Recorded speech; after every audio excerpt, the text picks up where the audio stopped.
All right, everyone, let's start it. Good afternoon, everyone. This hearing is called to order.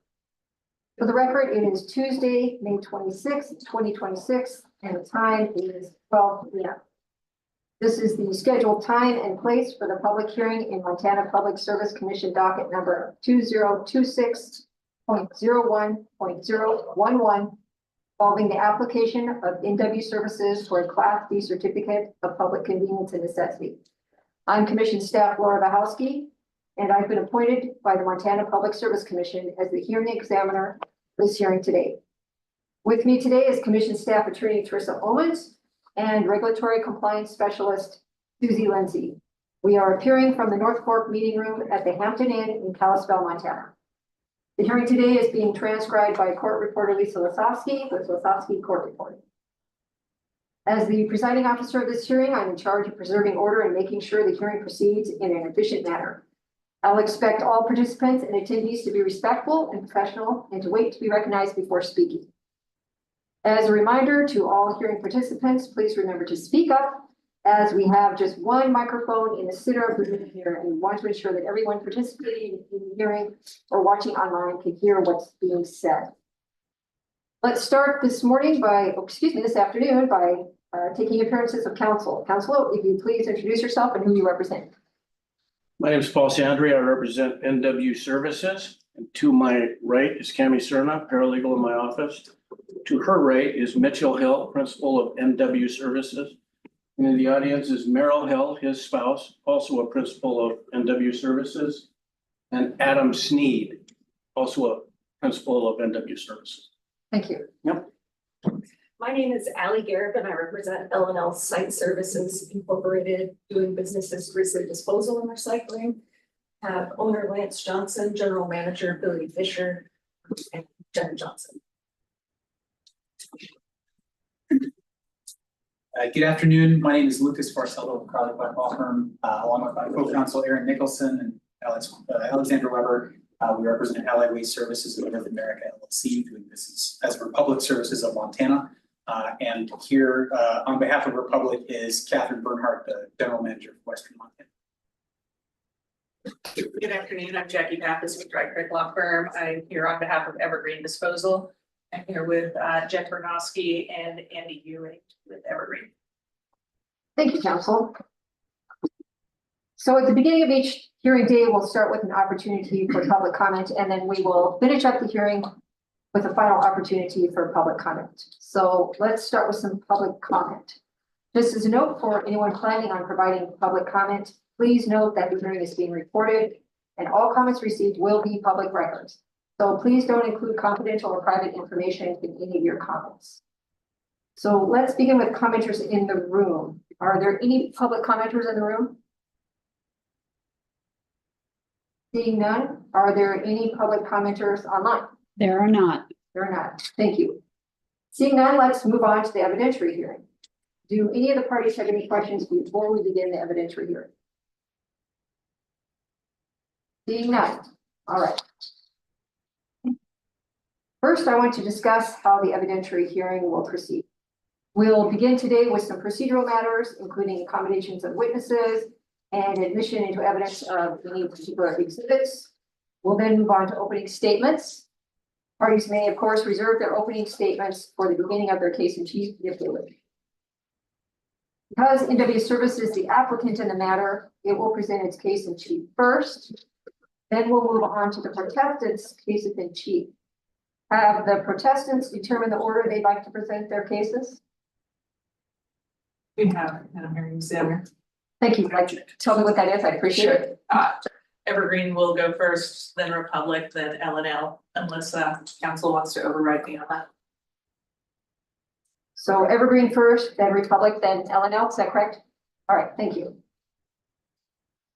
After the protestants have presented their cases in chiefs, we'll return to NW Services for any rebuttal. Once the presentation of evidence has concluded, we'll hear closing arguments from any party who wishes to provide closing arguments.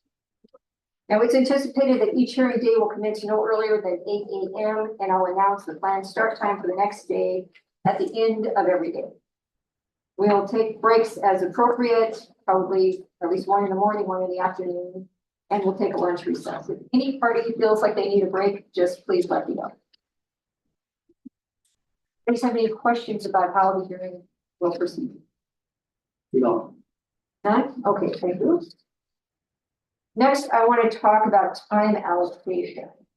As the parties know, this hearing has been scheduled to conclude no later than Friday, May 29th, 2026 at 5 p.m. So by my count, according to the pre-hearing memorandum, the parties have identified close to 40 witnesses collectively to call. Have the parties come to any agreement regarding the allocation of time for their presentations? We have not discussed it. Okay, thank you. In light of that, just as a reminder, given the limited time that we have to complete the hearing, I'll ask all the parties to be mindful of the need to move things along as efficiently as possible. Make sure that all the parties have ample opportunity to fully present their cases. Let's now talk a little bit about witness accommodation, beginning with remote testimony. As I understand it, the parties have requested certain witnesses have the option to appear remotely via Zoom video. And I apologize in advance if I mispronounce anyone's name. For NW Services, I understand there's a request to have Bill Goldberg, Justin Gormley, and Grant Corbett appear remotely. Is that correct? That's correct. Does NW Services have any other witnesses they plan to call remotely? Those are the only ones, and Grant's real likelihood that he won't testify. Okay, thank you. For Evergreen, I don't have any witnesses identified to appear remotely. Is that correct? Correct. All right. For Republic, there's a request to have Jeffrey Wiggs, Megan Redmond, Josh Lazoya, and Jake Persinger, and Catherine Bernhardt. Is that correct? Out of an abundance of caution, we had listed all of those. At this time, it appears that only Josh and potentially Jeff have to testify remotely. All right. Thank you, counsel. And any witnesses testifying or like to testify remotely via Zoom for LNL? No. All right. So of the individuals identified on behalf of the NW Services and Republic, does any party have any objection to those witnesses testifying remotely? We haven't. None. All right, thank you. Then the witnesses previously identified will be allowed to appear. Any other accommodations needed for any witnesses? We have none. Presence? It appears that several of Republic's witnesses, it would be, if possible, would be preferable if they appear on Thursday at varying points in the day. It appears that timing wise, it's likely that that's the way it works out anyway, but to make the commission aware, we have a couple that may need to appear at certain times on Thursday. All right, thank you. Would you just keep me apprised if witnesses need to be shuffled around? Yes, Moving ma'am. forward. Thank you.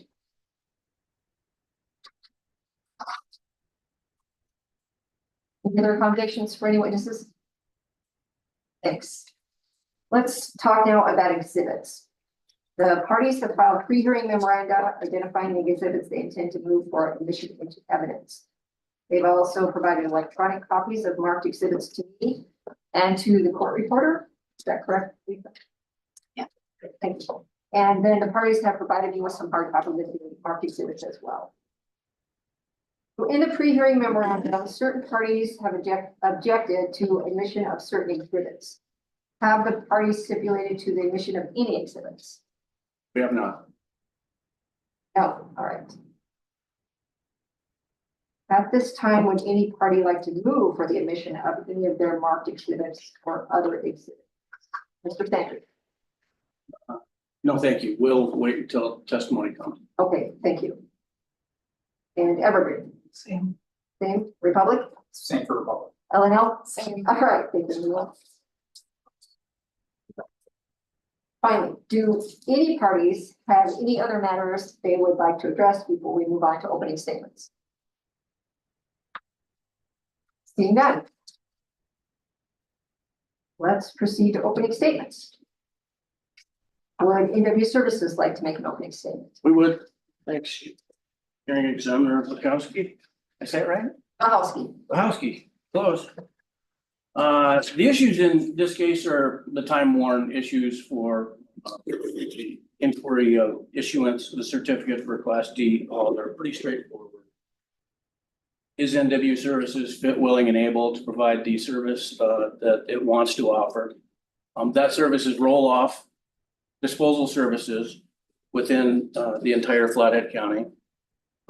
We think the evidence will be resounding yes.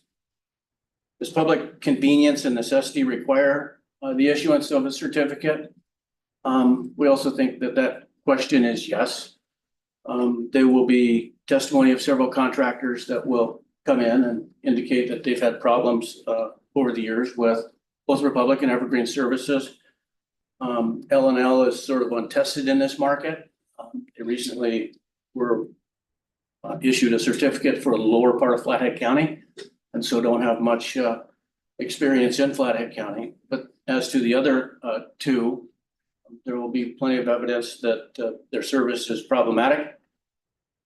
And so problematic that in many cases, contractors have resorted to something they don't want to do, and that's self-haul. There's also evidence that fits into the convenience and necessity part of it about pricing, and specifically price gouging, and that's not an exaggeration. Will Northwest Services entry into the market imperil the other providers? We don't think so. There'll be testimony that NW Services could pick up the dissatisfied haulers, contractors that are self-hauling, and probably not make much of a dent at all in the business of Republic or Evergreen. But even if it did, there'll be plenty of evidence that Republic and Evergreen enjoy significant margins. Margins of 25%, hover right around 25%, which is big. There'll be evidence that, for instance, in your Oregon markets where there's regulated pricing, the margins are more along the lines of 8 to 12%. And that's significant. If Republic can operate in Oregon at 8 to 12%, they can probably operate here at something less than 25. This is a bit of a do-over. Apologize to bore everybody through the same questions and the same spiel, but we were here last year with NW Services constituted as it was. This year's a little bit different. So NW Services put on its case last year, and the commission thought or felt or found that Northwest Services was a little bit thinly capitalized. And that instead of risking granting authority, NW Services could reapply and bolster that instead of litigating the threshold question that is the ability to operate and compete in the market. And so NW Service went back to the drawing board, reapplied, and this had nothing to do with the convenience and necessity. It had everything to do with fitness. Northwest Services or NW Services added Adam Sneed as a partner. You'll hear from Adam. Adam was in the business of renting equipment to contractors, a very lucrative business which has been sold. He knows the rental business, and when we're talking about roll-offs, we're talking about a rental business with the added activity of taking bins to the Flathead County landfill, in this case, emptying them and bringing them back either to the yard or back to the client's place of business. Not only does Adam add a vast experience in the rental, he's a heavy equipment operator. He's got a CDL. And although his age sort of belies it, he's got significant wealth. He can add significant contributions to the capital of NW Services, as the Hills have done. The evidence will show that they've contributed $200,000 in cash to NW Services, which isn't even operating for obvious reasons. They've also kicked in parcel real property, commercial real property that would fit sort of the footprint of this business. It's worth about $250,000, the evidence will show. And then in addition, there's equipment that was on the application in 2025 and reappears on the application in 2026, worth about $50,000 that the Hills have contributed.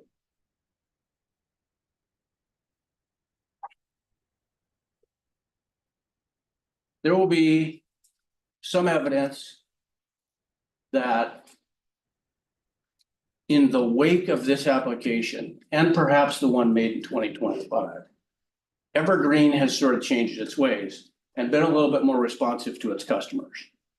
And we know from the Supreme Court that that's a factor that militates in favor of NW Services as far as issuances of a certificate. If it takes somebody to apply to put pressure on an existing carrier and they finally wake up, that's a factor in favor of need for additional service. And there'll be evidence about that. Pricing. You'll hear evidence that Republic has the highest prices for its roll-offs in the Flathead. You'll have evidence that those prices have changed within the last 2 months. Is it a coincidence? Yeah, we don't think so, but maybe.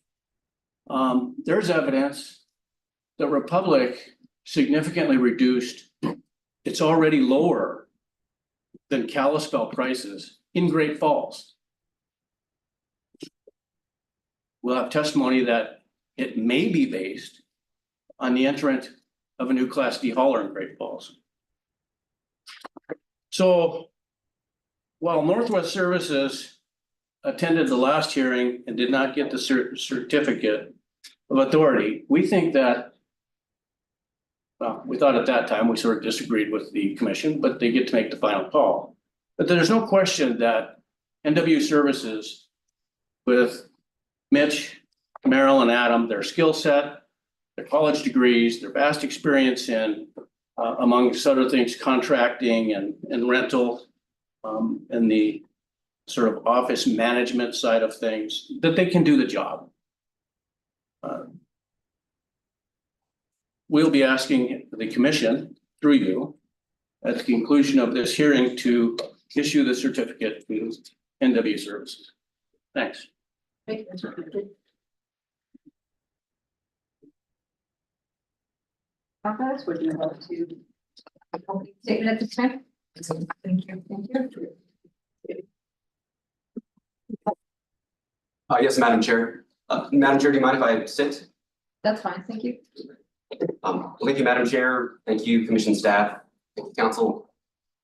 This hearing concerns whether the applicant NW Services can meet its burden of proof under Montana law to establish that it is entitled to a Class D certificate of public convenience and necessity. Under Montana law, the burden of proof rests squarely with the applicant and NW Services. A certificate may only be issued if public convenience and necessity require that there is the need for the proposed service. The applicant must prove each element of its case.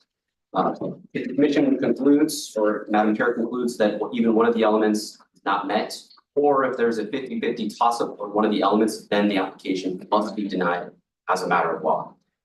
The central issues in this case are whether there is an unmet public need, whether existing authorized haulers can meet the public need, whether they cannot serve or will not serve that need, and whether the applicant has demonstrated that the grant of additional authority would not harm the existing haulers contrary to the public need. The applicant must also prove that it is fit to provide continuous services throughout 12 months of the year. The evidence in this case will show that the applicant will not be able to meet its burden of proof on each of those elements. So first, looking at unmet need, there is evidence to show that there will be evidence to show that there are multiple authorized Class D haulers throughout Flathead, including Republic, Evergreen, and L&L. Additionally, customers or individuals may also self-haul to provide their self-hauling waste as well. In this case, the applicant may try to argue that there has been growth in the Flathead County, and while there was significant growth at the time of the pandemic, there has been slight and moderate growth since that time, and the growth that was significant at the time of the pandemic for 6 years ago has now moderated. In this case, additionally, growth does not establish public convenience and necessity. There must be actual proof that there is a requirement for that additional service that is needed. The evidence in this case will show that Republic has actively responded to the growth in Flathead County through its continued investment in roll-off trucks, in its personnel, its containers, and in ensuring that it provides services in a safe and efficient manner. Public's witnesses will testify that Public can and does continue to invest to meet the needs of the public.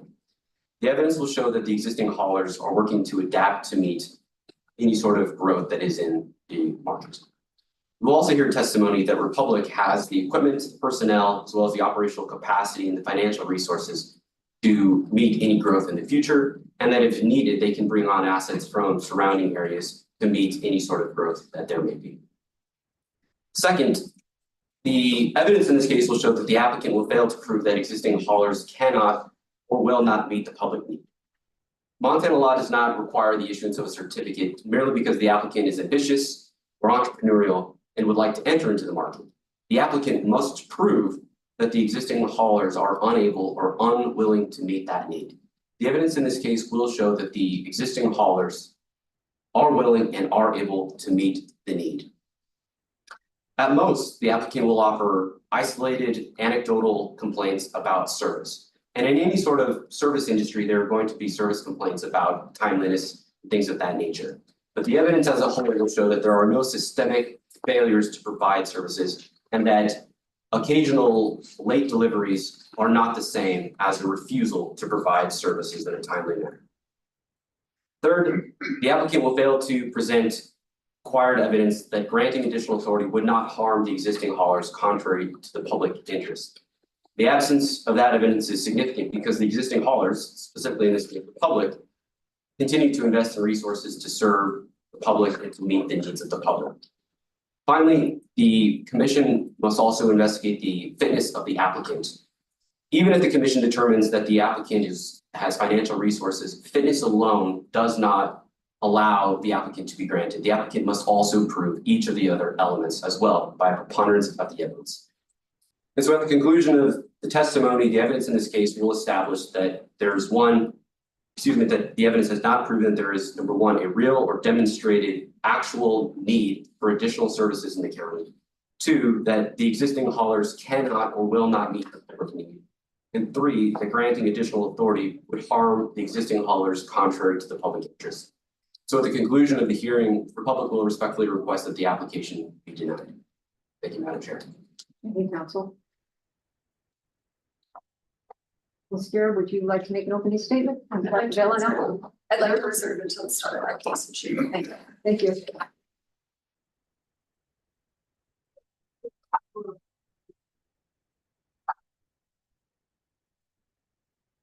So with the opening statements, some being reserved, Mr. Sandry, if you'd like to lead with your case in chief. Thank you. NW Services calls Mitchell Hill. Bring that binder with.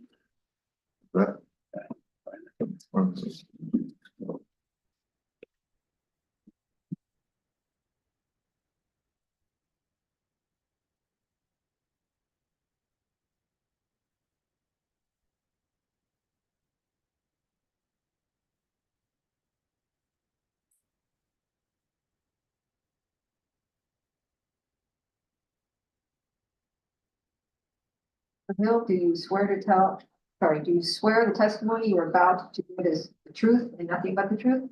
I do. Right, thank you. Mr. Sandry, please proceed. Thank you. Please state your name. Mitchell Hill.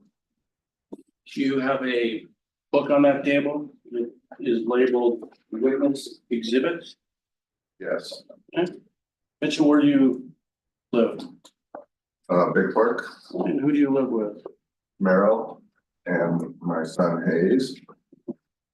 He's is new since the last go around here. Is new, yes. Where'd you grow up? Grew up in Bigford. You and Merrill own your own home? We do, yes. And where's that located? 87 Margarita Trail. That's just off of Highway 83. It is, yes. You describe the residential real property that you live on, not in great terms like number of bathrooms and all that, but what sort of setup do you have there? 10 acres, 3 bedrooms, about 4,000 square feet. Okay. An additional barn with a rental unit in it. You have any idea of the value of your real property? Objection foundation. It's his home. He can testify about the value of it. I'll allow it. Discussing it with the realtor, he said it was worth about 1.8 Is that what you think it's worth? based on the market around the flooded value, yes. What's your educational background after Big Fork High School, assuming you graduated? I did graduate Big Fork High School. I went to Montana State University. Graduated with a construction engineering technology degree. With a minor in business. Went on to, got a job with Granite Construction in Alaska. Big heavy civil national company. Is the Bachelor of Science degree, that's what you got from Bozeman? Yes, Is that the extent of your education? yes, All right, so go ahead. You were going into your occupational background? yes. I worked for Granite. I moved back to Bozeman and worked for a company named Treasure State Incorporated. All right, slow down. So you worked for Granite. What did you do for them? I was a project engineer for Granite Construction, So what were the scope of your duties there? overseeing daily operations on a project. And what sort of projects were they? That project was rebuilding the Dalton Highway in northern Alaska. Big heavy civil Heavy civil, excavation? heavy civil roads, yes. Yeah, all right. Then you took us to Bozeman. What'd you do there? I was a project manager for a concrete construction company in Bozeman, Which one? Treasure State Incorporated, Okay. How long were you with Treasure State? about 3 years. The scope of Treasure State's projects were basically concrete. Yes, mostly commercial concrete construction. Where'd you go from there? I came back to Big Fork and worked for Sandry Construction. Job. And DeSandre and Sandry Construction is a relative of mine, not me, correct? That's correct, yeah, Do you own part of Sandry Construction? I do, yes. Right. How much do you own? 10%. Right. You know what the value of your stock holdings are? Around $1 million. How long have you been with Sandry? And excuse me if I've already asked that. About 12 years. Okay. What does Sandry do? Heavy civil construction. In the state of Montana, Principally excavation work? yes, Does Sandry own equipment? yes. What kind of equipment? All excavation equipment, road graders, dozers, excavators, trucks, low boys, side dumps. How many trucks does Sandry have? Do you know? We have 7 now. How about excavators? 25.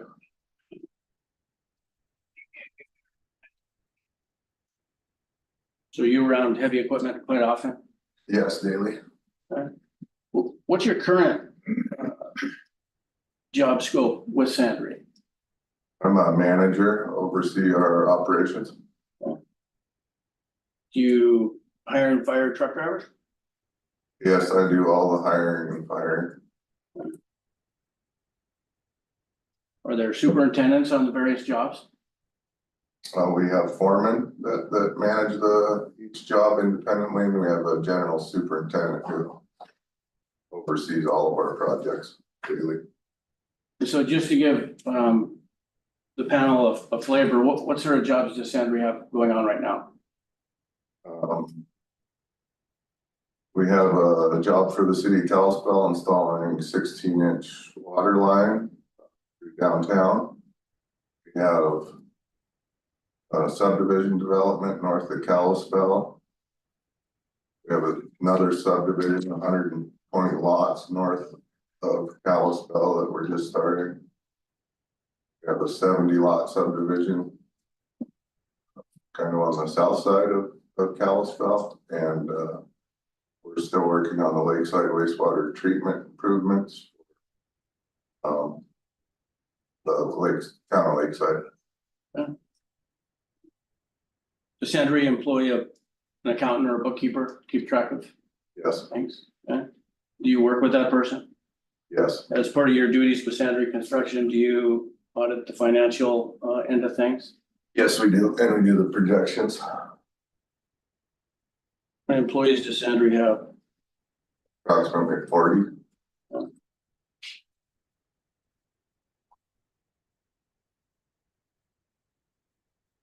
In the course of your employment with Sandra Construction, have you had any experience at the landfill?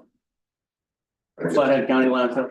Yes, we have a project in Flathead County landfill last year that ran from April through December, and we finished this spring.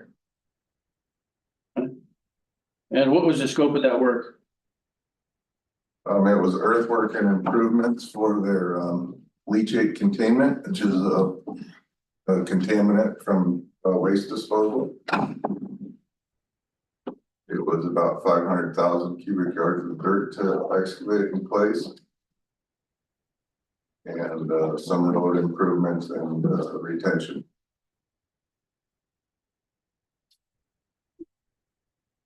So was the purpose of the project to prepare more acreage for disposal of waste in Flathead County? This was a precursor project to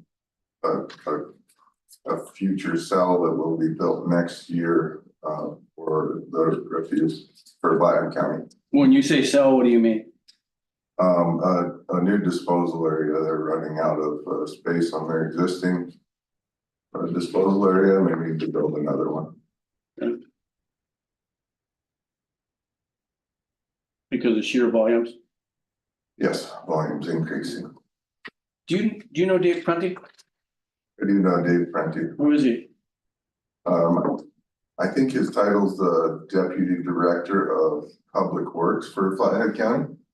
Okay. Does he have any affiliation or association with the landfill? Yes, he's a manager of the landfill. You have a good working relationship with Mr. Prunty? Yes, very good. I worked with him on several projects. Why don't you take a look at exhibit 2 in your binder?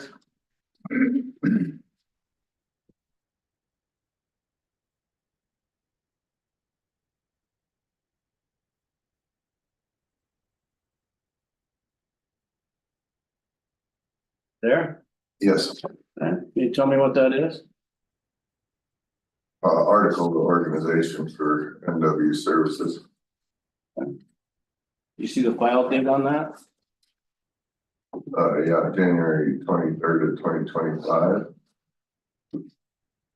So is that the first articles of organization for NW services filed by you? That is, yes. I move for the admission of 2. No objection. Objection. So admitted. Take a look at exhibit 3, please.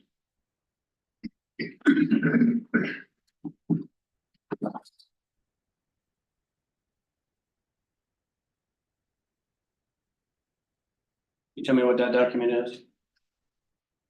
An amendment to the LLC. Okay.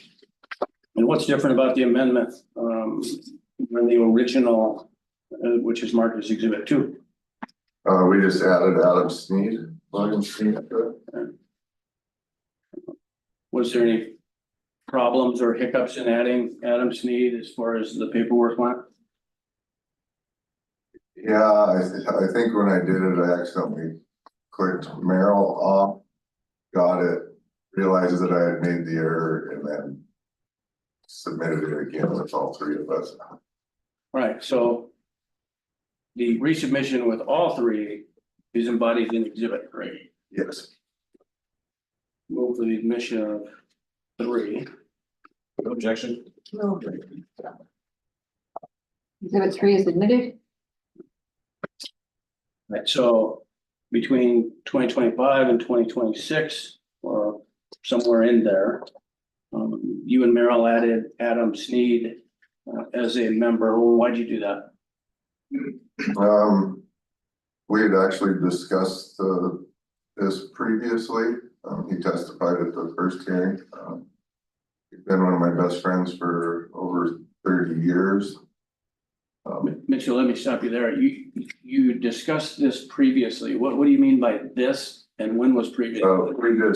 We discussed the business of starting a roll-off business prior, mostly in passing, but I was thinking of doing it when I submitted last year. We visited again. Adam testified for me because he used Evergreen at his business, Big Sky Rents, south of California. It just happened that Adam ended up, and his partners ended up selling a Big Sky Rents, and he was available to be a great asset to NW Services. He's got his CDL, extensive rental experience. He's been in the rental business most of his life. Very knowledgeable. Okay. And he brings money to the table? Yes, he does bring some value to it. Okay. Let's take a look at exhibit 4. I'll present to you as a first amended and completely restated operating agreement for NW Services. Have you seen the document before? Yes, we all signed it. You, Adam, and Merrill, correct? Yes, the 2 partners. All right, move for the admission of 4. Any objections? No objection. No objection. Community Services Exhibit 4 is admitted. Section 1, there's an indication that you and Merrill are 50% principals or members of NW Services, and Adam has the other 50%, correct? That's correct. Right. What have you and Merrill contributed to the LLC, if anything? We contributed 200,000 in cash, piece of commercial property that we own in Big Fork, and 50,000 worth of trailers that we purchased. Was the real estate titled in a different LLC that you and Merrill had prior to being deeded to NW Services? It was titled in Bond Center Storage. Was that an LLC? It was an LLC. Did it ever operate? No. How would the real property fit NW Services business, or would it? It's a great spot for in storage, trucks to park. It's a great starting point and asset to the company to get going. How big is it? About an acre and a half. Is there anything on it currently? No. It's unimproved real property? Yes. And what do you think the value of it is? Approximately 250,000.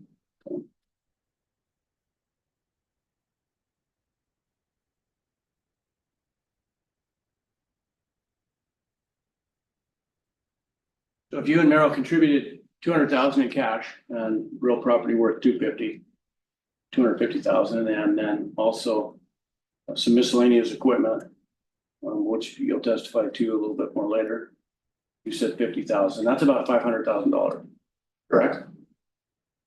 Correct, yes. Yes. And your operating agreement, does it indicate when and if Adam's got an obligation to make a contribution to the capital of NW Services? It says if we are issued the Class D hauler's license, that Adam will contribute the same value that me and Merrill have contributed to the company. All right, and so if the certificate were issued today, that would mean he would have to pay $500,000 to the checking account of NW Services. Yes.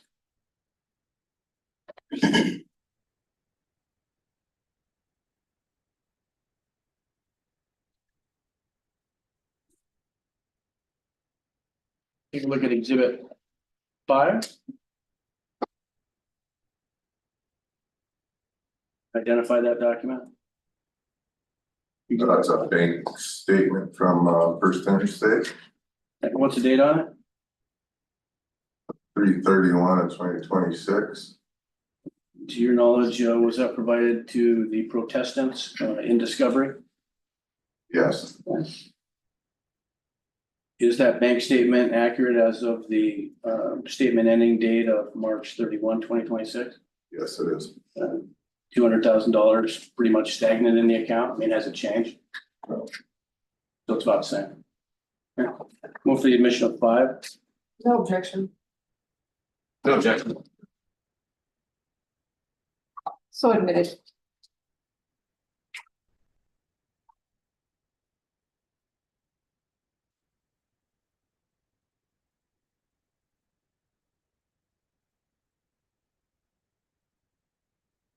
All right, I want you to take a look at Exhibit 9.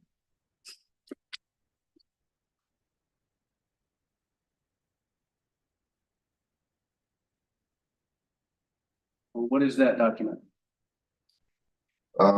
This was the bill of sale. This was our initial purchase of a roll-off trailer and 2 4-foot 13 cubic yard bins and 2 18 cubic yard bins. And what's the date of this invoice? You see it in the upper left or right-hand corner in bold. Yeah, January 28th of 25. Okay. So this was the equipment that you and Merrill ordered through NW Services in anticipation of the last application and hearing, correct? Prior to the last application. Okay, so the first application. Yeah. Okay.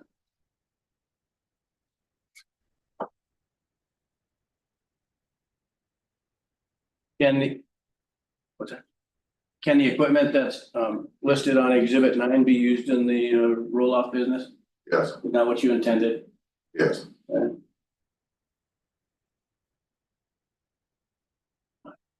Yeah. So move for the admission of Exhibit 9. No objection. No objection.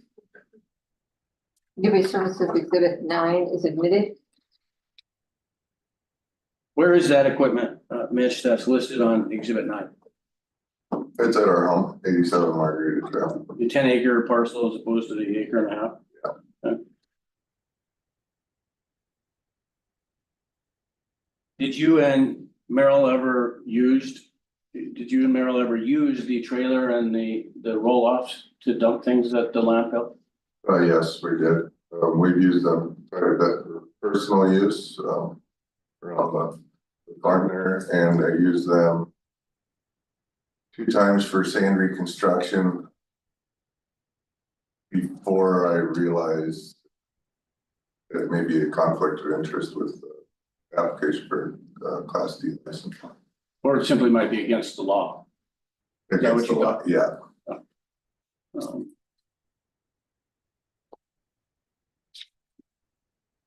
And to be clear, did Merrill use the trailer and roll-offs and haul them independent of you? Yes, she's used them. Any problems at the landfill or on the road or anything like that? No, no.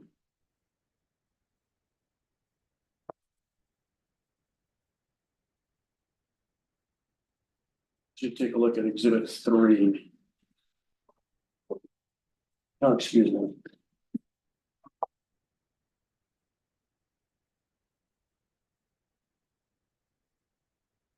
Do you know Rod Lees from Trail West Bank in Kalispell? Not personally, just over the phone. You don't have a banking relationship with him? No, Do you know if Adam Sneed does? Adam has worked with him, yes. Did you and Adam, at any time prior to today, talk to Mr. Lees about, the prospects of obtaining a commercial loan from Trail West Bank? Yes, we discussed it with him. You're looking for a line of credit or some capital to purchase certain things, is that correct? Objection, hearsay. Not asking you what he said. I'll withdraw the question and restate it. Thank you. If you were to get a line of credit or a commercial loan from Trail West Bank, or any bank for that matter, how would it be used in NW Services business? Acquisition of assets.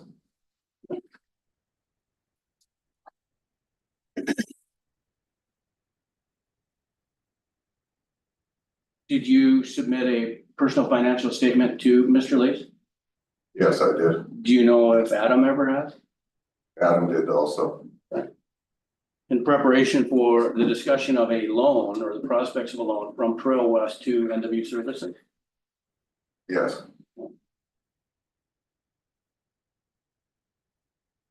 Has NW Services and Trail West entered into a final formal lease agreement? no, we have not.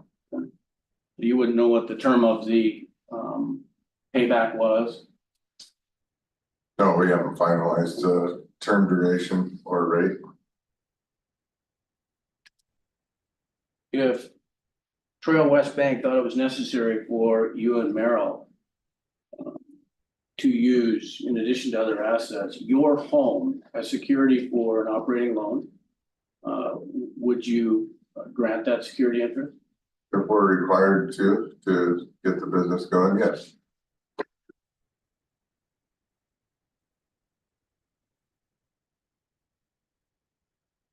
Let's take a look at exhibit 6.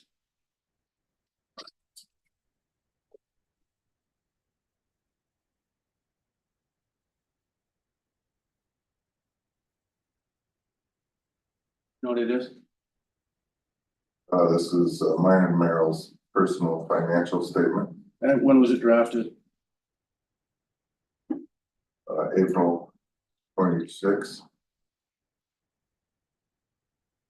Was it accurate as of that date? Yes, Are there any material changes since that date? no, Move for the admission of 6. No objection. Objection on the basis of best evidence rule and hearsay. Response, Mr. Secretary. Well, it's a compilation of numbers. I mean, I guess I can go through them all. It's not a court statement, for sure. But it is a compilation in a chart and organized fashion, that should be admitted over objection. It's overruled. So 6 is admitted. Any other objections, Erin? No. So, W Services, exhibit 6 is admitted.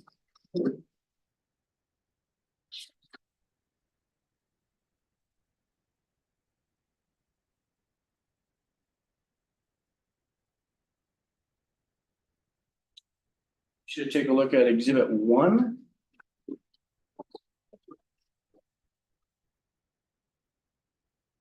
Do you recognize that document? yes, And what is it? it is our application, the Class D certificate of public convenience and necessity. Signed by you on January 23, 2026. It is, the information contained in the application true and correct to the best of your knowledge? It is.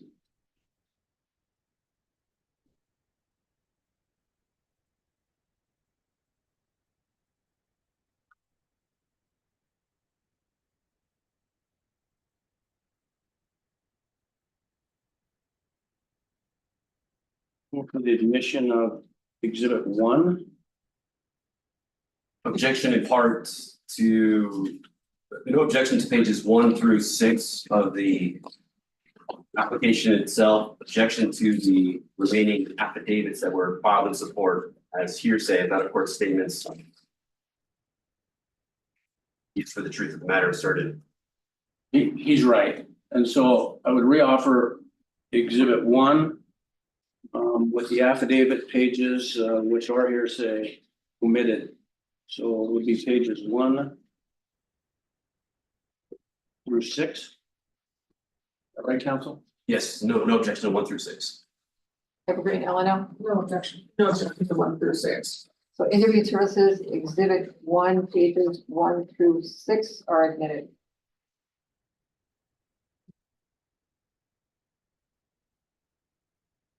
There's a few differences between the 2026 application and the one submitted in 2025. Is that correct? That's correct. And the geographic region differed, correct? That's correct. Geographic region for the new 2026 application is simply Flathead County, correct? That's correct. And what was it for the first application? Flathead Lake and Lincoln County. And why is the scope restricted in 2026 relative to the 2025 application?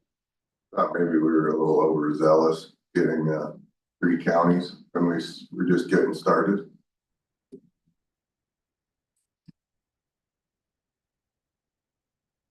Once you take a look at page 5 of the application. On page 5 of the application, there's some assets that you listed at the top of the page. Kenworth T880 with the hook lift. You see that? Yep. Okay, NW Services does not own such a piece of equipment, correct? That's correct. And so it's listed here for what purpose?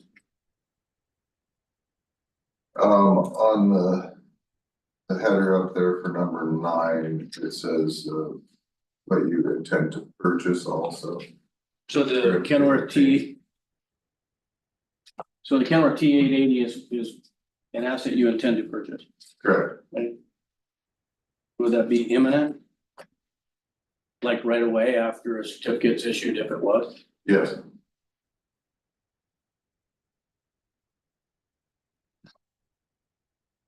What is the cost of a truck like that?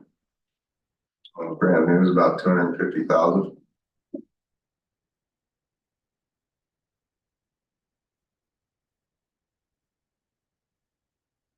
In the event Adam made his capital contribution as required for the operating agreement, NW Services could make that purchase without a loan, correct? We could, correct.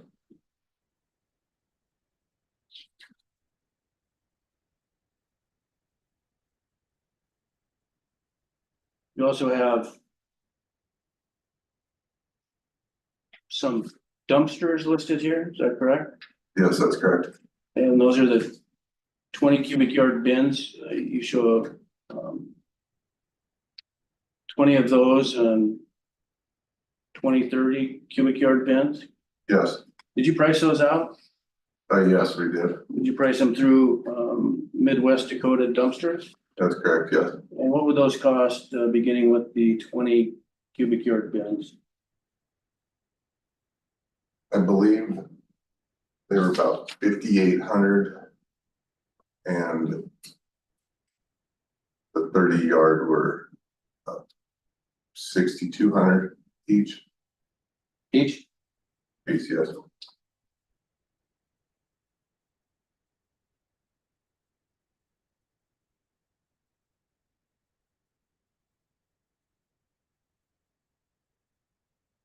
Do you have another approximately $30,000 cost there?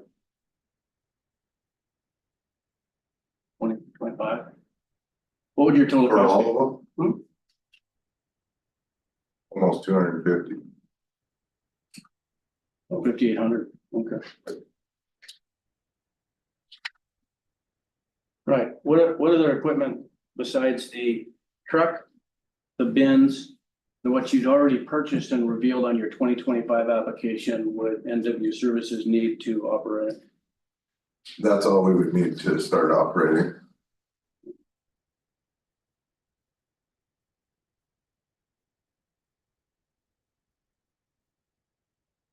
NW Services is not looking to collect any residential trash, is it like a trash route, garbage route? No.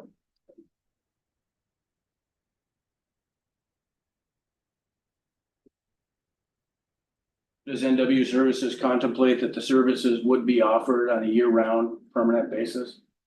Yes, 12 months a year.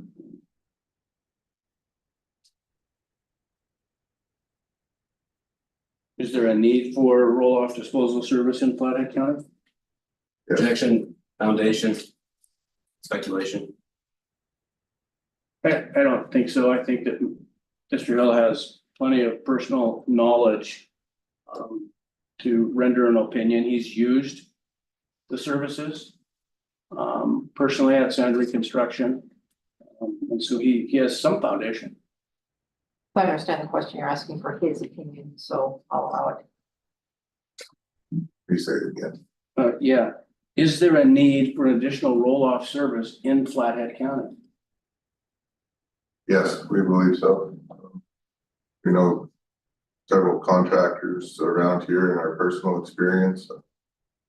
Don't tell me what the other contractors had to say, because that of course would be hearsay, right? Our experience is that there is a need.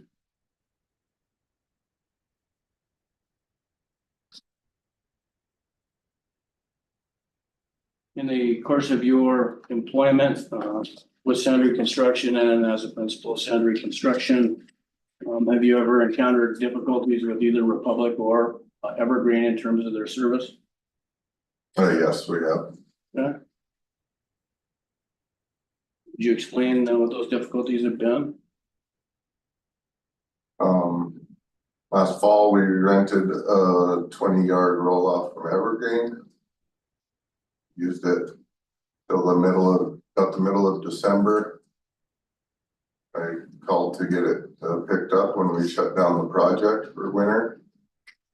I had a guy out on site in middle of January who said that the roll-off bin was still out there. So I called Evergreen and asked them why it was still sitting out there and told them to go pick it up. Okay, did they? They did, yes. Okay, any other difficulties with either Republic or Evergreen? About 3 years ago, we used to use Evergreen. It was very difficult to get the service provided that we needed on our jobs. So we resorted to self-hauling. So And reconstruction. how long did Sandry Construction self-haul for? About 3 years. And was that on several jobs or just one job? That was several jobs. We have typically 4 to 5 projects going at one time. And the self-hauling was done in a dump truck or trailer? Dump truck, yes.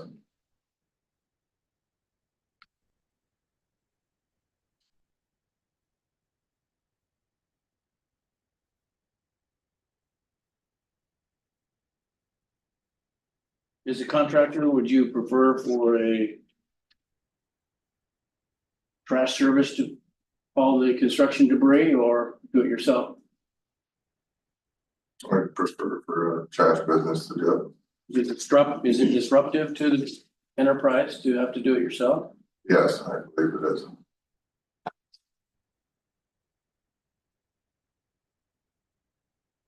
Are you aware of contractors other than Sandry that have resorted to self-hauling? Yes, several contractors that I've spoken to.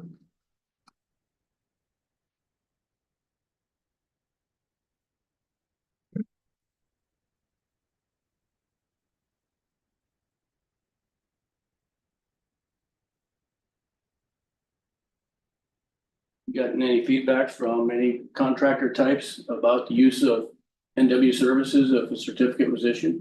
Objection calls for hearsay. It's not offered for the truth of the matter asserted, really, and it's offered Would you for like to me. would you like to rephrase? I'll just withdraw it. Thank you. Just take a look at exhibit 20.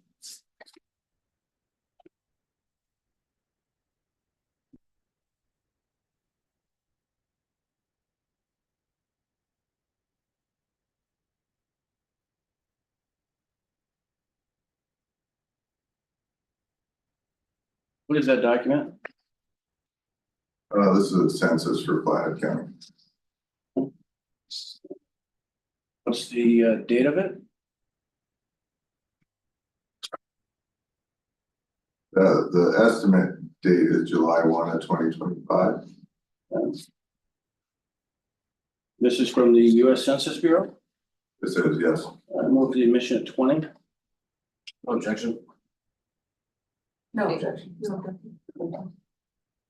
NW Services Exhibit 20 is admitted. Does exhibit 20 reveal a more than 10% growth in Flathead County population from calendar year 2020 to 2025? Yes, it does. In your opinion, has the population growth affected construction? Yes, it has. How? Substantially. There's more building, there's more developments, both private and commercial in the Blackfoot Valley. Does the increased construction activity lend itself to more disposal at Flathead County landfill? Yes, it does increase population and increase waste.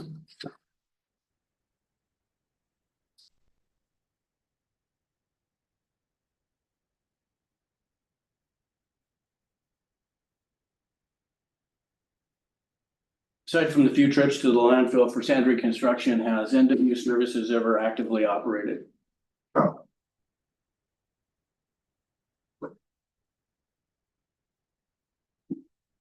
So NW Services, I take it, does not have employees? No,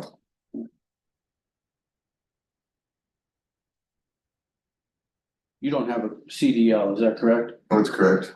To your knowledge, Mr. Sneed has one? He does, yes. In the event the application were to be granted, would NW Services hire a driver or use Adam? What would happen there? And we'd hire a driver and utilize Adam when needed.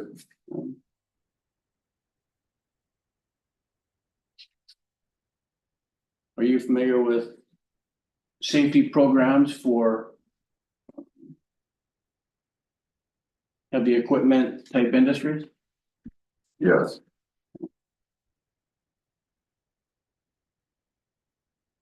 Does Sandry currently have safety standards that the employees are expected to adhere to? we do. We have a safety standard book. Okay. Their regular safety meetings? With Sandry Construction, we have a daily safety meeting. We have an annual refresher every spring. And that's for construction. That's for construction, trucks, everything. Would something akin to that, but particular to over the whole road driving with heavy equipment be implemented at NW Services? Yes, And what would you envision there? I'm following all safety protocols for both the state and the federal. Yes, Then, as you sit here right now, you know all of them? no, You couldn't tell me how many feet you had to stop from like a railroad crossing when it's flashing? no. Once you take a look at exhibit 18.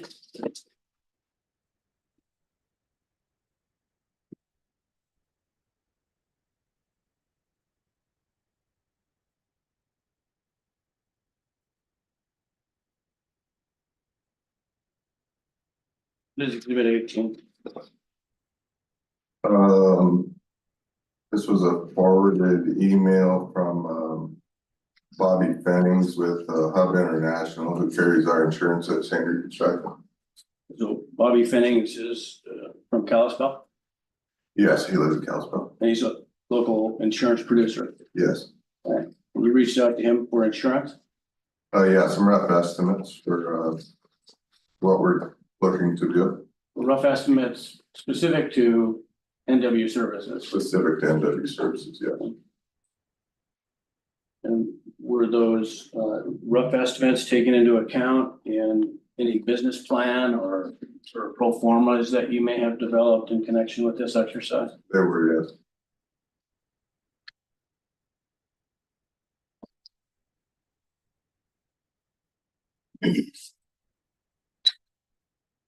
Right. As part of exhibit 18 and marked as NWS 53. There's a document that's entitled Roll-Off Container Rental Agreement. Did you craft this document? No, Bobby Fennings sent these over, just thought that they would be helpful for us. Mr. Phoenix found the roll-off container rental agreement and just pirated it and sent it to you? Yes. Yes. And is that the same thing with the fleet management safety program that's found beginning at NWS 56? Yes.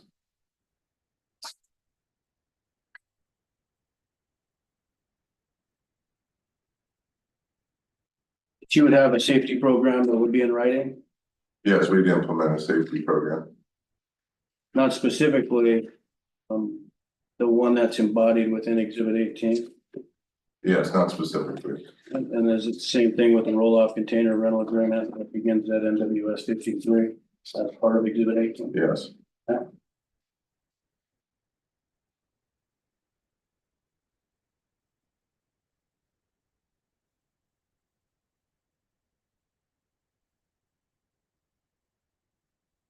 Move for the admission of page 49 of exhibit 18. Councilman, did you say 49? I got an objection. Name of objection. Right? I withdraw the motion to admit. Mitchell, if you take a look at page 49, it's in at the top. Yeah. Just want you to walk the panel through your expected insurance cost estimates.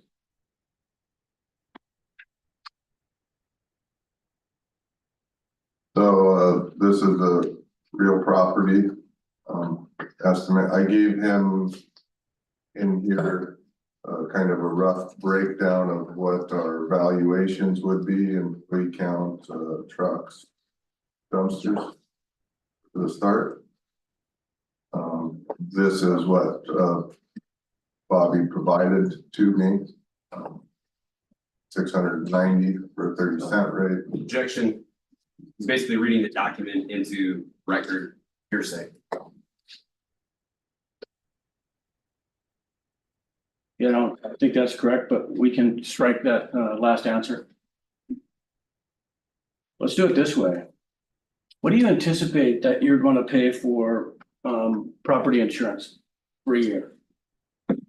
For property insurance, Yeah. $700. How about auto? 3,000. About your general liability policy? 600. Inland marine equipment? 2,800. Will you get an umbrella policy? We'll determine that one if we get the license. Yeah, if you determined yes, what would it cost you? $1,500. Okay. And work comp's just the work comp rates, correct? That's correct. Okay. And finally, pollution liability is considered. What would that be? About $2,500.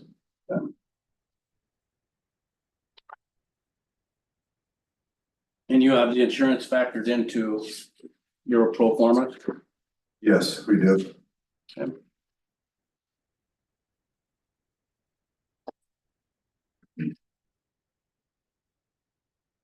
Will you be materially involved in the day-to-day operations of Northwest Services? Yes, limited, but yes. And limited why? I will keep my current employment at Sandry Construction.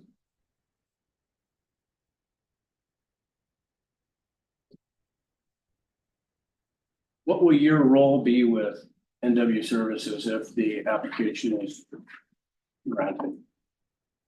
Assisting Merrill with construction contacts, maybe some minor maintenance, any truck issues. My position at Sandry Construction is very flexible. Could you spend 20 hours a week at NW Services and still maintain your obligations to Sandry Construction? Yeah, I could. Are you willing to do that? Yes.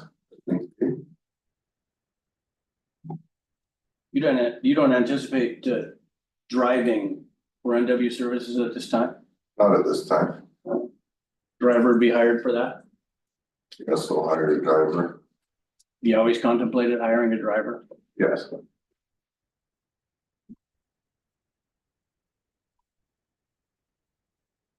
Should take a look at exhibit 10.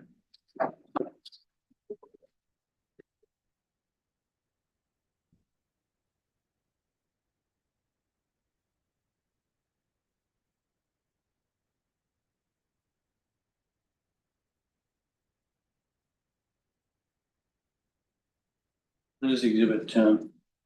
Well, it's just kind of an executive summary of our projections for starting up the company. When did you draft exhibit 10? This spring, I don't know exactly.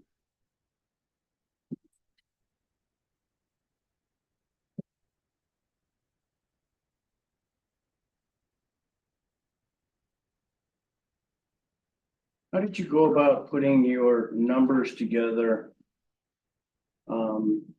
That are the subject of exhibit 12.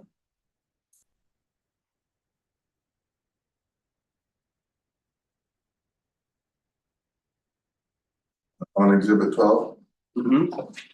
the projected 3-year income statement. Right. Correct. Ran a cost analysis on what our revenue, I anticipate our revenue to be per bin on 75% utilization rate. Yeah. The gross receipt of approximately 500,000. Cost of goods sold, driver, fuel. And then the expenses go down through. It was brought to my attention by Mr. Borzello that when I have this in my spreadsheet, my loan expense, it was only calculating over. That's an interest only. And my depreciation was not calculating over correctly either.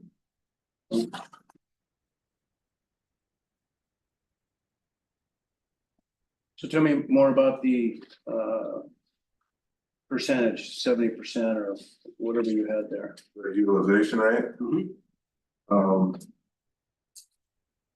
Based on who we've discussed having a roll-off rented to, I believe that 75% utilization rate is fair. Probably a little bit low from where I think we could have them. Okay. So you think it's a conservative number? I think all the numbers that we used here were very conservative.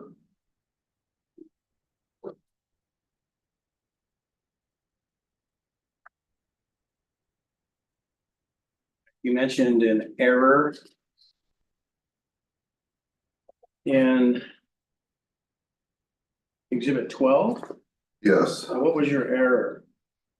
Both the depreciation and the loan. So what would your error do to your bottom line number?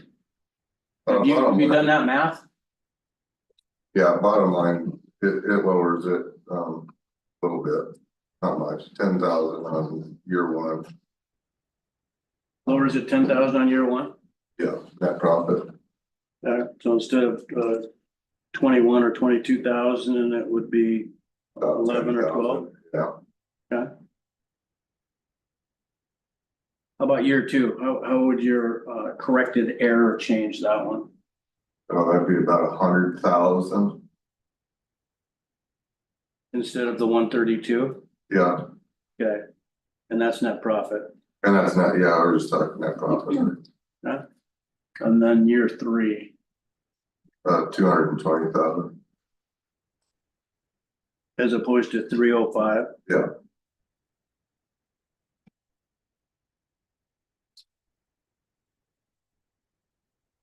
Your gross receipts and your revenues would stay the same as revealed on exhibit 12, given the assumptions that you made. Yeah, that's correct. All those assumptions have to go back to your exhibit 11, and that's your pricing schedule. Yes,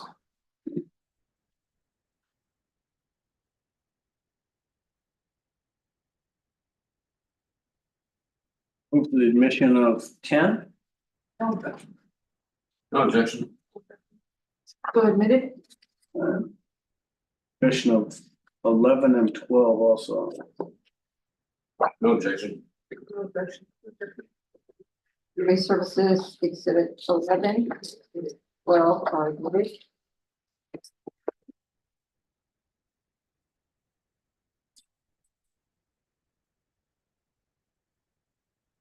Do you believe that NW Services could offer roll-off services at a more affordable price than the public? yes, Foundation. That's all right. Testimony about. I'll look at it. Have you ever personally seen Republic pricing for roll-off services in Flathead Valley? I have, yeah, Do you believe NW Services could offer a more affordable price than Republic? yes. I do. Would you say much more? Little more? Substantially, Why don't you take a look at exhibit 26?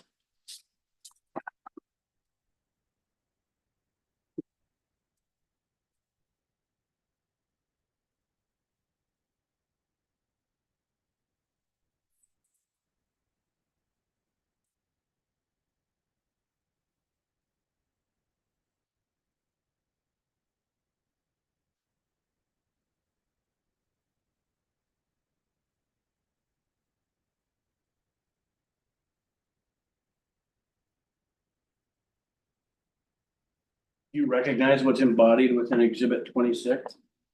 yes. What is it? This was a web search for random address in, Yeah, and anywhere else? what's that? Anywhere else? Bozeman, Great Falls, Belgrade. Forget what else. Big Fork. Whitefish. Oh,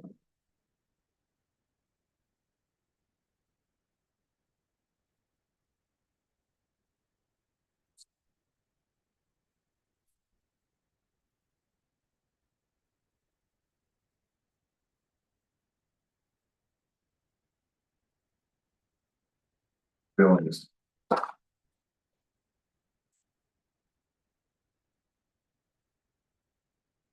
This document or these documents available online? Yes, they are. Were they from Republic's website? Yes, they are. Did you pull them? Yes, Move for the admission of 26. No objection. No objection. So admitted. All right, what's the date on those? The documents that comprise exhibit 26? 3/27 of 26. Are they all dated that date? Yes, I believe so. Is that consistent with the date that you obtained these online on Republic's website? Yes.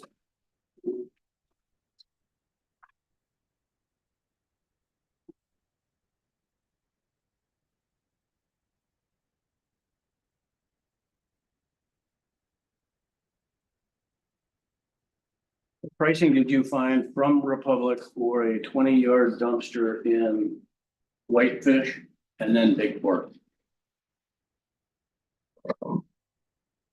Whitefish.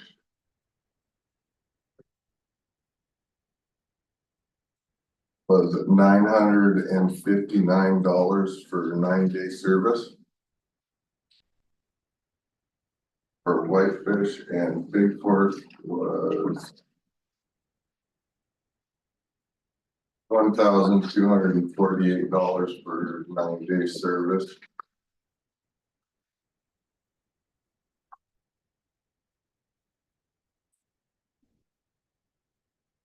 What's that same service cost me in Bozeman?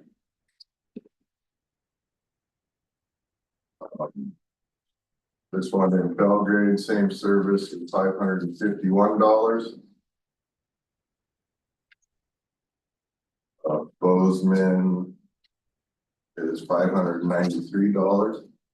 Do you know why Belgrade and Bozeman are seemingly so much cheaper than Whitefish and Big Fork? Objection, foundation, speculation. If you know, No objection. I'll withdraw the question. Do you know if L&L operates in Bozeman?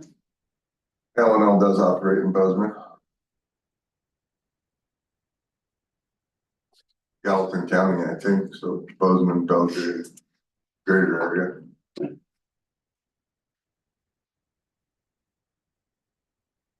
you have a price for Republic Services 20-yard dumpster, same 9-day rental in Great Falls from your March inquiry? Yes, What is that price?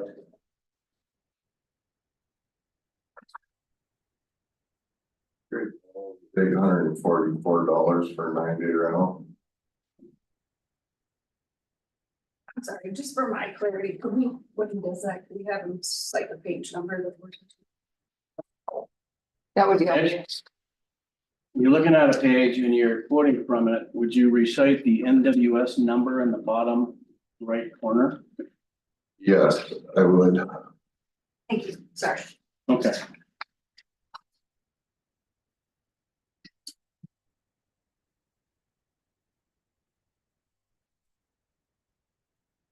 You have any idea how Republic comes up with its prices? Objection, foundation. I'm asking if he knows. Oh, Do you know? I do not know how they come up with their pricing. You're not part of their operation. You Not wouldn't know. part of their operation, no. Did you give me the Missoula quote for Republic Services 20-yard 9-day rental? If you didn't, please do and refer to the NWS number.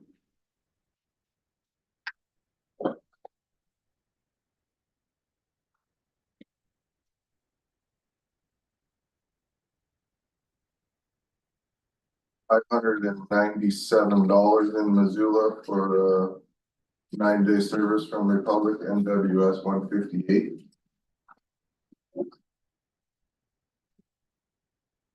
Do you know if L&L operates in Missoula County? L&L does operate in Missoula. All right. Have you looked at pricing that's published by Republic? Well, it's 20-yard, 9-day pull-off rental as of today's date? Yes, I did. Did you take a look at Big Fork rate? Yes, I did. What is it? Big Fork dropped to $1,054 for a 9-day service From $1,248. from $1,248 in 3 months. Well, from at least March 27, 2026 to May 26, correct? May 26th, yes. Okay.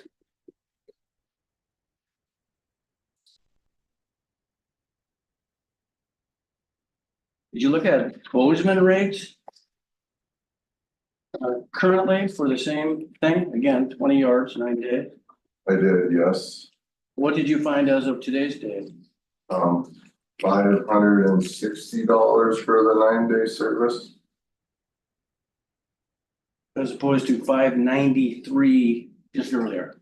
Yes, So about a $30 difference. yes. But again, a couple $100 difference in big part. Yeah, pretty good. Oh, whitefish. You get a quote for the day from Republic? Did, yes. Whitefish. To today is $764 for a 9-day service. And that's down from what? And that's down from $959.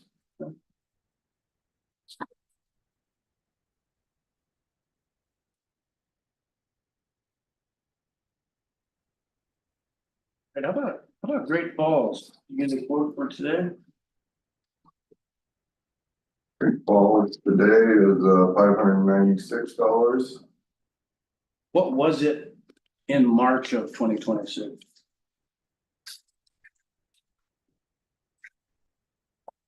$844.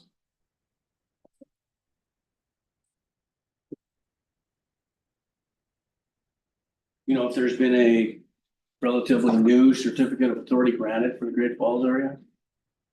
My understanding that PSC granted Montana roll-offs the license Great Falls area in 2025.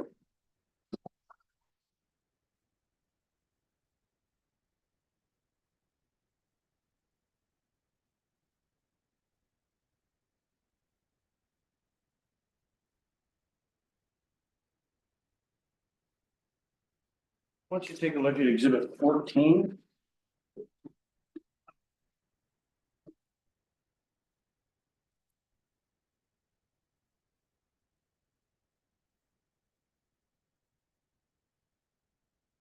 Not telling me anything that's contained in there in terms of numbers and so forth.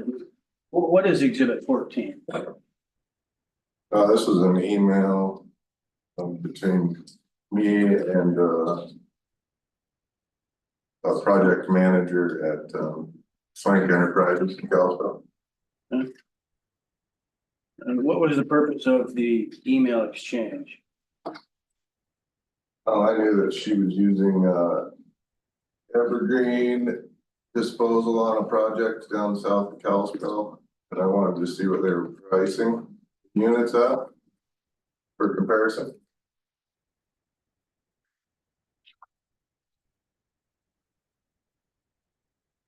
Based on your understanding of Evergreen's pricing, do you think NW Services could offer more affordable roll-off service Yes, we could, substantially? pretty substantially, Do you know if Evergreen competes with Republic for roll-off services in the Flathead? I don't believe that they compete anywhere in the Project Valley on the roll-off side.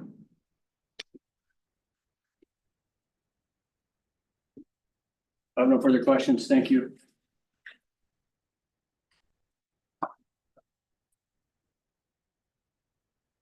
Do we need a break or should we? Or the Can I process? have just a couple clarifying things real fast? Yes. Paul, did you want to move towards the teams edition? No. Okay. Just, Thank you. yeah, on exhibit 1, just looking at it, Paul asked to introduce the first 6 pages, but there's a blank page in the middle. I just wanted to clarify that you wanted that included in there. So it goes 1, 2, 3, 4, blank, 5, 6. Yeah, I think 6 is right before the affidavit, correct? So what I have is a blank between 4 and 5, where you continued the response of number 8.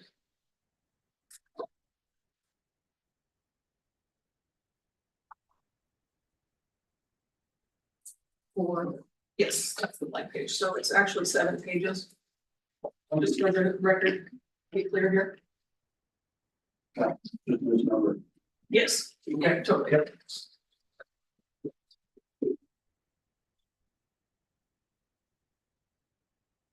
Everyone is clear. We admitted to W services, exhibit 1, pages 1 through 6, but continue 7.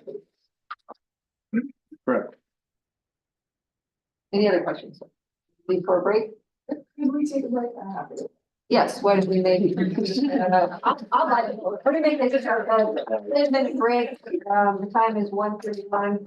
We'll convene at 1:41. We're off the record.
All right, well, back on the record.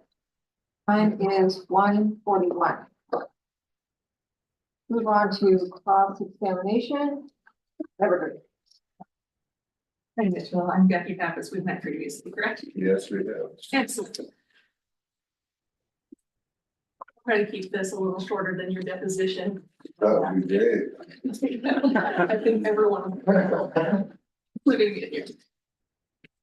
Is it okay if I call you Mitchell today? Yes. Excellent.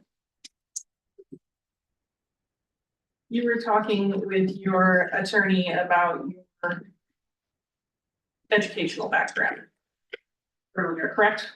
Correct. And to clarify, you're not an engineer, is that correct? That's correct. Okay. And you have experience in, is it fair to say, heavy construction and concrete industry? Yes. And you don't have any experience in hauling garbage, do you? I hauled garbage to the Black County landfill, so yes. For yourself or for Sandry? I hauled twice for Sandry and I hauled miscellaneous times over the last 25 years since I've had my driver's license. To the Black County landfill. And when you say miscellaneous times, is that self-hauling? Yes, Okay, so your garbage hauling experience is limited to 2 trips for Sandry and self-hauling as needed. Is that fair correct. summation? Okay.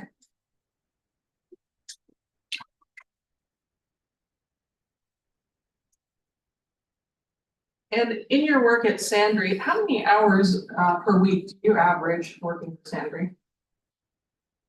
It varies, typically about 40. And that can go up if you're in busy time? No, I'd say it goes down in the slow time. Okay.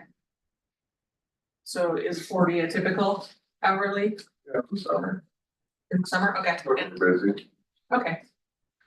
And how many hours are you working outside of when you're busy? In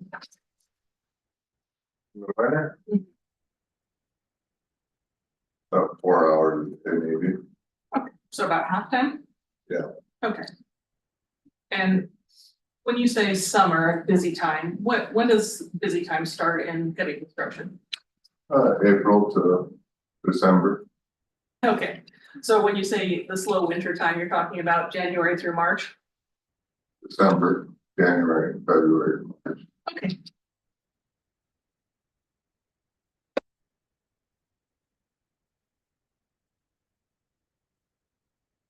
And you mentioned at Sandry that you're responsible for hiring. And fire. You've had to fire employees before. Is it uncommon to have to fire an employee?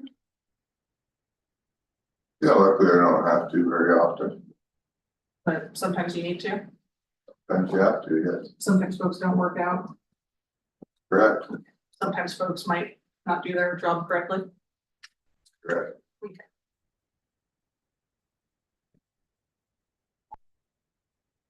When you were talking with Mr. Sandry, you talked about that you intend to provide roll-off container services, and he discussed that you're not intending to haul residential route customers, correct? That's correct. What about commercial routes? What do you consider commercial route? Regularly scheduled routes to commercial. If they want the service with a roll off, then we provide that. Is that a sector you're seeking out? Anything that's a roll off. And so if it's a commercial metal container outside of a roll-off container, you don't intend to offer that service? Bins? No, we don't intend to have bins. Okay. Now, you discussed with Mr. Sandry is it 4 containers that you have currently, correct? Correct. And the approximately 3 that you intend to acquire, correct? Correct. Are those containers different than what is being offered by existing haulers to your knowledge? No, I think they're very similar. Okay. And of those 4 containers that you have in the 40 you intend to acquire, are you intending to acquire lidded containers? Potentially. Is that factored into the pricing that you've provided? No, the pricing for the bins that we're gonna purchase initially are just for regular containers. Okay, and when you say regular containers, that mean an open top roll-up container? Okay, great. And so, when you acquire those containers, you wouldn't be able to serve somebody that needed, a lidded container, correct? I guess if they wanted to, for us to provide in lieu of Evergreen or Republic, we might be able to work something out to construct a lid for them. Okay, but you'd have to construct that. Yeah. That's not in your business plan so far, correct? No, but businesses change. Okay.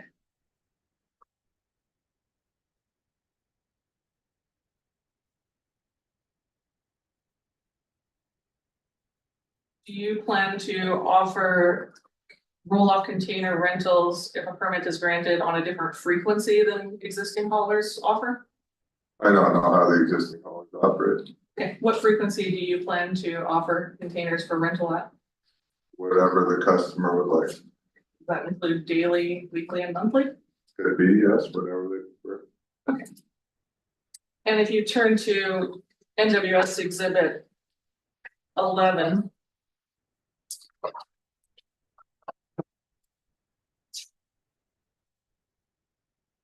That contemplates a daily and monthly rental rate, correct? Yes, And did you create this document? I did. Okay, and so is that your plan? To offer daily or monthly rentals? No, the daily rent was just like a baseline to see how much we needed to cover the cost for the bins. Okay, so do you not plan to offer a daily rent for a roll up at that rate? We're gonna offer 1 week minimum. Okay, so this daily rent line isn't useful for our conversation today. No, Okay, and would your weekly rent be the daily rent times 7? yes, Okay. And so your plan, just to, so make sure I'm clear, is not to offer daily rent, but to offer weekly or monthly. minimum weekly.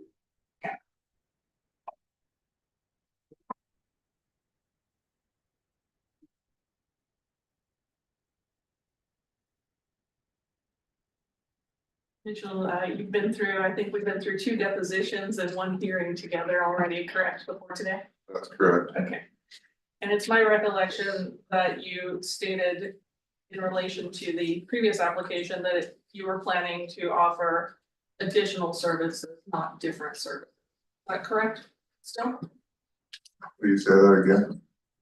Sure. I believe you testified in relation to the last hearing that your plan was to offer additional services, but not better services. It would just be an additional service provider. Is that correct? I think we'll provide better service, Okay, and how will you provide better service? a more responsive local provider. Partners that are born and raised in the valley. Any other ways you'll offer better service? Price. Yeah.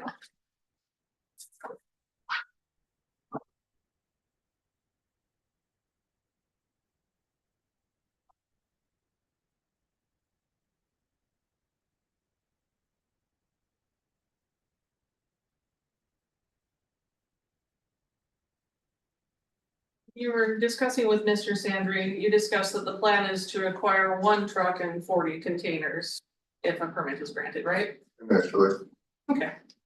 What happens if that truck needs service? Who provides service to customers if that truck's down for service? what kind of service? Roll off services. No, you said down for service. If that truck's down for 2 weeks service, if something's gone wrong with it.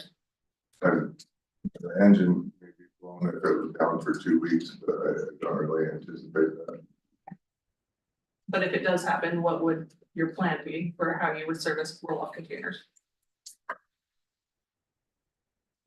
We discussed this, actually just recently, and we believe that if we get granted this, it may behoove us to purchase 2 trucks. Okay, but that's not in any documents you've provided to us in anticipation of this hearing, correct? No, but the financing's available for us to purchase 2 trucks and 40 bins.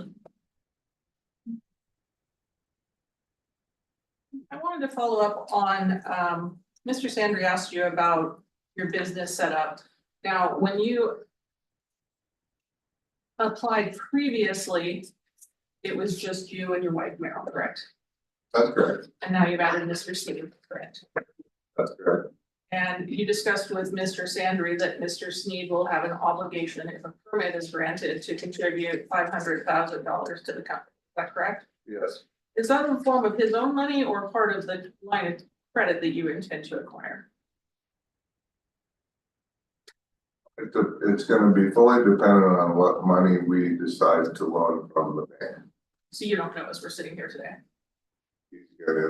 If we need the 500,000, he will get 500,000 into NW services per our operating. Agreement. You don't know if that's what you're actually going to do as you sit here today. I don't know if we're gonna need him to influx $500,000 in cash into the business.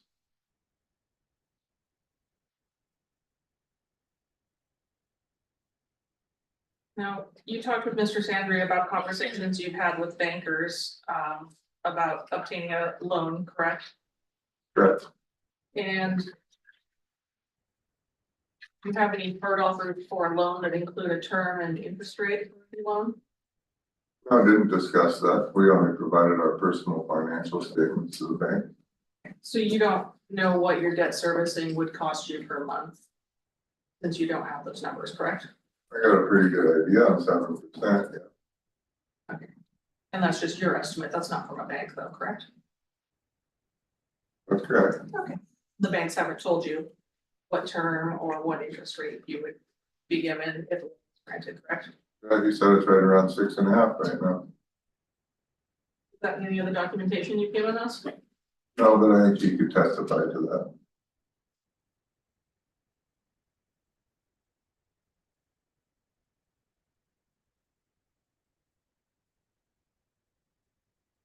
So at the last hearing, you submitted, I believe you called it a pro forma, is that correct?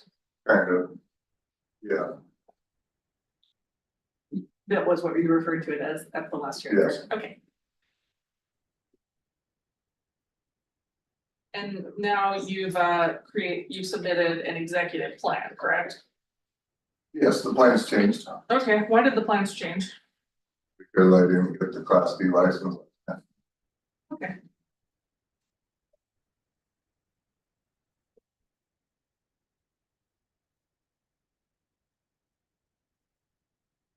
You didn't have enough capital previously? I did, I didn't provide it to you guys because I did not believe that was necessary at the time of the last hearing. Okay.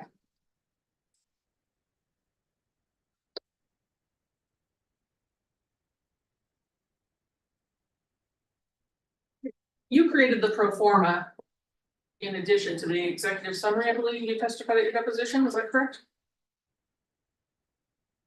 Which pro forma is, From the last hearing. yes, Okay, so you created the pro forma that was submitted at the last hearing. Did you also create this executive summary that's been presented at this hearing? yes. Okay.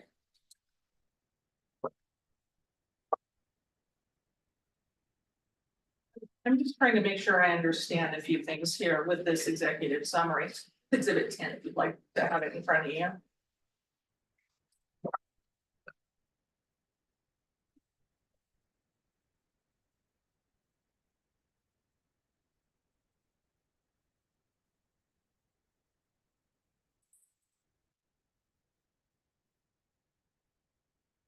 You could turn to page NWS 28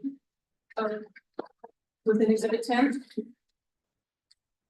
Yes, Okay. It has an average rental rate of $1,400 per month, correct?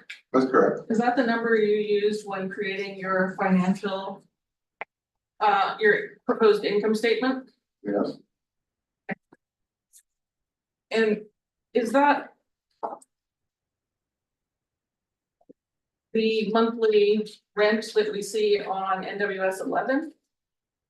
Or is it different? No, because the average rental rate includes the free drop off disposal fees. Annual estimated revenue per unit per month. Okay, and so you're assuming your rental rate plus some number of hauls when you come up with that $1,400 number? Delivery, Delivery, okay, okay, and monthly rental. okay.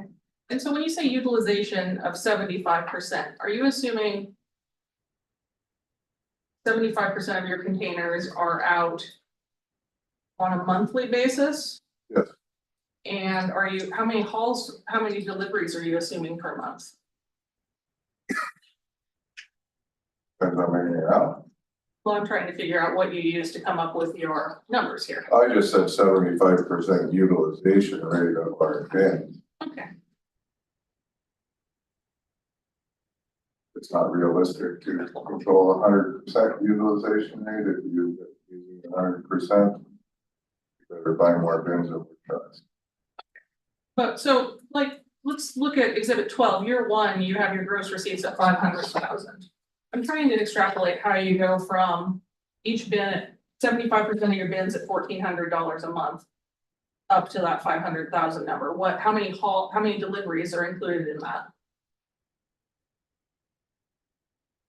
That's just an average. We could have one on a job for a month, we may only have one on a job for 2 weeks. Mhm. This is all speculation. Okay, But I don't have any hard numbers to go off of. This is what we anticipate we will generate per bin per month. okay. And so this is all speculation of your best guess at the moment. Absolutely, and educated best.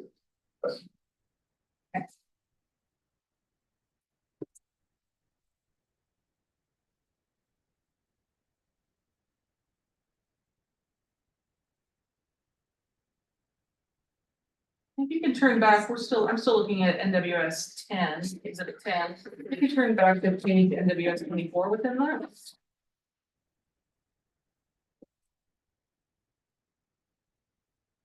You see the number 2, it says Waste Connections DBA Evergreen Disposal. Yeah. Who is Waste Connections DBA Evergreen Disposal? Who owns Evergreen Disposal, Waste Connections?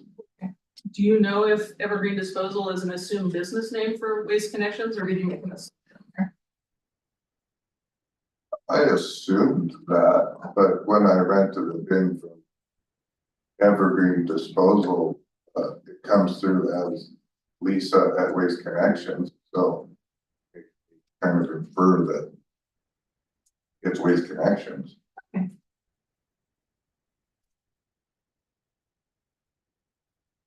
Now, on subpart B of number 2, you have some estimated monthly rentals here. Yeah, How did you come up with these numbers? based off of what I had to pay to Evergreen Disposal. Okay, and is that just the monthly rental fee, or does that include delivery and dump fees as well? I think that calculation was the monthly delivery and a pickup. I don't think dump fees are really calculated because they're just a push through. Okay.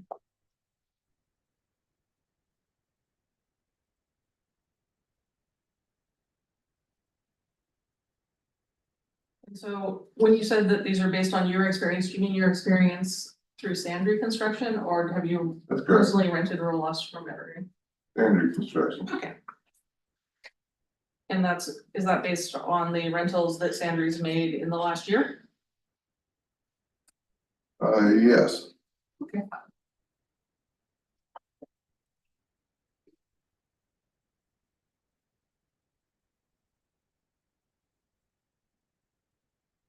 So in your pro forma that you submitted to the PSC in last summer, you estimated $1,275 per month average rental rate, and now you're estimating $1,400. Why'd that change?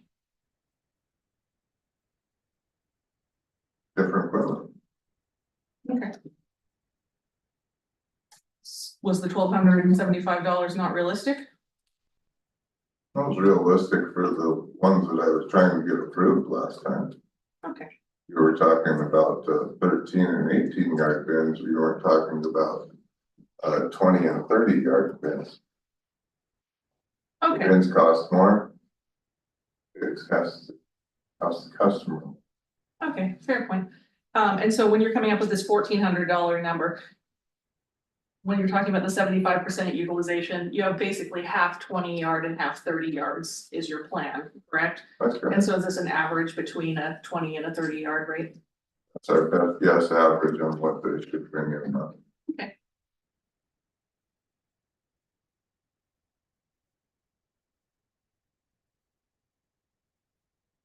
When you say it's the best guess, you don't know what you're actually going to charge until you start getting some numbers in, and those rates may change, correct?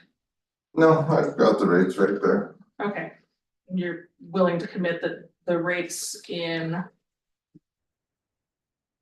exhibit 11 are the rates that you will charge if granted a permit? Well, we're anticipating that. I can't say that they will not change. The price of bins could have gone up substantially from the tariffs. I'm not positive. I know they went up. And I just checked.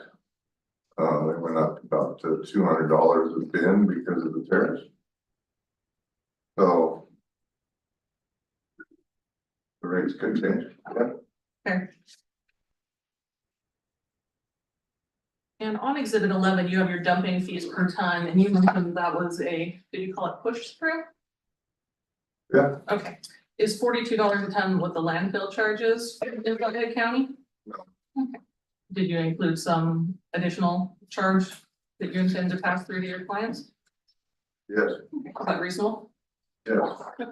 Why is it reasonable? Because you have to cover your credit card fees on it. Okay.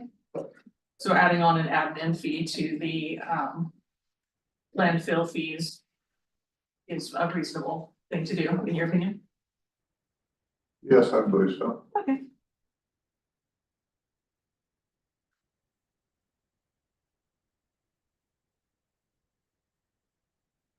I'd like to turn to exhibit 12 if you want it open in front of you.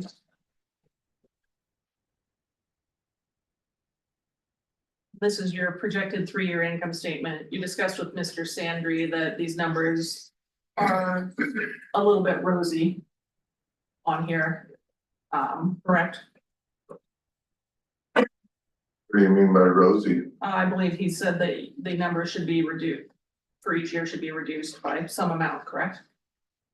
Yes, I stated that in my spreadsheet analysis, it carried over on my on the loan amount. It was doing a weird calculation with interest only.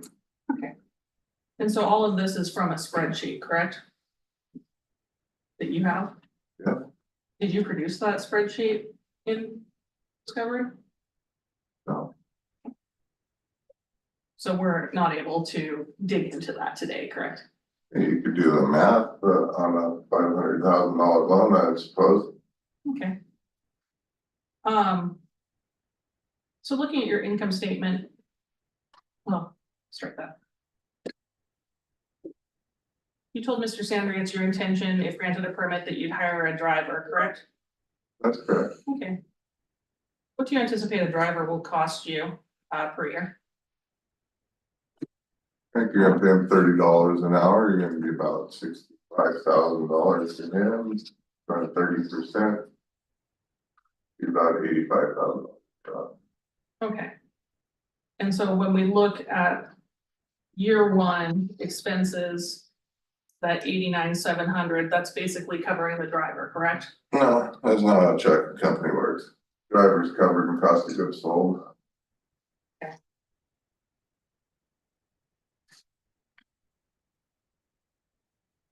And so the driver's included in your $150,000 number. Correct, driver and fuel.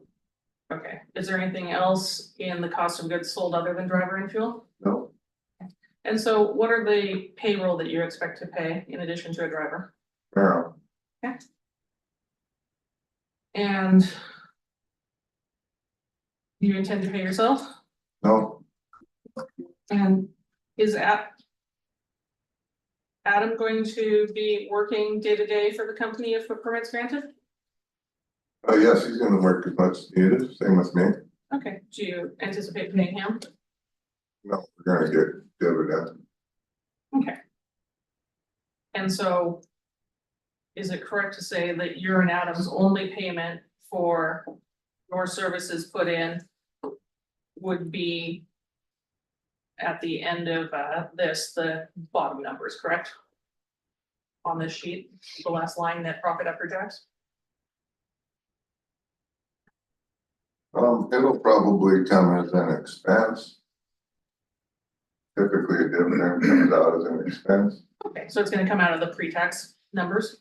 yes, Okay, so you and Adam get paid year one out of this $30,000 number that you discussed. It needs to be lowered based on some recalculations, correct?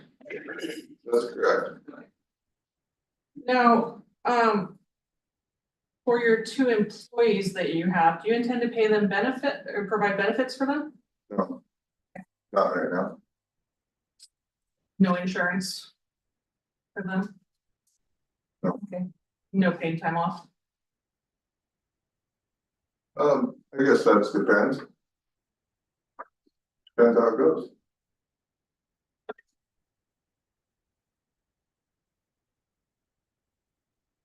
If Merrill wants some PTO and you guys take a vacation, who's going to handle the admin?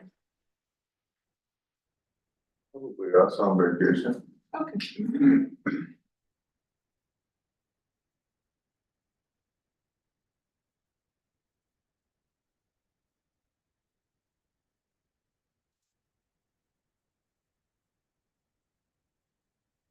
You budget $12,000 for repairs and maintenance, year one on exhibit 12, correct? That's correct.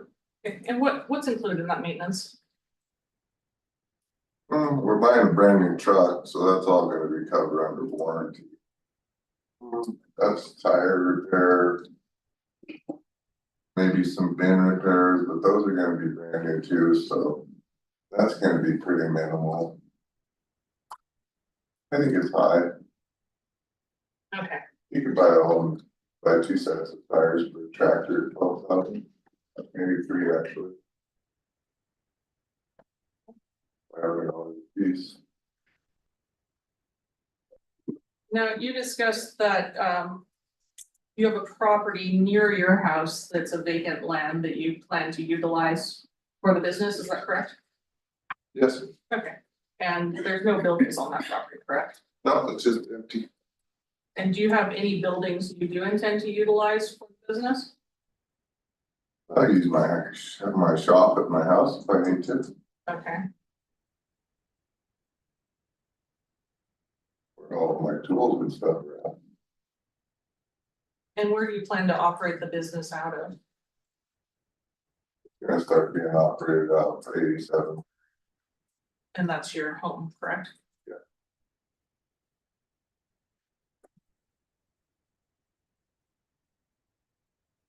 So you plan to keep all your containers outside? Just to be clear, What do you mean outside? you don't have any building to keep them in, they'll be kept outdoors, correct? Much like evergreens, yes.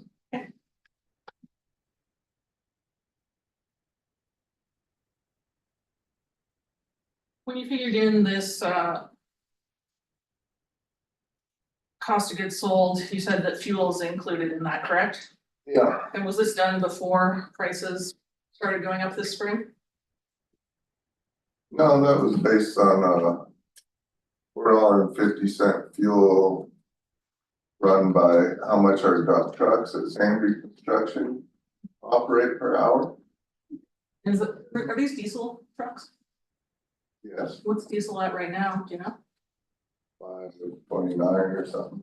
Okay, so the cost of goods sold would go up based on the price of diesel today, is that fair?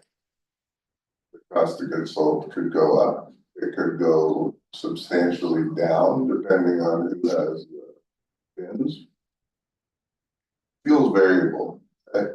Okay, but when you ran these calculations, they were based at $4.50. This was the worst case scenario for that truck to run 40 hours a week. And so my question is, if you have a situation where fuel starts increasing, do you intend to add a fuel surcharge? No. You'll just eat that cost, Yes, or would you raise your rates? no, Okay.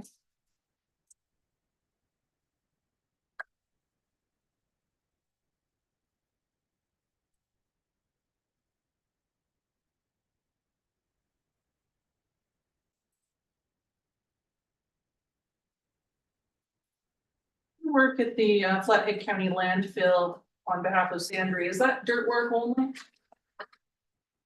no, liners, I think, road improvements, Do you put in the liners or do you sub that out? sub out the liner, yeah. Okay.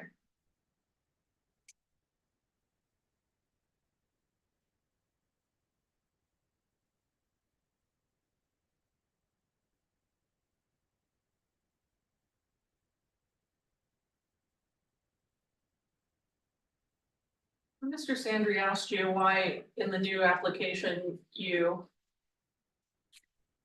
chose to now only apply to serve Flathead County. You said that it was overzealous to do 3 counties, correct? It appeared that way with the decision that was made by the PSC, yeah. Okay, so and so you are applying for a much lesser area this time, correct? Flathead County is probably the busiest county in the state, so I figured it'd be a good place to start.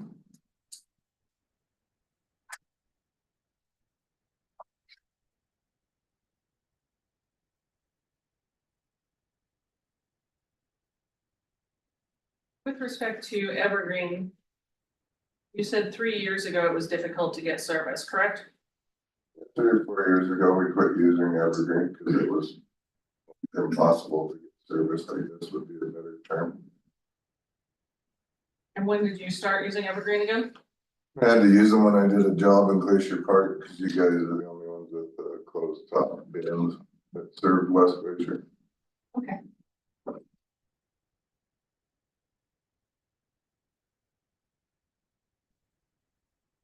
I think for public services West Glacier.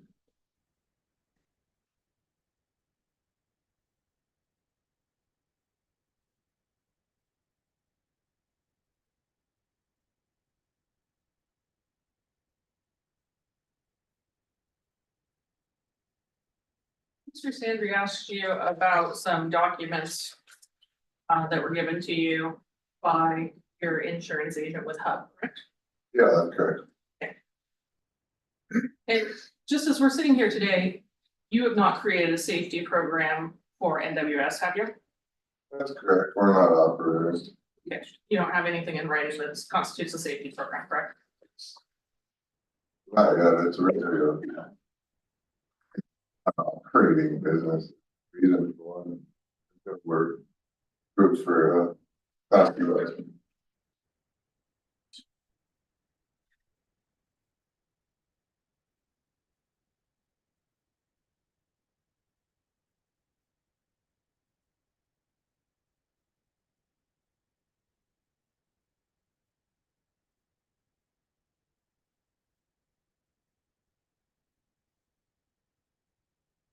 Mr. Sandry asked you about some Evergreen invoices that you obtained from somebody with Swank Construction. Do you recall that? Yes, You told Mr. Sandry that NWS can offer pretty substantially better services than Evergreen based on that, correct? that's correct. What is a pretty substantially better price to you? I would say 10% or 15% is pretty substantial.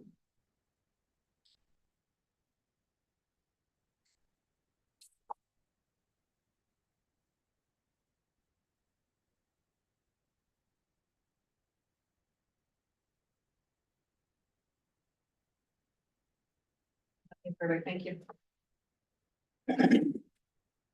Thank you, Madam Chair. Good afternoon, Mr. Hill. My name is Aaron Nicholson. I'm one of the attorneys for Republic.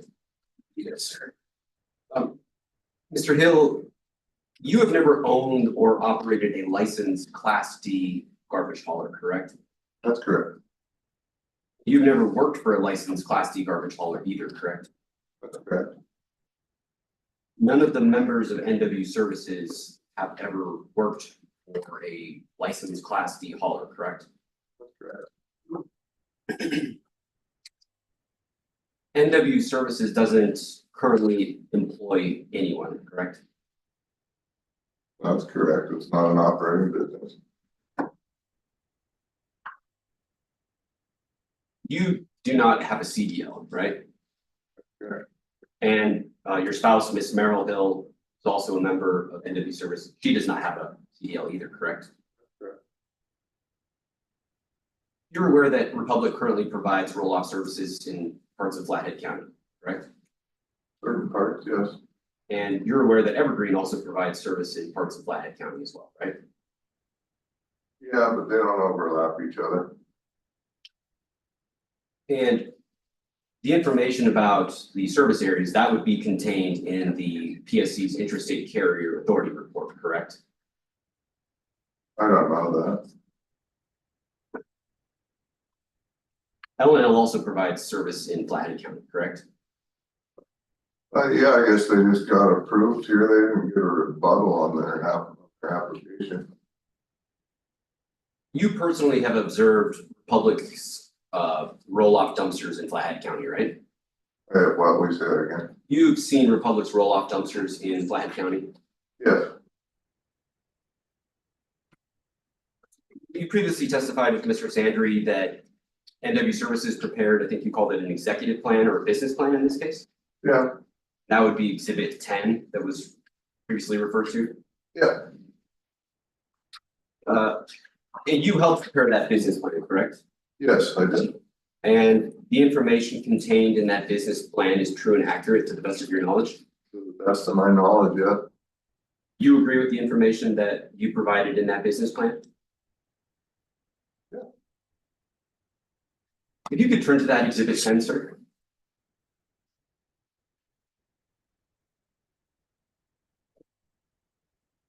And specifically, if you could take a look at the Bates number NWS 23.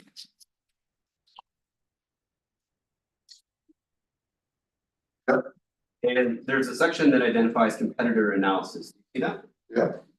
There's a section that says local competitors, subsection 1, public services, and it states, quote, that Republic is, quote, a major national waste management company with local operations in Flathead County, known for comprehensive waste services, including residential, commercial, and industrial waste collection, as well as dumpster rentals. Do you agree with that information, sir? Yeah.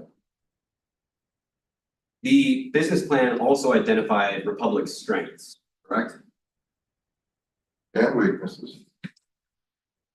And looking at the top of page NWS 24, it identifies its strengths at subsection D. You see that, sir? The NWS business plan identifies Republic's strengths as, quote, extensive fleet, nationwide reputation, reliable service, recycling options. That information correct? Yeah, I mean, it's extensive. It's a multi-billion-dollar national company. That's a broad overview of your owner. It's not just the local.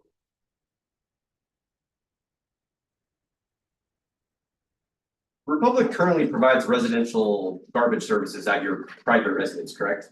Yeah. That would be at the 87 Margarita Trail residence. Yeah, the price went up too. And At your deposition, you testified that Republic provides reliable garbage service at your private residence, correct? Yeah, that's not a roll-off, it's a weekly service. You personally have never been denied roll-off service by Republic, correct? No, I have not. Well, actually, yeah, I mean, when I called to get one in Kalispell, you guys couldn't provide me one, so yes, that's true. You guys denied me service because you're not a provider for that area.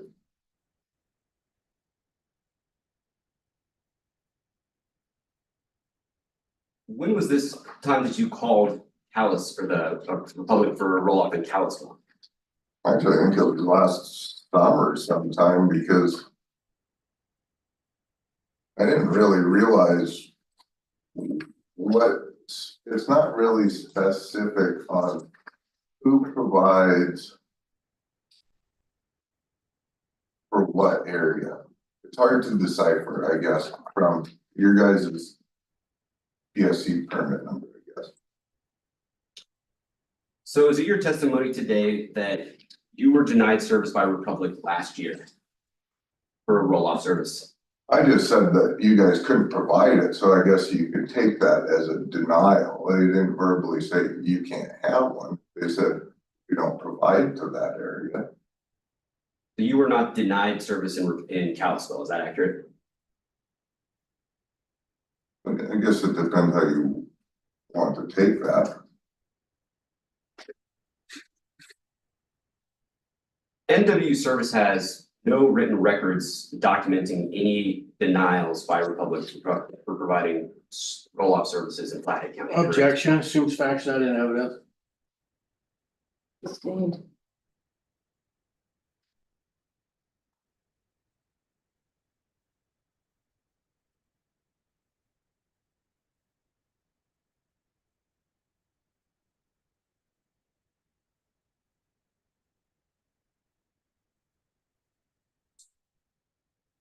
NW Services' position in this case is that the existing haulers are not meeting public need in Flathead County, is that accurate? Yes, And that conclusion is based on your conversations with other contractors, correct? that's correct. NW Services didn't hire an economist to analyze the public need for roll-off services in Flathead County, right? No, I did not hire an economist to do a full analysis on Flathead Valley. Similarly, NW Services didn't hire a market analyst to do an analysis of public need for roll-off services in Flathead County either, correct? No, we did one personally. I know enough contractors around that we made enough phone calls to see if the two current providers were doing a good job with service. So, but you didn't hire a market analyst, correct? No. Currently, NW Services does not know how many roll-off containers Republic currently operates in Flathead County. Is that accurate? I think at the last hearing, you guys said that you had 100. As of today, do you know how many roll-offs that Republic has in Flathead County? I don't have a clue. How about for Evergreen? Do you know how many roll-offs that Evergreen operates in Flathead County? I think what they said last year was they had 150. But as of today, you do not know that number? No, I'm not part of their team. And how about say for LNL? As of today, you do not know how many roll-offs that LNL has operating in Flathead County, correct? That's correct. As you see here today as well, you're not aware of the number of roll-off drivers that the three of these providers currently have employed in Flathead County either, correct?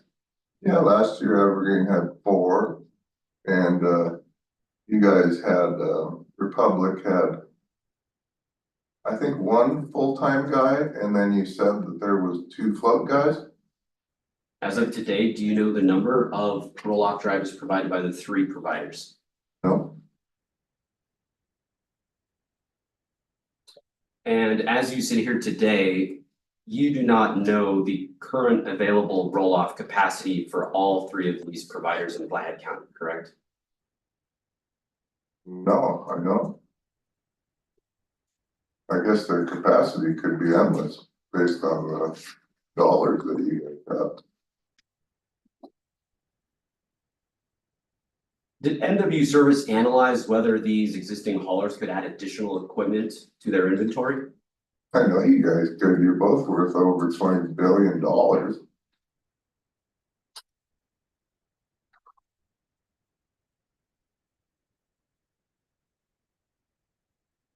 NW Services' position in this case is also that the existing providers are not providing timely service, correct? Yeah, I believe so. And that evidence would have to come in, I guess, through shipper witnesses, correct? Yeah.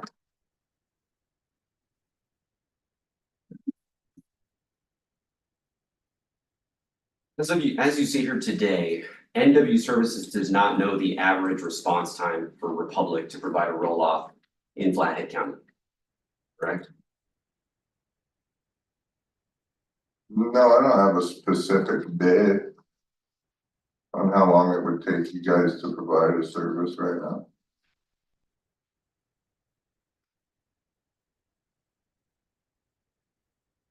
We talked previously about contacting Republic. I want to ask some follow-up questions on that. So in preparation for this hearing, you contacted Republic over the telephone to secure some pricing information, correct? Look to see if they could provide us with a roll-off, yeah. And you called Republic's publicly available customer service number, right? When you look on Google Republic Services, Kalispell, that number, You spoke to a customer representative, correct? yes, And that person gathered information from you, right? yes, I believe so. And then you also received a call back later that evening from a local Montana Republic representative, correct? That's correct. And you had described a fictional project to Republic to gather information on pricing, right? On that one, yeah. So this project, it actually didn't have a real actual address, right? No, And even though this was a fictional project, Republic still returned your phone call that same day to provide you with pricing information. they didn't know it was a fictional project. They called you that same day though to help provide pricing information, correct? Oh, no, they never did provide me pricing, actually. Republic provided you with a price range, correct? No, I don't think you ever did provide a price range. Is your testimony today that Republic never provided you with a price range? For the false one? Yes, sir. Yeah, I don't think he gave me a hard number price on that. Mr. Haley, you previously testified under oath at a deposition in this case, correct? Yeah. That was about 3 weeks ago? Yeah. And you testified truthfully? Yeah. And you testified accurately? I believe so, yeah. Madam Chair, permission to approach the witness? Granted.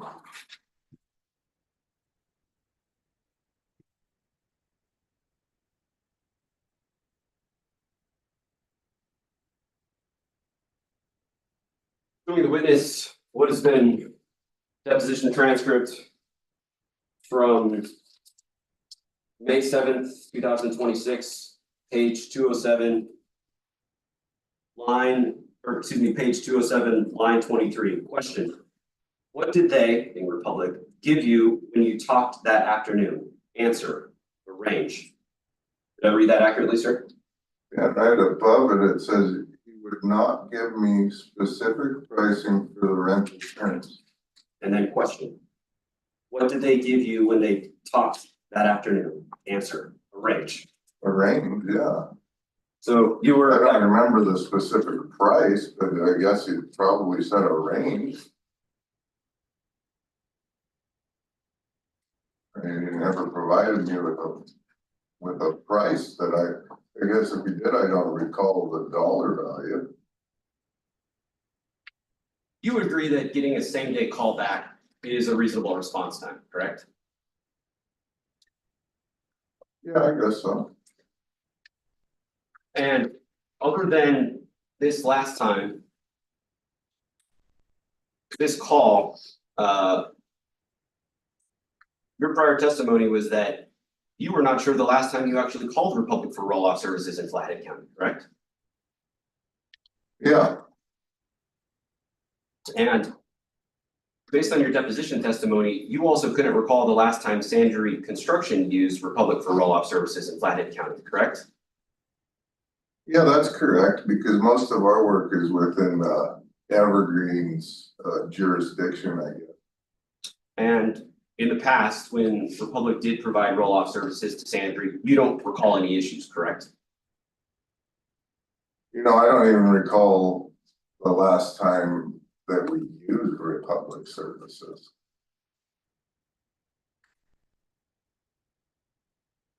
I know you guys provide us a service at our shop. No. A weekly pickup service.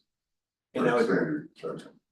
sorry, let me interrupt you, sir. And that would be at your private residence at the 87 Margarita. No, and you guys provided a Sandry Construction shop. Oh. Yeah. And I think you provided out our gravel pit too, and East Calhoun. And you're not aware of any issues with that service, correct? Those are weekly pickups, those aren't roll-offs. You previously testified that a roll-off pickup within 2 to 3 days is a sufficient response time, right? I think 2, yeah, would be sufficient if they, I mean, I guess you're gonna give you a full business day, right? To try and get things situated. So you still agree that 2 to 3 business days is a sufficient response time to provide a roll-off delivery to the site? Yes. You agree that same day service isn't always realistic? Yeah, I agree that it's not realistic all the time. You might be extremely busy that day that somebody wants one. You just can't get it there that day. NW Services hasn't performed any analysis regarding the impact its proposed authority would have on Republic, correct? That's correct. And NW Services has not conducted any analysis regarding potential harm to Republic in this case either, correct? I don't think being a little mom and pop roll-off business could really impact either one of your guys' businesses, frankly. So just to be clear though, NW Services hasn't conducted any analysis regarding potential harm to Republic in this case, correct? That's correct.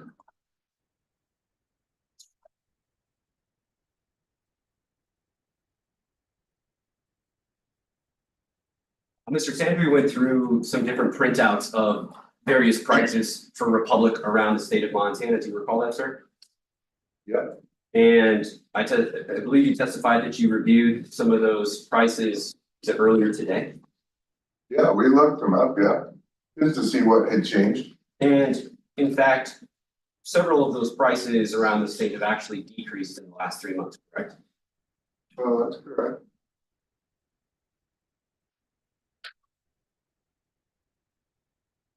I don't know why with the price of fuel. Currently, NW Services doesn't have any signed contracts to provide roll-off services to any potential customers, correct? No, but as soon as we get our class D one, Sandry Construction should be happy to sign. Talked about a little bit about your business plan at Exhibit 10. NW Services currently doesn't have the full startup capital identified in its business plan, correct? What do you mean? Well, we could take a look at Exhibit 10. I believe it's NWS 28 is the base number.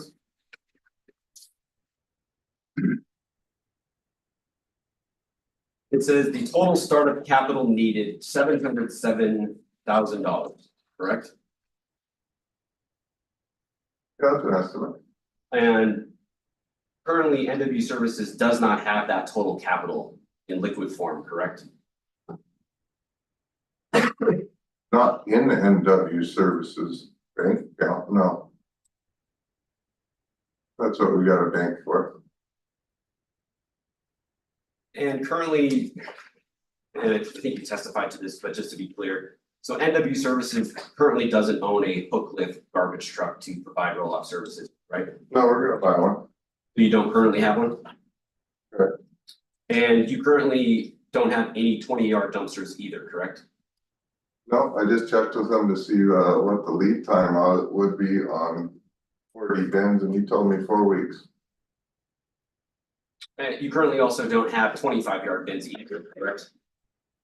I don't want 25-yard bin. You don't have any either though, do you? I don't want it, not anywhere on anything 25-yard bin. Just to be clear though, you don't have any 25-yard bins though? You being NW Services? Yeah, I don't think that Republic or Evergreen has 25-yard bins in Blackfoot Valley. And NW Services does not own any 30-yard bins either, correct? That's correct. NW Services currently owns 4 bins, right? That's correct. And those are about 18-yard bins. 2 or 18, 2 or 13. NW Services plan is to take on debt to acquire the additional equipment, including the truck and bins, correct? Yes, you typically have to take on debt to start a business.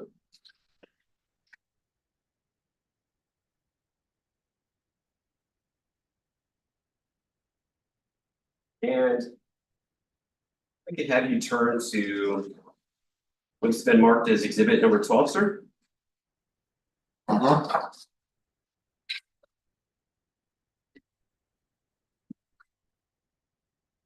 There is, under the expense column, there is a row that states loan, $550,000. See that, sir? Yeah. Is it, as part of this business plan, the plan was to take on a $550,000 loan to help with the startup costs of the business? No. The loan for the total value of the equipment was around 500. We each were gonna put down $75,000 down, which would bring the loan to $350,000. The loan, Would in turn make that loan cost of $83,160 for the first year. And my depreciation calculation was wrong also, because that was a straight line to a salvage 0 on a 5-year. These numbers are aggressive. 5 years on the note at 7% term. those are the estimates that you've used? I said that we went over this earlier with Mr. Sandry, that these were wrong, that were brought to my attention by Lucas in the deposition that I missed. We owned it. It was a carryover, the number carried over. So in this projected 3-year income statement, which is exhibit 12, NWS 32. The loan amount of $550,000, you're saying that that's not accurate? That's correct. I just said that that number was not. I previously said that. And I said that that was an interest calculation that pulled over bad from the Excel spreadsheet. Have you prepared an amortization schedule identifying the amount of principal and interest on this proposed loan? Yeah. I And actually got them over there. so the amounts listed under year 1 here, which I know you believe you said was inaccurate, but amount you listed under 36,501. Is that, you're saying that that amount is incorrect, right? That's correct, yeah. What amount should that be? Do you know, just by sitting there? And I just said $83,160. How about for year 2? Again, $106,000. and so it's an additional, Year 3, $166,000.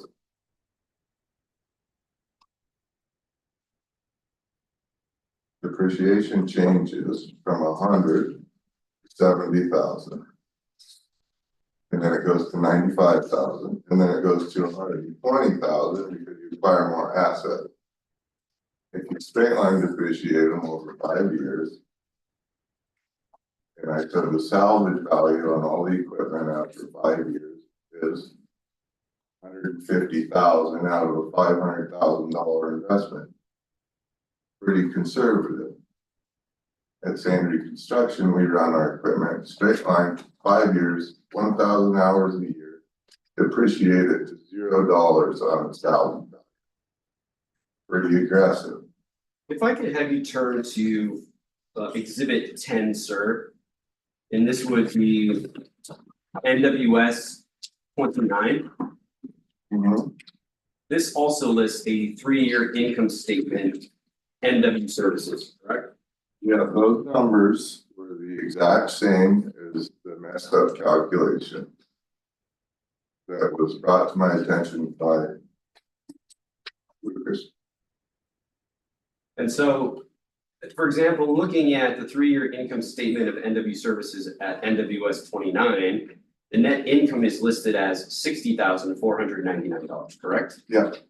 But then when you compare that to exhibit 12, NWS 32, for year 1, the net profit before taxes is listed as $30,499, correct? Yeah, that's because I put in an extra miscellaneous on our projected 3-year. So you'll see a $30,000 difference between the projected income statement and what's in the business. So it's a miscellaneous expense that I added that isn't really needed, quite frankly. So there's differing numbers in these two income statements, correct? Correct.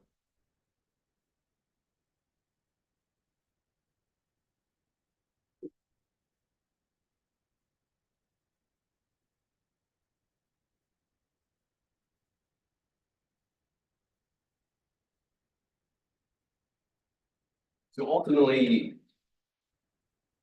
these don't actually show the bottom line numbers that you actually anticipate using running this business, correct?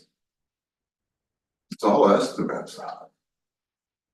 I don't have a previous year finance to make a specific analysis on.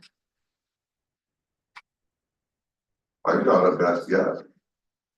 And I think it's a pretty good educated guess, quite frankly. Mr. Hill, NW Services does not have a current safety plan that it is drafted, correct? That's correct. And NW Services does not have a drug and alcohol policy that it hasn't acted yet either, correct?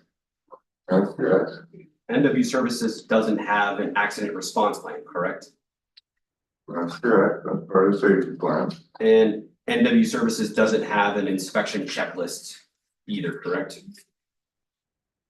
For its vehicles. We don't own any vehicles that we need an inspection checklist to meet DOT requirements.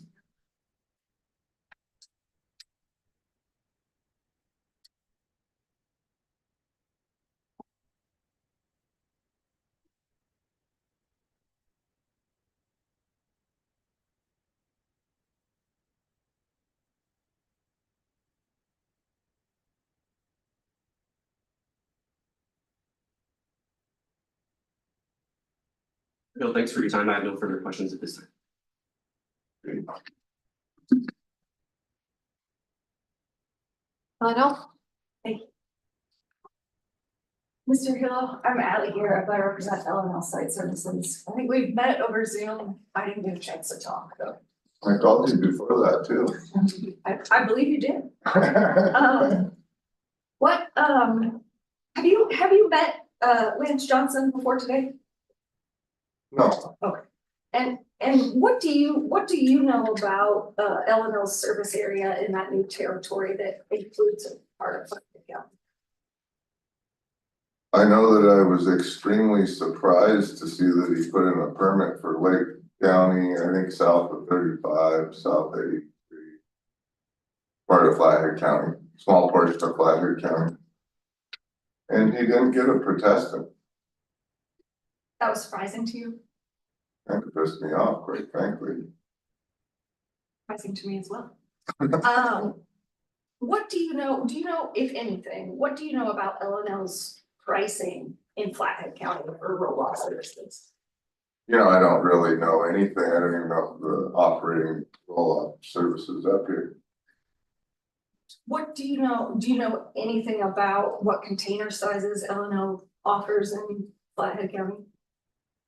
No, I thought they were targeting more of the residential weekly pickup type of bins. And have you ever called L&L or Grizzly Disposal and Recycling for you or anyone at Northwest Services called L&L or Grizzly for roll-off service in Flathead County? No, the only time I called the Grizzly, I called to see if they provided a weekly service at my residence. And what was the response? That's when I found out that they didn't provide service north of Highway 83. And so you're outside of their service area? I'm sorry. When you were considering filing this initial application, how did you decide that you wanted to do or provide roll-off services versus commercial and residential service? Just being in the construction industry, you know, a lot of different contractors up here and, you know, mostly for us, it just became frustrating that the service is cumbersome, subpar, and extremely expensive. And I thought, I started talking around with guys two years ago if they were unhappy with the service providers, and found out that Objection. quite a few were. Hearsay. Sustained. So Mitchell, did you, with respect to what the services that NW Services is proposing to provide, when you decided that you saw a need for roll-off, but didn't see a need for commercial versus residential, commercial and residential? I guess at the time, it didn't really cross my mind, honestly, about the residential service. That wasn't something that you were interested in providing at that point in time? Yeah, no, I mean, we weren't. I just thought, honestly, when this all started, I thought it'd be a great business for Merrill to operate. And then I found out that we needed to have a Class D license, so it's totally changed our outlook on going for this license. At some point, if NW Services does get this, is successful this go around, would you look at expanding to providing commercial and residential services at some point in the future? I mean, there's always a potential, right? If the business isn't growing, it's dying. And it looks like in your business plan, you're looking at 20 and 30 area containers.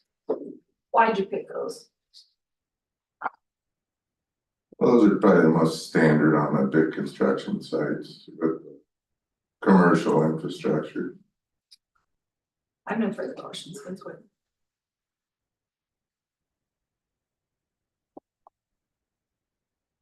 I just have a couple of questions for you, Mr. Hill. Yeah. So, I understand it, NW Services is seeking to provide roll-off service throughout all points of Flathead County, correct? That's correct, yes. And from what I understand from your testimony, you have some familiarity about where each of the protestants here today provide service, is that correct? A little bit. It appears to me like they don't overlap anywhere in the Flathead County. Okay, are you aware of any area that no one is serving at this particular time insofar as roll-off containers are concerned? Not that I know of, no. Okay, that's all I have, thank you. Has someone any questions? No. give the participants a chance to recross based upon our questions. Evergreen, any recross? No recross, thank you. LNL? Sorry, Republic That's okay. No questions, Madam Chair. and LNL? Nothing further. Thank you. Mr. Sandry, would you like to redirect? I just have a tough question. Mitch, you testified in response to one of the populous questions about some problems in West Glacier with a closed lid bin. Is that right? Yeah. And how long ago was this? A year or so ago? 2 years ago, a year and a half to 2 So what years. was the problem with the service? Objection, beyond scope. It's not beyond the scope of cross. We talked about the West Glacier bin during cross. Specifically. Overall. At the time, they just said that they would not, when we rented them, the requirement of the National Park Service to have a closed bin operable way to keep the bears out. They stated that Evergreen was the only provider up there required to use them. They said that we were at risk of them not being able to pick it up later into the year in West Glacier. So was there a problem or not? There didn't end up being an issue there, no. I have nothing further. Thanks. Would you like to temporarily or permanently? Yeah, he can be excused. Permanently? Huh? Permanently? Yeah. Mr. Hill, you are permanently excused. Thank you.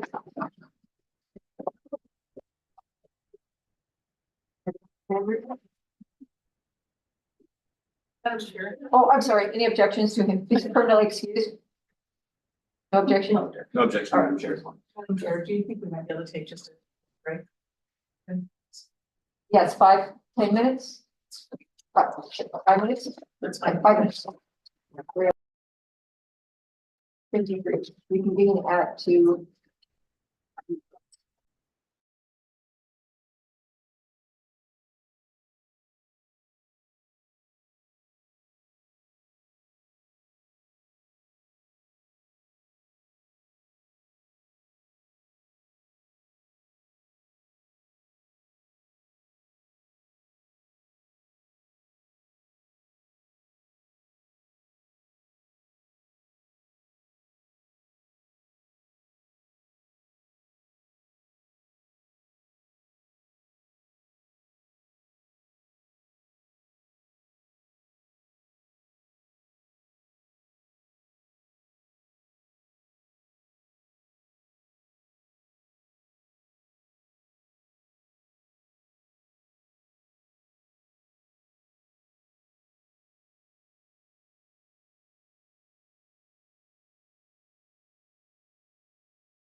Time is 3:01 and we're back on the record. Mr. Sandry, please proceed with your next witness. Thank you. Next witness is Merrill Hill.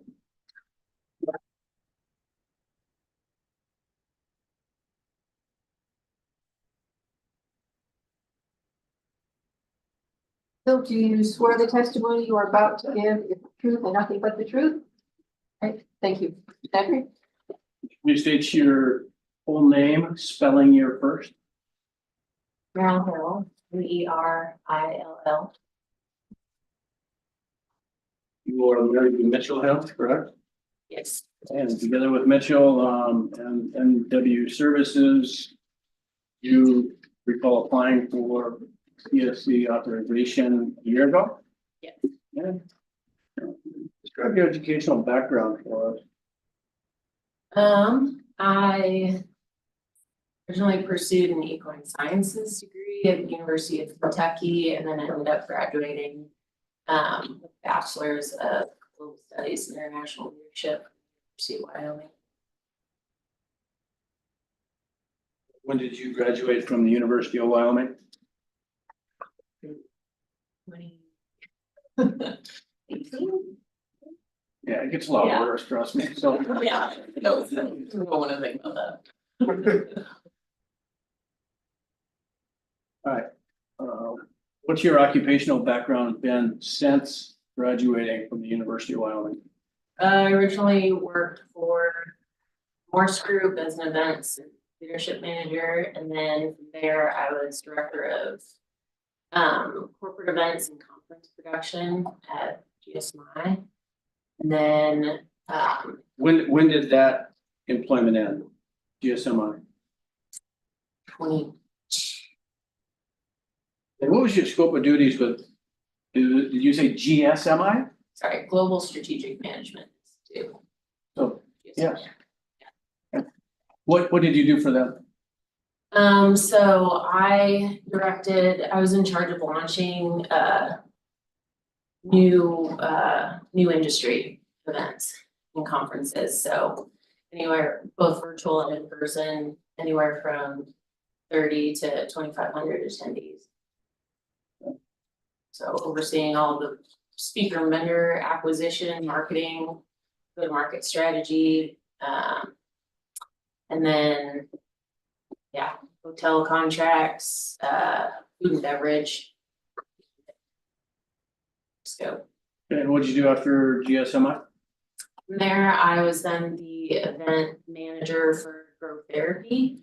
So again, managing more in-person events with them, handling all of the contractual needs there. And then I was the growth marketing manager for Go Power EV, so handling their content creation and strategy, and marketing and acquiring new partnerships of that nature. And then And so what was your day-to-day though? in that role? Yeah. Pretty much a lot of graphic design. They were pushing new markets out in California and Texas. So I was doing partnership outreach there, as well as looking at different conferences, both within the US and internationally, that our sales and marketing teams needed to attend. And then working on funneling the new contracts for getting EV charging parking spaces into apartment complexes, commercial buildings, things of that nature. Doing copywriting on the marketing side as well. And currently, what are you doing? Currently, I work for, or I'm the programs and events coordinator for Plumbing Manufacturers International, which is an international manufacturing association. And so I do all the program development. I handle all speaker and vendor acquisition for all of our events, project management, customer service, data systems management on the back end. I also oversee employee recruiting and onboarding, and all the documentation for onboarding training, things of that nature, and marketing as well. Did you take some time off after the birth of your child? I did. Okay, how long? I took 3 months maternity and then I returned part-time and present act. You had a bad intrathecal that debilitated you physically? Yes, So that was most of that downtime? yes, In your current occupation, are you scheduling much? yes. Yep, What would your role be with NW Services if the authority was granted? I'd be handling day-to-day operations, daily scheduling, employee hiring and creating the onboarding materials and training documentation. Overseeing the development of the safety standards and protocols. Along with whatever's pursuant with the DOT and other guiding organizations. Keeping in touch with both Mitch and Adam for any maintenance that needs to be taken care of with the vehicles, pre and post inspection paperwork for the drivers, making sure CDL licenses are up to date. And then website and software management as well. As you, Customer service. sorry, as you sit there today, you don't have any plans of getting your CDL and making this a one-woman show? Okay. What sort of format or program, I guess you call it, would you use for scheduling and delivery pickups, all that kind of stuff? Is there something you have in mind? Docket. It's the name of the software. Does Docket have applications for various endeavors, business types? It does, but its main use, its number one use is for roll-off and waste management solutions. Oh.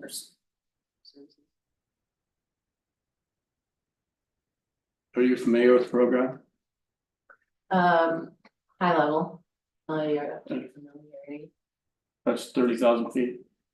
35. Yeah.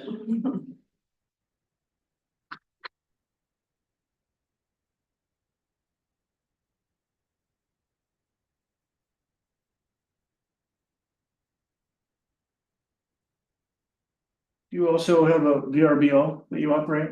Yes, been operating that since 2020. And that's located on your residential property that you share with Met? Correct. And how long has that been VRBO? Going on 5 years. Yeah. Airbnb and VRBO. So the same space, simultaneous, both Yes. VRBO and Airbnb? Yes, Is that scheduled through VRBO and Airbnb? yes.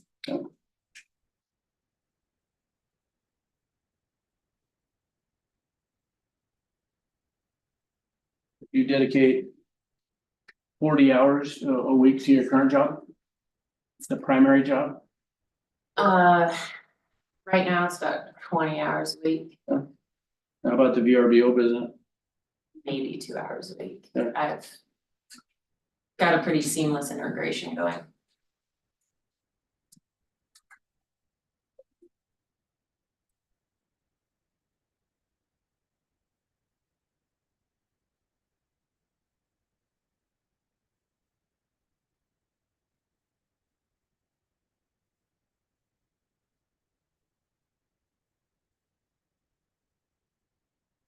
Of course, the rest of your time is dedicated to childcare. Care and PT right now. So I've learned over the years to say it is not a job. I have nothing further. Thanks.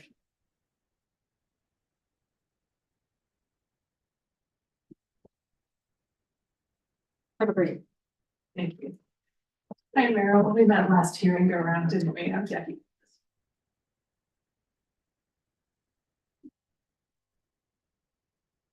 We talked with Mr. Sandry about some of your work history. Is that all since 2018 when you graduated from college? Yes, Okay, perfect. And I think he mentioned that scheduling is part of what you do in some of your jobs. Is that fair? Yes, very much so within the project management. Okay. Have you ever made a mistake in scheduling anything in any of your jobs? Probably once or twice. Okay. How do you address a mistake if you make it? Hopefully identify it as soon as possible and then immediately practically rectify it as much as possible. And of course, if it involves another individual, another organization, I prefer to give a phone call and communicate further. Okay, so address it as soon as you can.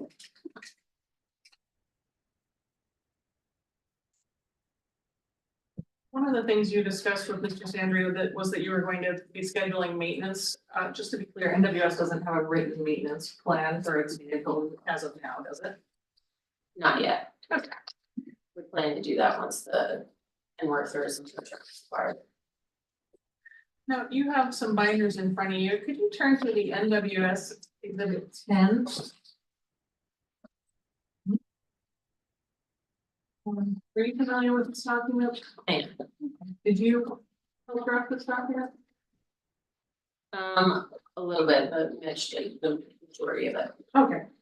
And I believe he said in his deposition that he had done the majority of it. Correct. Okay.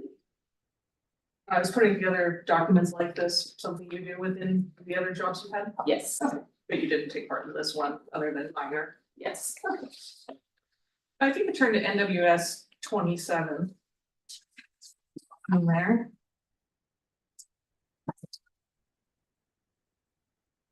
Yeah, you see where it says operational plan and there's some items underneath it?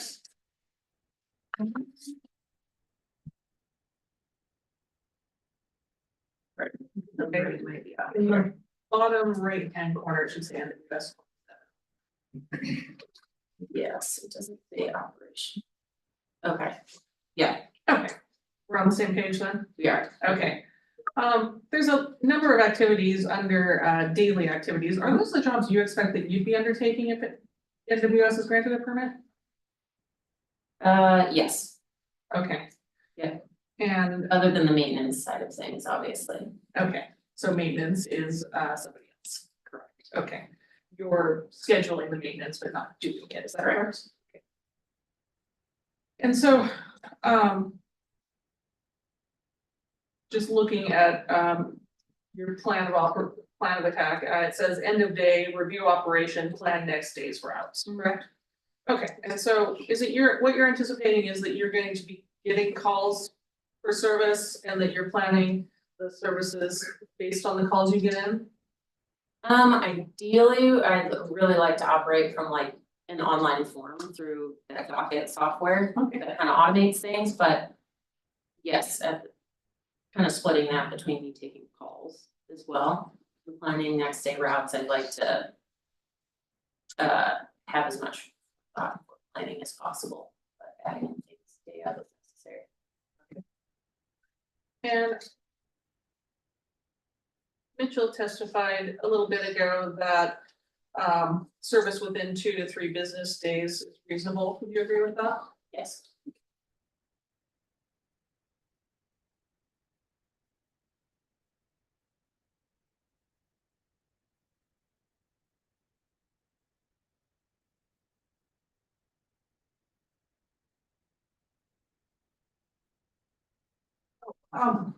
So you mentioned docket software. Do you know the cost of that? I don't, I believe they offer various plans, so I don't. Okay. Have you reached out to them to get numbers from them? I had reached out to schedule an initial, like a walkthrough with their sales team last year when we had applied. But not done a formal, Mitch might have, but I personally did not. Okay, and did you complete that walkthrough with the sales team? I did not, I believe, no, Okay, I did not personally. and so as you sit here today, you don't know what that software would cost to the business? I don't have exact numbers for it. Do you have round numbers for it? Probably.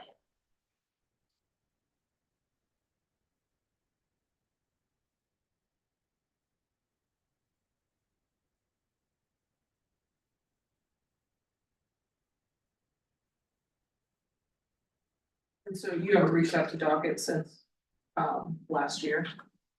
No. Okay.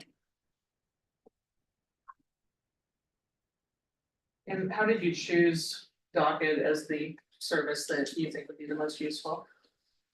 Just in a simple kind of analysis as to the other softwares that are available, that one seemed to be highly rated. Especially within the waste management sector.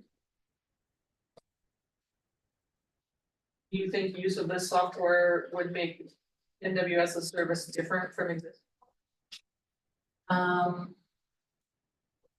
I believe so. I haven't had personal interaction with any of the current haulers, but they offer things like AI assisted scheduling and within the back end of the platform, so there's a lot of automation available.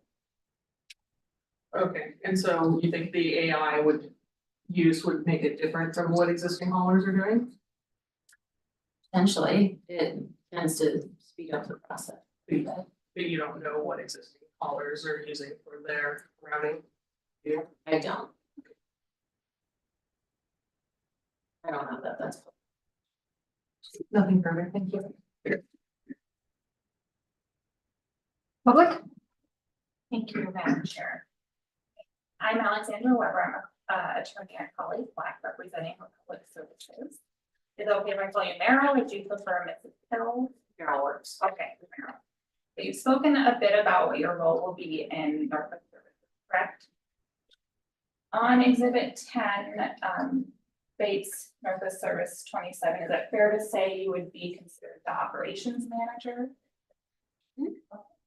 And is it fair to say that you would also be considered the administrative support? Yes. Okay. And you'll be the primary point of contact for customers on the day-to-day basis. That's correct. And at the start, you'll be the only person designated for the role, correct? Correct. And you've never operated a roll-off dumpster business, correct? Out of business. And you haven't professionally worked in the same service industry as what you're proposing to do here, correct? I haven't. And you spoke a little bit about the docket system. And as part to utilize for your scheduling as well, correct? And part of scheduling will be determining when the driver's on the road. And drivers must comply with CDL regulations, correct? Yes, sorry. How do you plan to ensure that driver schedules comply with the regulations? I think once we have if we get the permit granted and once we build out that safety protocol documentation, just figuring out how to fit that in with whatever software we use, if it ends up being Docket, making sure that all the compliance is there. I don't have specifics to that right now.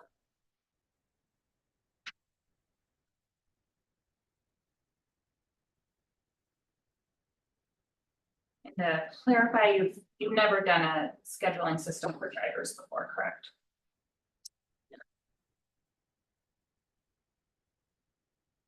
And you've never worked where you've had to handle employees with CDL license either, correct? CDL. No, I've handled employees though.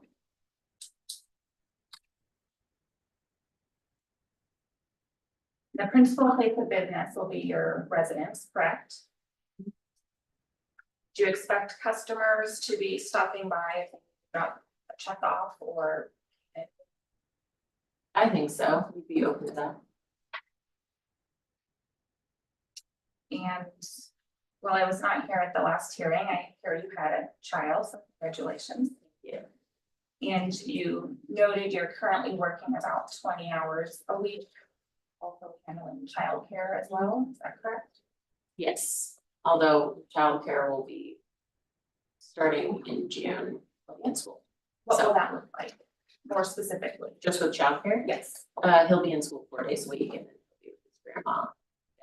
What are the hours of school? 7:30 to 4:30. What, is it a?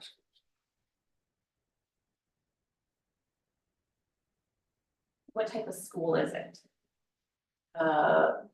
Montessori daycare, Do they have more than one teacher? yes.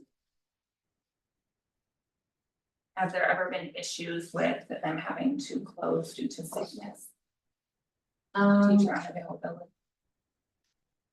Maybe, not that I know around teacher unavailability, but yeah, maybe sickness. What do you plan to do if, whether it's the daycare is unavailable or maybe your son is sick, what do you plan to do that day? We have a nanny standby, and we also have in-laws that are next door, neighbors that are retired.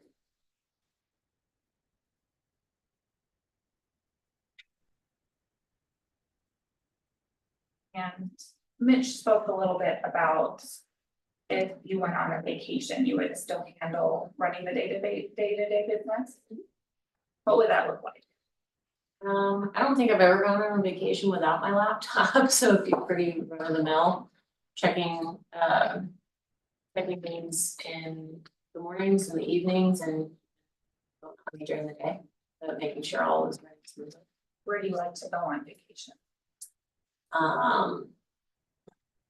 Usually just within the US or maybe Mexico, so still staying in very relevant. You always have service, availability to access. I'm sorry, was that a yes? Yes, sorry. Thank you.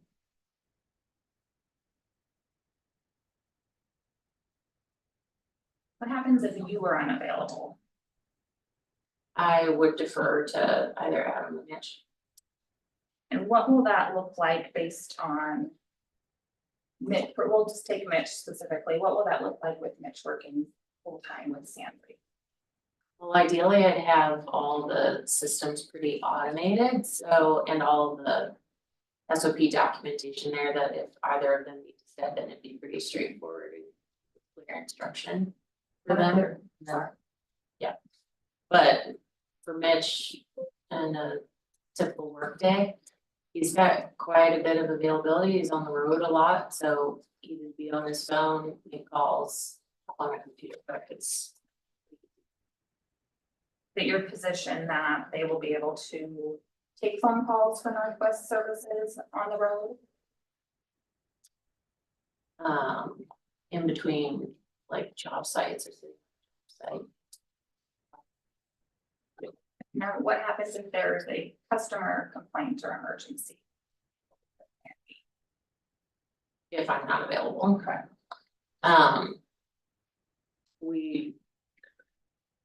I definitely intend to have protocol in place and supporting documentation for how to handle various client inquiries and, or just from clients, if you will. And in an emergency, both Mitch and Adam have quite a bit of flexibility, so they can manage that in an immediate nature. And then you also mentioned Adam as another backup, correct? And he's also a backup as a driver, correct? So what if he's out running calls all day based on the schedule? How will he handle customer complaints or phone calls?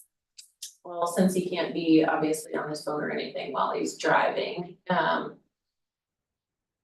hopefully he has a moment and I think within like a 2-hour response time with a phone call or something like that.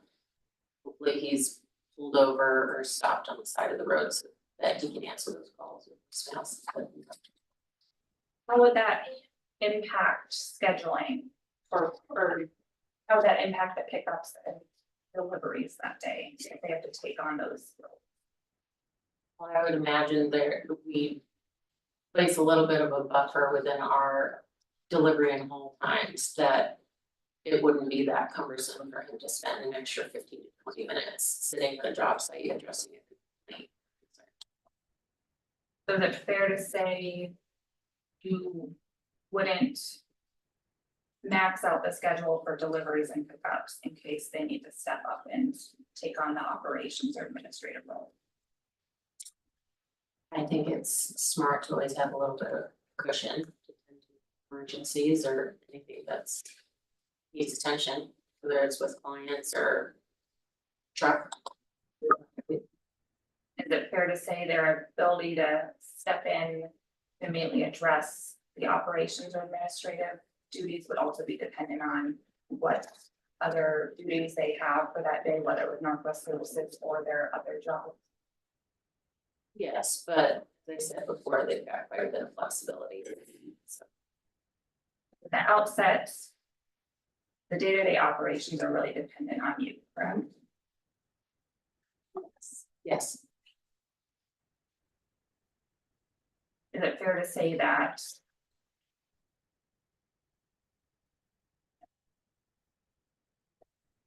you also spoke that your role as the operations manager will include ensuring the safety, trainings, and written procedures are all complete, correct? And that includes maintaining company records, correct? correct.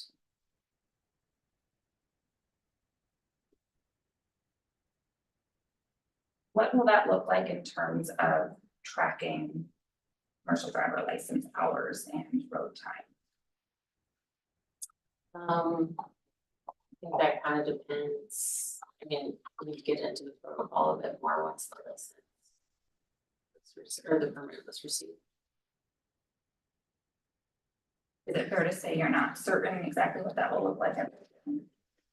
I don't have a set point here for that right now.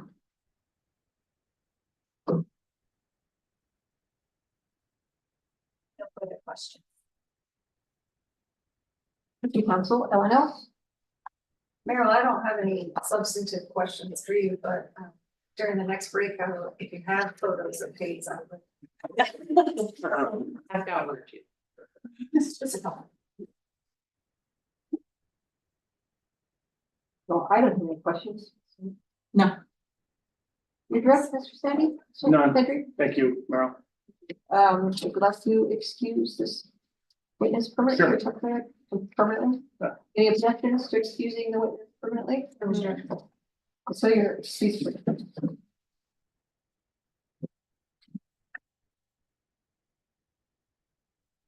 Our next witness, All right. NW Services called Adam Sneed.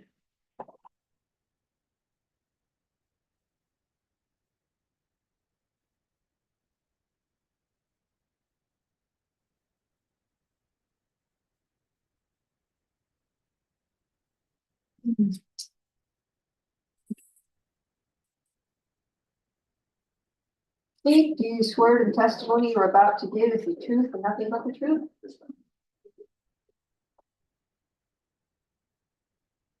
Please state your name.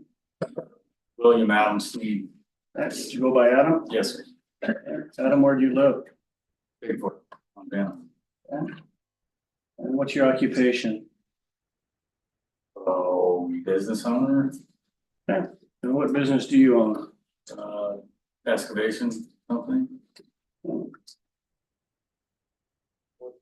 type of work do you do? What sort of jobs does your excavation company perform? Septic systems, digging some ponds, building some roads, digging foundations. Those smaller excavation projects? Yes, Does your business have a name? Diamond Bar A. Does Diamond Bar have any employees? It's got one. Has Diamond Bar been in business for a while? Well, how long has it been in business? Within third year. Has Diamond Bar ever had more than one employee? I've had two. And so you work hands-on with the other employee? Yes, What type of equipment does Diamond Bar have? excavators, dump trucks. Trucks and trailers, dozers, skid steers.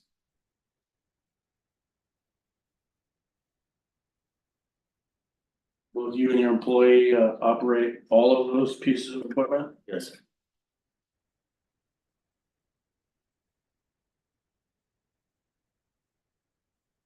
Prior to operating the excavation business, what did you do? was partner in Big Sky Rents here in Kalispell, Okay, what was Big Sky Rents? equipment rental company. What type of equipment?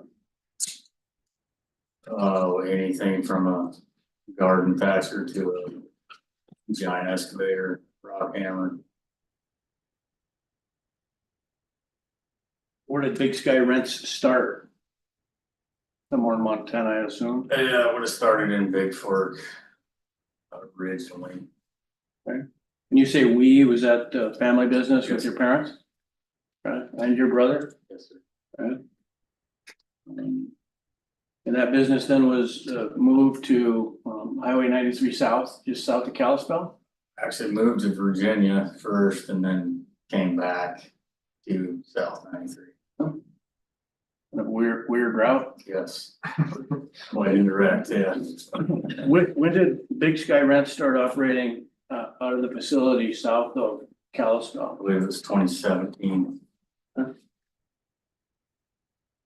Were you a principal in the business from that time forward? Yes.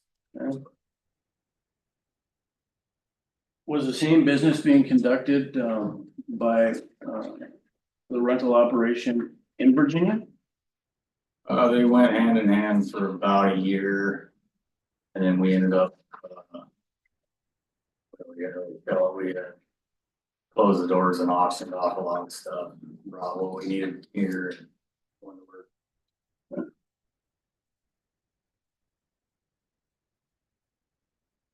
And ultimately, Big Sky Rents then sold to Sun Rental, a national rental company. Sunbelt. Yes, sir. And Sunbelt still in the same facility south of Kalispell. Yes. And when did that sale occur? 4 years ago, February 22.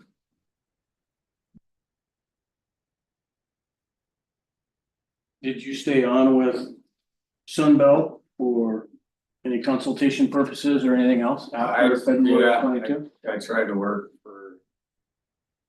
I was trying to stick it out for a year, but made it about 6-7 months. That far? Yeah. Why didn't you make it entire year? I'm not a corporate guy. I see. So then sometime, I suppose, mid 2022, did you start Diamond? Yes, sir. What was the scope of your involvement with Big Sky Rents just before you sold to Sunbelt? Oh, you call it operations manager. And what would that look like in terms of the day? You're organizing trucks. Keeping up with keeping everything running throughout the day. All the customer complaints somehow wound up on my desk. Just keeping the place running, keeping the people happy. Did you deal with customer complaints?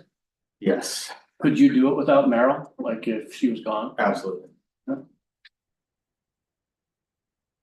Did you use, you being Big Sky Rents, use either Evergreen or Republic Services in the context of roll-off service? Not in roll off. We had whatever you want to call it, a weekly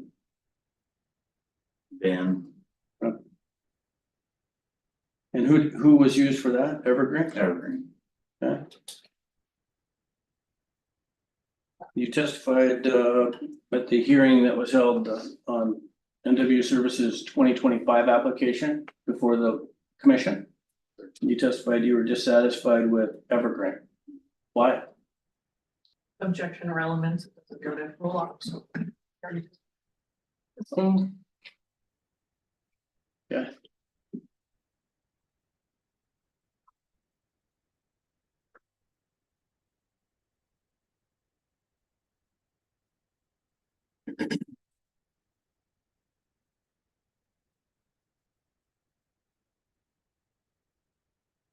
Why don't you take a look at Exhibit 4?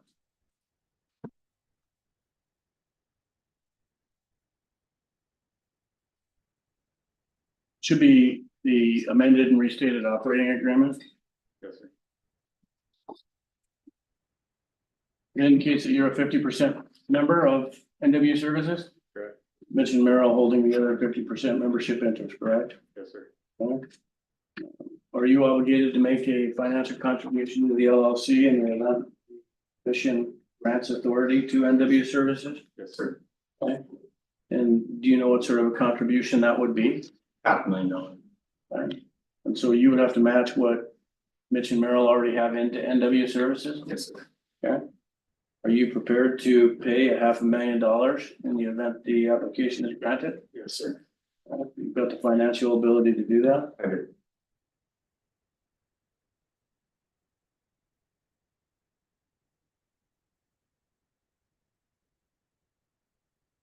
Sounds like the roll-offs that NW Services purchased before your involvement are sitting on the Hills residential property. Yes, sir. What's the plan for the commercial property that the Hills contributed? How would that be used in the business?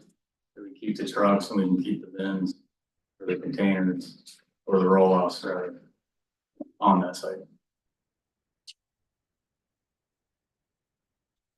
Do you have a CDL? Yes, sir. How long have you had a CDL? That was 18. You versed at driving heavy equipment and a big truck? Yes, sir. Did you do that when you worked for the rental company? I did. Do you still do that now in your excavation business? I did.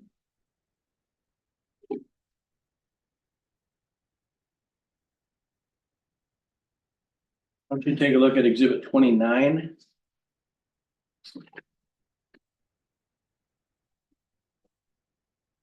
Verify that document. My personal financials. Okay. So the first page of exhibit 29, which is MW S 169, has a Trail West Bank logo on it. Yes, sir. Why is that? From Trails West Bank. Okay. You provided the information for this personal financial statement. Who? Did you? Yes, sir. Okay. If you take a look at the second page, it's NWS 170 of that exhibit 29. You'll see a bunch of specific information relative to liabilities and assets. Yes, sir. Are those your liabilities and assets? Yes, sir. Is the personal financial statement embodied in NWS 170 and 170, and actually through 172? True, correct to the best of your knowledge? Yes, sir. Did you provide that personal financial statement to Trail West? I did. Okay. Do you have a relationship with Trail West Bank? I've dealt with Trails West before. Is there somebody specific there you deal with? At least. And how long have you had a relationship with Rod Lease, to the best of your knowledge? Like 2018.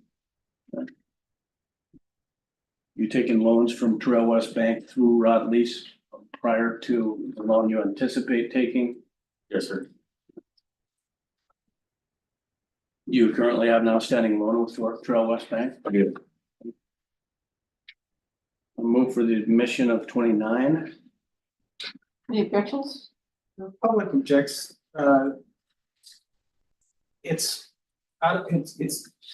hearsay. It's also subject to the best evidence rule where the applicant wants to put on evidence of all these various financial matters. I think they're entitled to do so, but I don't think we're required to accept the statement in its current fashion, which assumes a number of facts without any foundation for it.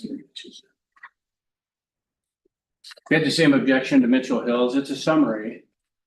Maybe we can sure go through it all, but it's a summary of the financials for Mr. Sneed, and should be excluded from the hearsay tool. If the commission would permit a short response. Please.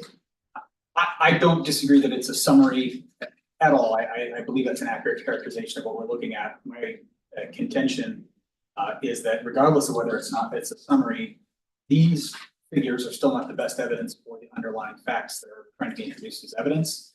So while it's the same objection we made previously, and based on the same grounds, it's subject to the same issue, which is that the information here is being introduced for the truth of the matter asserted. And it's not the best evidence to prove these figures.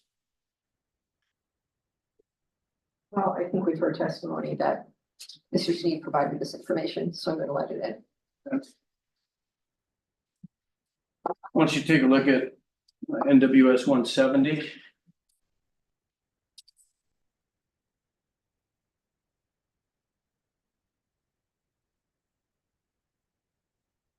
Where would you pull the cash from to satisfy your $500,000 obligation to NWS? The cash line there. That's cash CDs, et cetera. Yes. And you own a principal residence? And that's listed here too, correct? Yes, sir. And what's your principal residence worth? 0.9 million. And what subdivision is that located in? I know it's south of Ferndale, Big Hawk. Big Hawk subdivision. Yes. And that's some estate type acreage over there. How many acres is your house on? 27.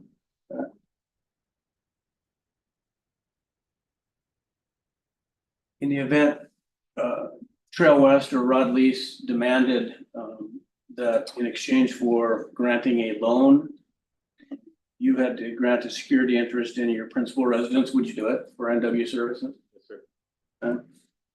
You'd also be expected to personally guarantee the loan, is that your experience? Yes. Would you do that? Yes.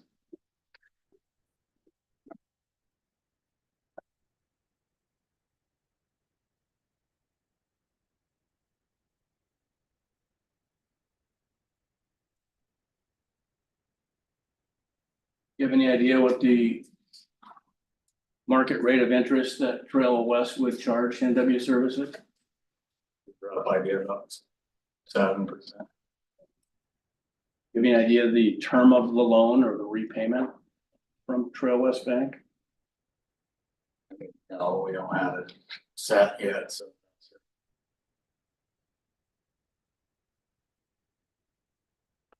What will your role be as a member of NW services in the event a certificate is issued? Okay, help wherever's needed. You have my CDL so I can drive when and if needed. I got a background in mechanics. I actually went to college to be a mechanic. That's a very useful tool to have in a business like this. You have the capability of working on diesel engines, Yes, and do you do that as part of your day-to-day now? I do. You intend to keep the excavation business going? Yes, sir. You could concurrently handle your role with NW services and keep your excavation business going? Yes, sir.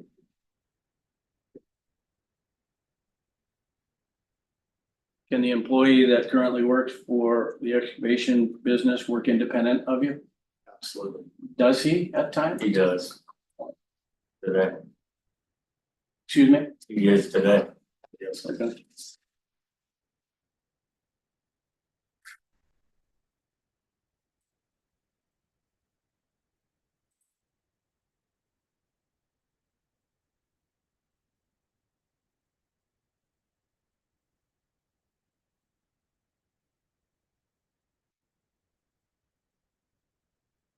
I have nothing further.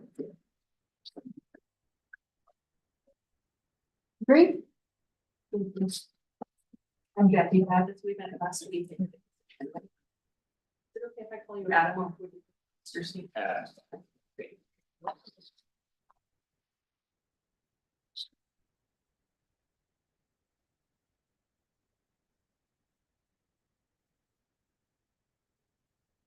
Mr. Sandry talked to you about your current business. And he described it as smaller excavation projects, is that fair? Yes, ma'am. And I believe the terminology he used when talking to Mitchell about what Sandry did was heavy civil. Is that different from what you do? Yeah, I mean, it's kind of the root of it, I guess, would be similar, but. Different size projects. Okay, you're working on smaller projects than Yes. standard. And do you hire subs out for your work, or do you typically create the work you contract on? I will hire some. Is it typical to hire subs, or do you typically with yourself or with your? Depending on what the job is. And your employee is full-time currently, correct? Is that year-round full-time? Yes, ma'am. And do you provide benefits for your employees? What safety training do you provide for your employee? Oh, we do a little daily. Safety meeting in the morning over tailgate talk, I guess. Is that it? Okay. And what does a daily tailgate meeting consist of? What are you talking about safety wise? Probably what happened the day before or anything unsafe that we need to address for that day or the job and. Okay, you don't have a safety program that you're going through with your employees? Mr. Sandry asked you about Big Sky Rents, which you said was a business you were partnering previously, correct? Until about 4 years ago? Okay, and was that a family business? Okay. What members of your family were part of that business? My brother, my mother, and my father. Okay. Did your mother and father start it and then you and your brother came on? Yeah. So, Okay.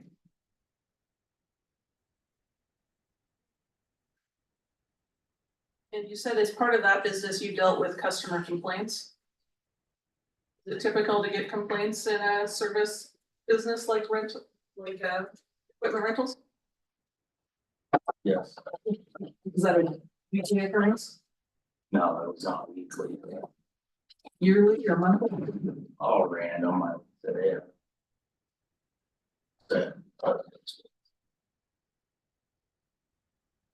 So you would just handle them as they come in? Okay. How would you handle customer complaints? Well, depends on what it is. I address it how it was needed to be addressed, I guess.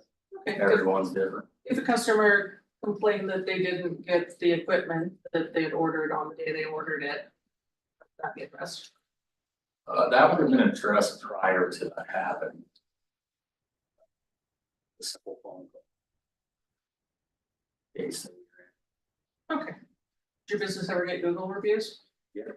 Were they 100% 5 stars? I don't quite remember, I would imagine so. Okay. Normal to get people complaining from time to time? Yeah, Is that part of any business? to a point. And if your business had a 4.3 star rating on Google, would you consider that a good rating? I would want it, but Would you consider 4.3 stars a good rating for Big Sky when you were at Big Sky Rents? I guess. And were you aware of people making complaints on Google when you were at Big Sky Rents? Some I didn't check it daily. Okay, were you the person that would be in charge of dealing with any complaints you did see, or would it be somebody else? It was me. Okay. And did you typically respond to a customer if you saw a negative Google review, or did you? Not on Google until, Okay, would you reach out to them off Google? it would have been probably, I would have known about prior to. Would a Google review prompt you to reach out to a customer if it was a negative review? Depending What would it depend on? what the situation was. If it's a problem you can address, does that matter? Sure. Okay. And if it was a problem you couldn't address, maybe you wouldn't reach out? Like I said, I think, I would have already reached out prior to Google. I don't think they their first initial would be to call me and not go to Google. So I think it would have been dealt with prior to the review. But if you did get a negative Google review, it would be indicative that you hadn't been able to deal with it prior to that? I would have dealt with it to my best ability. Okay, maybe not to the customer's full satisfaction, is that fair? Okay.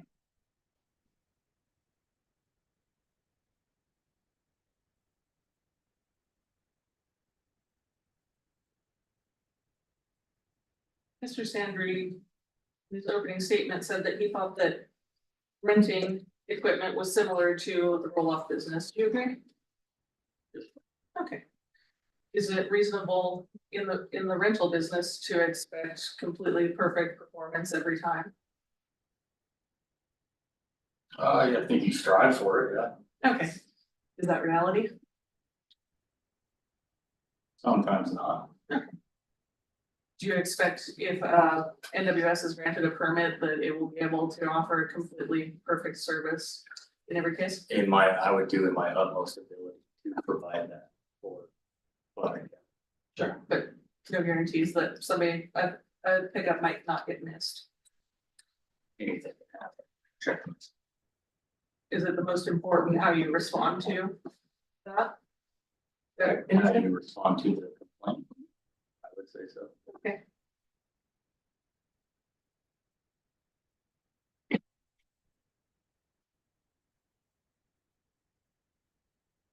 Just wanted to clarify, there was some testimony about your contributing 500,000, correct?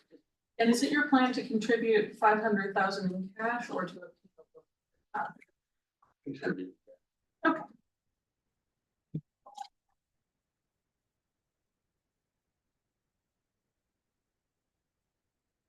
Talked about NWS's amended operating agreement with Mr. Sandry, which was amended when you came on, is that correct? And does that agreement require? Well, backing up. Per that agreement, do you have a 50% interest in NWS? And is your understanding that Mitchell and Merrill jointly have a 50% interest in NWS? And what happens if you don't agree with Mitchell and Merrill about how to proceed with something with NWS? Is there a tiebreaker? I think we were hired outside litigation to solve the issue. Okay, and everything comes to a standstill until that's dealt with? Standstill, like, the company still operate, but Depends on what issue comes up, is that fair? sure.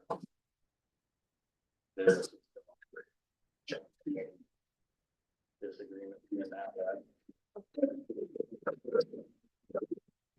We lawyers always see the worst. Yeah. The worst cases.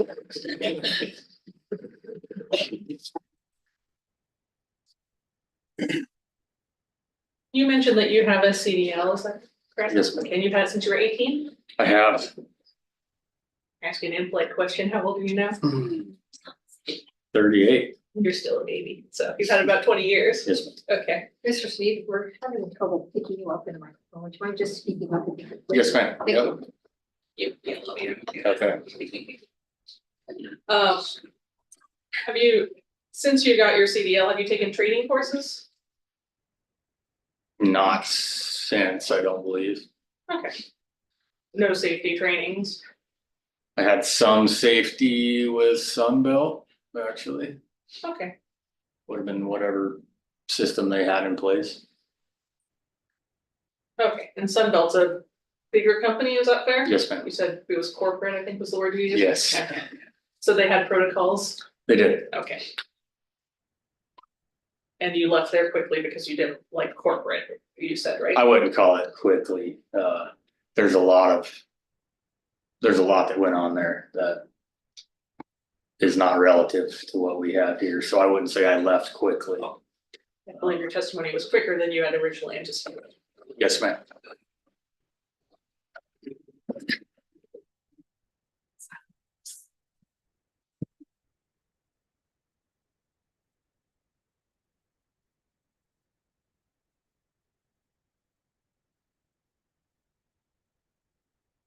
Are you aware of whether there are hour restrictions for operating? Yes, ma'am. Do you know what those are?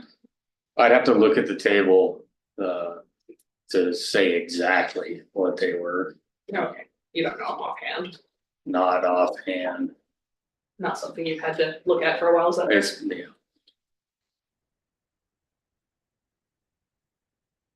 You mentioned that you have a mechanic background, correct? I do. Okay. Are you able to fix every issue that would come up on the roll-off truck? Or would you have to hire out certain things? Depending on what happened, I would say I could fix a pretty big majority of it. Yes, ma'am. You might have to hire some things out. It'd be very slim, but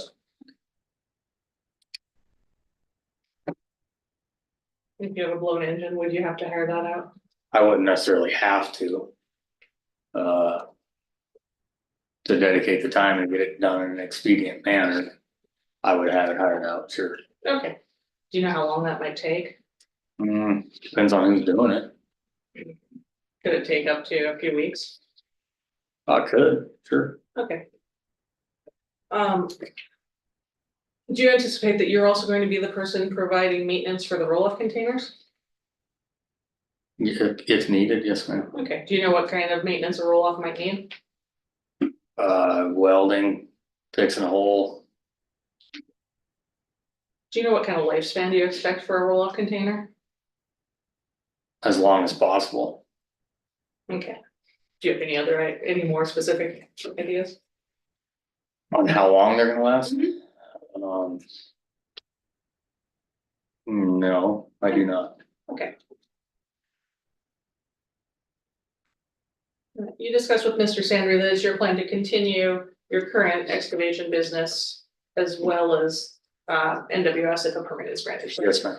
How many hours do you work for your current business? 40, 40? Is that year round? yes. Slow down a little bit in the winter.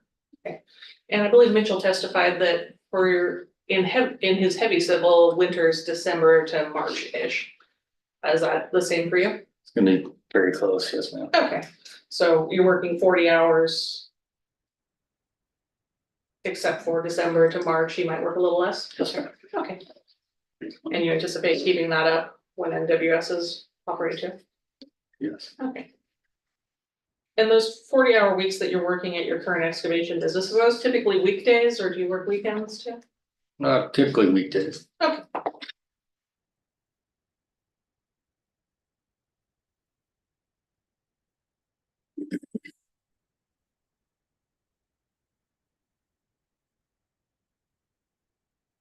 I think we talked about this at your deposition, but just to make sure I cover this, you didn't have any role in creating the executive summary that's at NWS 10? No, ma'am. You didn't have any role in determining the pricing at NWS 11, Like I said, I glanced at it. but you didn't put any of these numbers in? No, ma'am. Okay, and is that the same for the income statement at NWS 12? Yes, ma'am. You didn't put that together either? No, ma'am. Okay. That ominous note, I think I'm. Dramatic, hold on. Yeah. Working for Republic.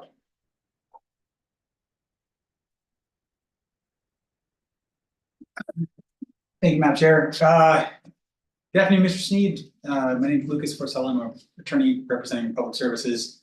You prefer Adam or Mr. Yeah, Adam, okay.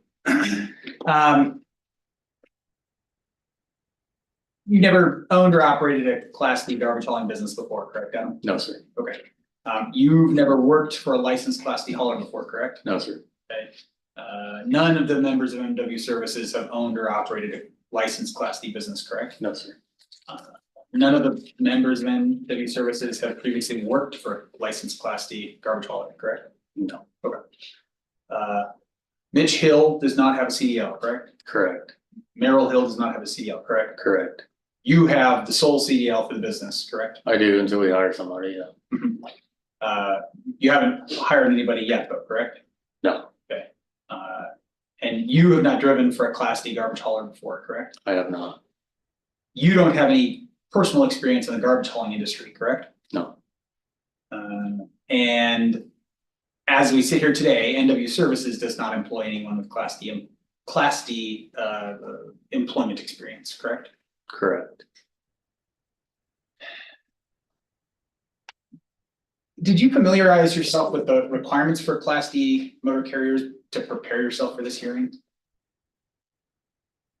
The rules itself or what do you, There are requirements I will represent to you that the Public Service Commission in Montana has certain requirements that they expect to be fulfilled before a Class D certificate is issued.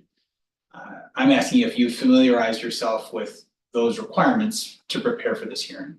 a little, Okay, can you be more specific? What do you mean by a little? that we have to have this go before the public service here to be granted the permit. Okay. So it's your testimony today that you're here testifying at this hearing and you're the 50% owner of the business, correct? Yes, But you don't know what your business has to show in order to get granted the certificate? Is that correct? what? Not specifically, no. Okay, and you are willing to commit $500,000 to this business, not knowing what the business needs to show. Is that your testimony today? After the permit is issued, yes, Okay, but you don't know what it would take to get there. I think we're sitting here doing it. Okay, but as we sit here right now, you don't know what we're doing, what we need to show. It's what you need to show, correct?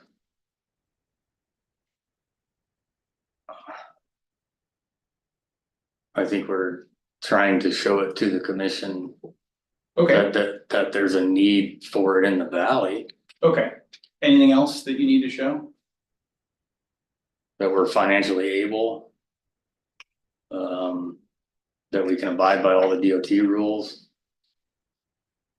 Okay, let's talk about some of the things that NW Services needs to show. You're aware that Republic currently provides roll-off services in Flathead County, correct? Yes, Would you agree that Republic's service territory is provided for in the Public Service Commission's authorities that it's granted in Class D certificates? Yeah. Okay, are you aware that the Public Service Commission puts out a report from time to time that contains all the certificates that are granted to Class D haulers? I was not. Okay.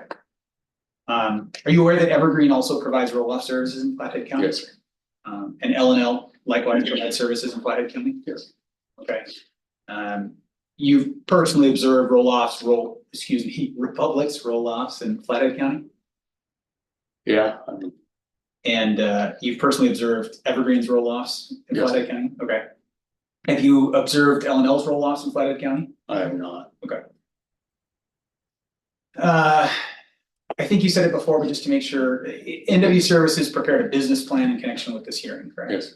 You did not help prepare that business plan, correct? Yes. You just kind of glanced over it, I Yes. think. Sorry. Yes, sir. Could you speak up a little bit? Yes, ma'am, Yeah, sorry. thank you. Thanks, Adam, I'll try not to talk over you. Yeah. You didn't add any of the written provisions in that business plan, correct? No, sir. Okay. But this is the plan for your business, correct? Yes, sir. Okay, and you agree with the plan, correct? I did.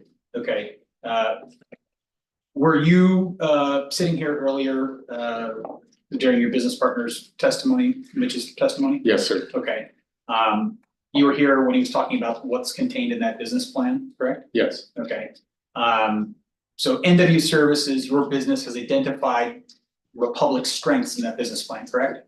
Yes, I'd have to look at the document, but Okay, why don't we turn to that document? I'm gonna have you turn to the binder next to you marked exhibit B and specifically page B 48.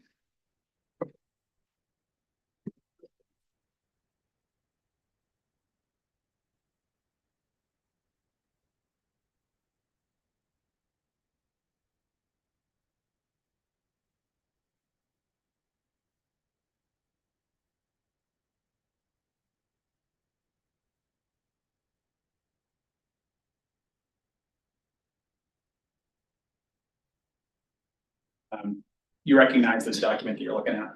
yes, this NWS 48, correct? It's NWS 24 page, right above it, it will say 3-048. Yes, sir. Okay, is this the same business plan that we were talking about earlier in a different exhibit? Yes, sir. Okay.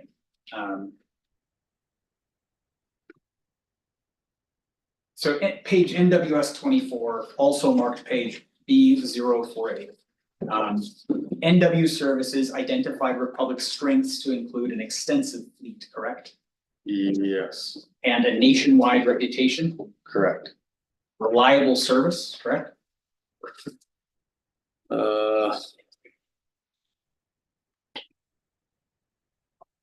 I don't see reliable service. but- Okay, so let's look at the top of the page. It's gonna be subparagraph D, it says strengths. Okay, there you go. Yes. Okay, so reliable service is one of the public strengths. Yes, correct? sir. Okay, and recycling options. Yes, correct? Okay. Uh.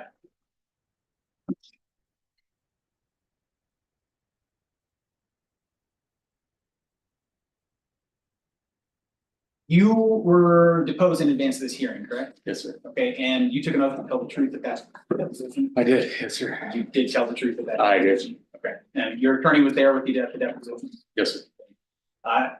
At the deposition, I think you testified that you do not receive service from Republic at your house, correct? I do not.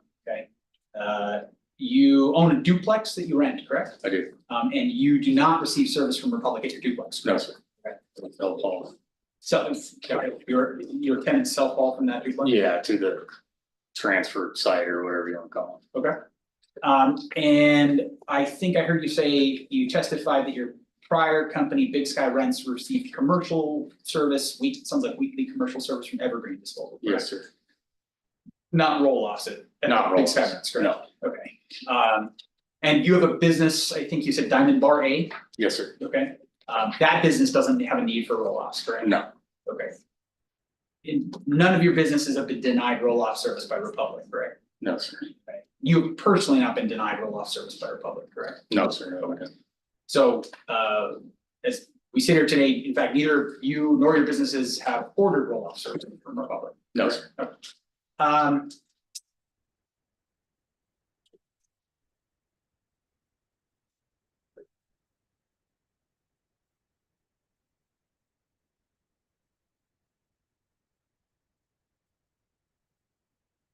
You joined the business after the last hearing, correct? Yes, sir. Sorry, when I say the last hearing, I mean the last hearing before the Public Service Commission, Before this. before this hearing. Yes, sir. NW Services' position is that the existing haulers are not providing timely roll-off service, correct? Yes. All right. NW Services didn't conduct any study of response times by Republic before you joined the business, correct? Conduct a study? Yes. No. I mean, we're part of the community, so we overhear Sure, people talk, but yeah, and I don't want you to try to convey hearsay here, because for obvious reasons. Yes, sir. Folks will Fair object, but, yeah. So NW Services did not conduct any study of response times by Republic prior to your joining the business. No, sir. Since you've joined the business, after taking into account the commission's decision in the last hearing, has NW Services conducted a study of response time since then? No, sir. Same questions for Evergreen, either prior to your joining the business or afterwards. No. Same question as to L&L Site Services. No. Okay, so no studies about the existing haulers' response times. No. Okay. Does NW Services know Republic's average delivery time for a roll-off in Flathead County? I have no idea. Does NW Service know Republic's average response time for a roll-off pickup in Flathead County? No idea. And because you haven't ordered the roll-offs for you or your businesses, you don't personally have that information separate from NW Services, correct? No, sir. So NW Services' position regarding the alleged delays or timeliness is based exclusively on conversations with others, correct? Correct. Okay. Other than the unsworn statements that NW Services has received from third parties, NW Services has no data regarding alleged delays by Republic, correct? Correct.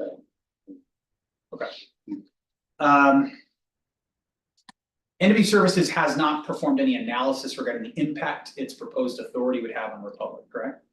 No. Okay. NW Service has not conducted any analysis regarding any potential harm that might have to Republic, correct? No. NW Services has not analyzed whether any additional authority, excuse me, let me restate that. NW Services has not analyzed whether the authority it's seeking in this matter would oversaturate the garbage hauling market in Flathead County, correct? No. Okay. NW Services hasn't analyzed whether existing carriers could lose roll-off revenue if NW Services entered the market. No. So, in turn, then NW Services hasn't analyzed whether reduced roll-off revenue to existing haulers could impact existing operations for those haulers, correct? Yes. Okay. From there then, NW Services has not analyzed whether reduced roll-off revenue could impact the service that existing haulers could provide to other customers, correct? Correct. Okay.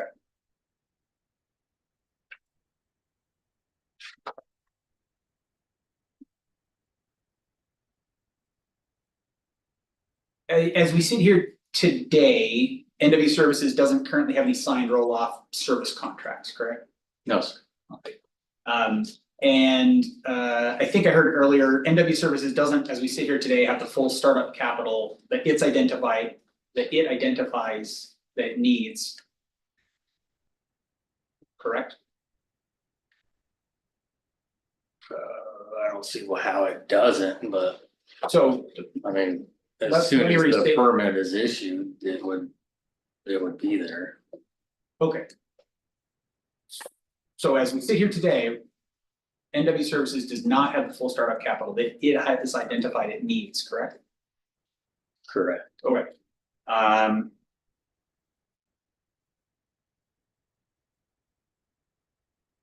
I think I heard you say earlier, you're aware that NW Service expects you to match the Hill's contributions in cash according to its operating agreement, correct? Yes.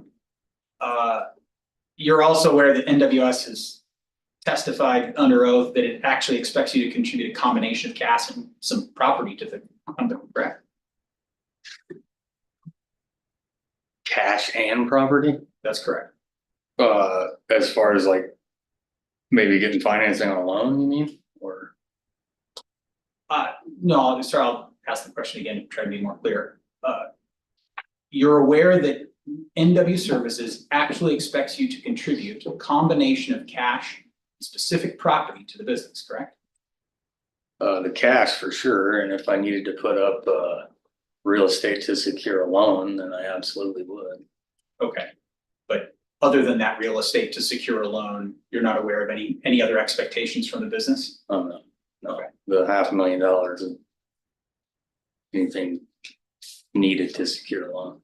Why don't we take a look at,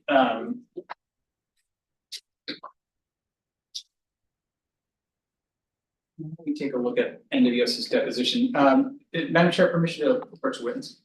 Granted.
Right, so I'm showing you the document that's marked Rule 30B6 deposition of NW Services.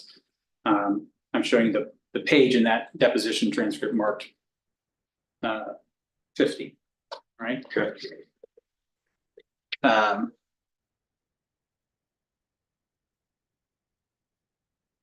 So if I look down at line 15 on that page, it says, and so there it says, Adam Sneed shall be obligated to contribute cash to the capital of the LLC in an amount to be determined by the then fair market value of all personal and real property owned by the LLC and contributed by Mitchell Hill and Merrill Hill, and it says answer correct. Did I read that correctly? Yes. Okay, but then it says, question, correct, so he's supposed to contribute cash or equipment or both? Or is there some other agreement that I'm missing? Answer, a combination, is that correct? Yes. Okay, so do you understand that the business expects you to contribute a combination of cash and something else to the business? It says equipment in there, yeah. Okay, so Cash and. cash and some other property, Sure. okay. So as we're sitting here today, the company's operating agreement says just cash.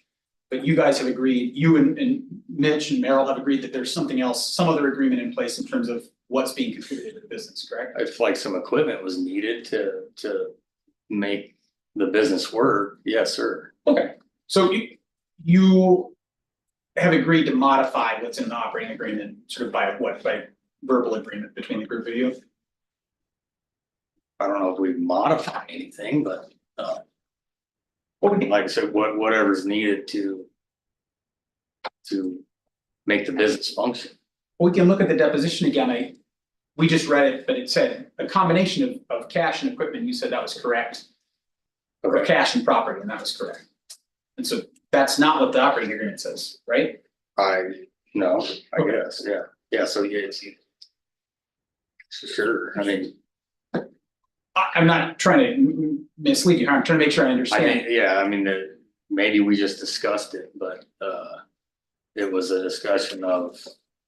Yeah, if you need a forklift to move a dumpster around the site, of course, Sure. we can make that happen. And you would contribute that property to the business? Sure. Okay, so you've modified the operating agreement from what's currently written to something else by your all's agreement, correct? Very little, I would say, but yes. Okay. I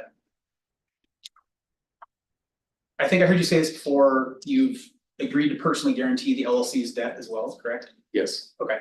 And as we sit here today, that part of the operating agreement has not changed, correct? correct. Okay. You're aware that the Hills have contributed, I think it's 177 Hill, it's that commercial property we've been talking about.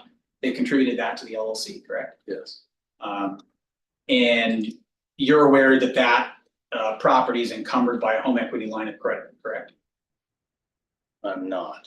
Okay, so the Hills haven't informed you that that property wasn't theirs free and clear, correct? No, Okay.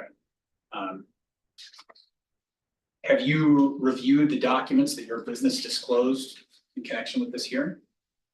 yes, Okay, and so if that debt was disclosed in those documents, you just overlooked it? yeah, I must have if that's the case. So have you? I would assume, since you didn't know about it, you haven't reviewed like a copy of the HELOC, the home equity line of credit. No. In understanding what this business is that you're taking on. No, I don't. No. Okay. Have you signed a guarantee with the bank for that debt yet? No, we don't have the permit yet. No, the 50% of the HELOC. No. Okay. So that part of the operating agreement maybe isn't completely accurate, maybe because you didn't know about the HELOC yet, is that correct? Correct, I don't believe there was, yeah, right, Sorry, I didn't understand you. I guess not. Okay. Entity services business plan includes some revenue projections, correct? Yes, sir. I heard your business partner talk earlier, those revenue projections are estimates at this point only. Of course. Okay. Those estimates are based on some assumptions that it sounds like primarily Mitch has made if you put those together. Yes.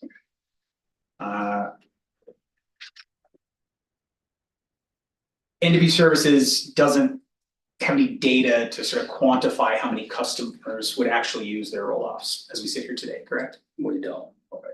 So the 75% utilization rate by those hypothetical future customers is just a guess, correct? We believe it's very doable, but Okay, It but is you a- don't have anything to back that up as we sit here. we don't have a permit to do it, no, sir. No, but I mean, you don't have any data to back up that 75% use rate, correct?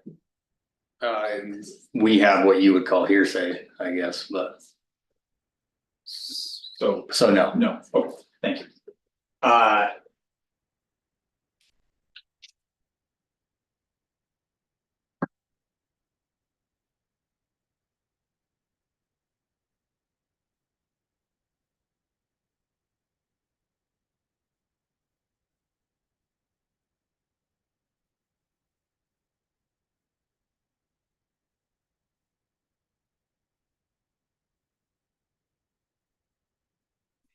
All right, so we talked about this a little bit before. I'm gonna return to this idea of the CDL. You're the only member of the company with CDL right now.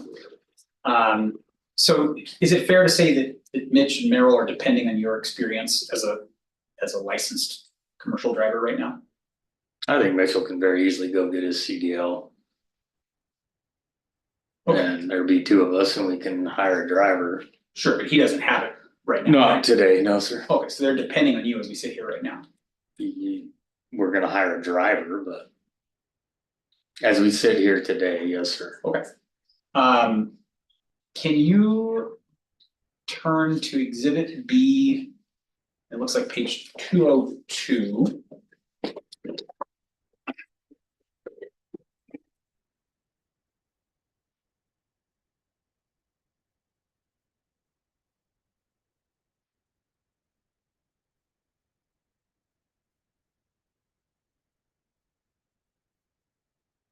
As I look at exhibit B, page 202, it's NWS 174, is that same page? Yes, sir. All right, do you recognize that document? I do.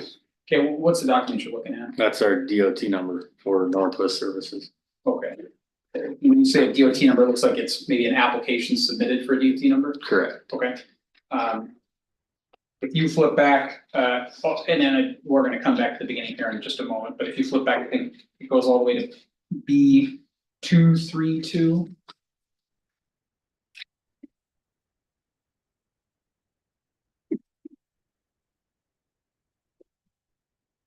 And so it ends on NWS 204.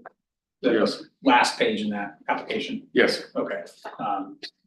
To the extent you're aware, is this true and accurate copy of the application you all submitted?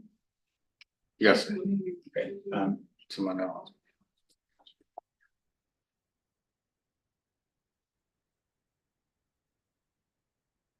so this is turning back to the beginning of the document, this is a Federal Motor Carrier Safety Administration application. This is filled out on behalf of NW Services, correct? Yes, sir. You didn't fill this out though, correct? I did not. But your business did. Yes. You were deposed in connection with this document, correct? Correct. I believe there were some questions about it, yeah. Okay, and that deposition was what, a few days ago, I believe? Yes, sir. Okay, you talked about this deposition earlier, you testified under oath Yes, sir. accurately, Yes, sir. completely.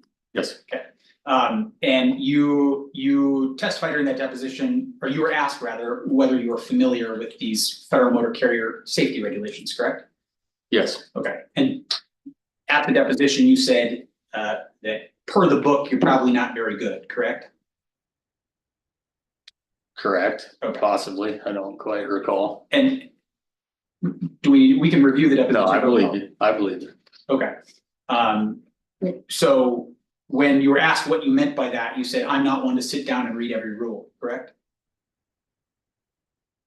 Correct. Okay. So as we sit here today, Mitch and Merrill are depending on your expertise as a commercial driver, but you're not one to sit down and read the rules? And as soon as the permit is issued, I would sit down and familiarize myself with exactly what is needed with the Class D. Okay. So NW Services doesn't know what it needs to do as we sit here today, correct? Correct. All right.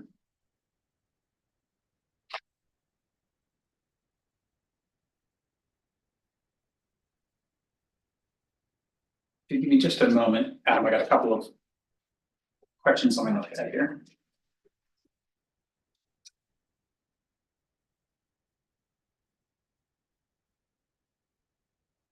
You mentioned when you were talking to your attorney a little while ago, you stayed on with Sunbelt for 6 to 7 months. You were planning on staying there a little longer. And when I asked why you left early, you said, I'm not a corporate guy. I gotta ask, what do you mean by that?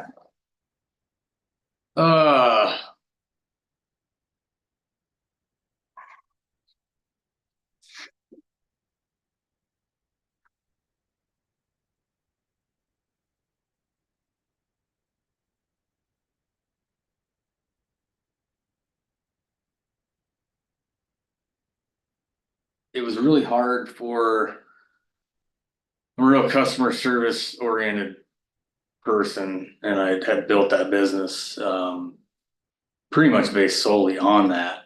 And it was really hard for me to sit there and watch that go out the window. I was getting phone calls and I couldn't do anything about it anymore. And that's why I didn't want my face on it anymore. When you were working for Big Sky Rents, whether before or after Sunbelt took it over, yeah, I think I heard you say you were the guy that dealt with the customer complaints, is that correct? Yes, sir. Were all the customer complaints you got valid, accurate? I would say, yeah. I mean, obviously somebody felt that way, so it was somebody's opinion. Somebody's opinion, okay. Were their opinions sometimes embellished a bit? Sometimes possibly. Okay. So fair to say that you as the business owner didn't always agree with the customer. Correct, but I always tried to make it right one way or the other. Okay, what do you mean by one way or the other? Whether I believed with it or not, I always tried to make it right in their eyes. Okay, so just because the customer said something about a complaint didn't make it true. Correct. Okay.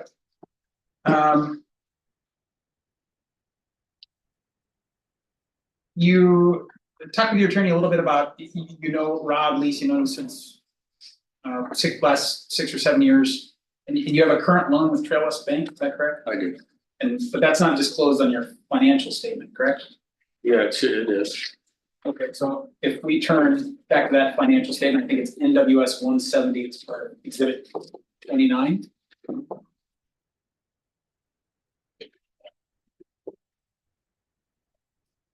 If I look on the liabilities, the column on the right-hand side, there's note payable banks. Yes, I believe. There's a blank there, correct? It's on the NWS 172, Schedule 6. The Trail West Bank at the top of that table. Okay. So it's just mislabeled in the financial statement, it's not omitted. How is it mislabeled though? I don't know, it says notes payable banks is Trail West a bank? That's a combination of table 6. That's the total, it's just transferred over Okay, on so Schedule it's 6. contained in the financial statement. Yes, sir. Okay. Yeah, And there's no other loans other than that one that's in there, not the Trail West. not the Trail West. Other than the loans that you got listed here on NWS 172, there aren't any other loans That I personally have? that you personally have, No, or your business Diamond Bar. no. Okay. You mentioned a safety tail, speaking of Diamond Bar A, you mentioned you have a safety tailgate talk with your employee. Did you say that was daily? Yes. Okay.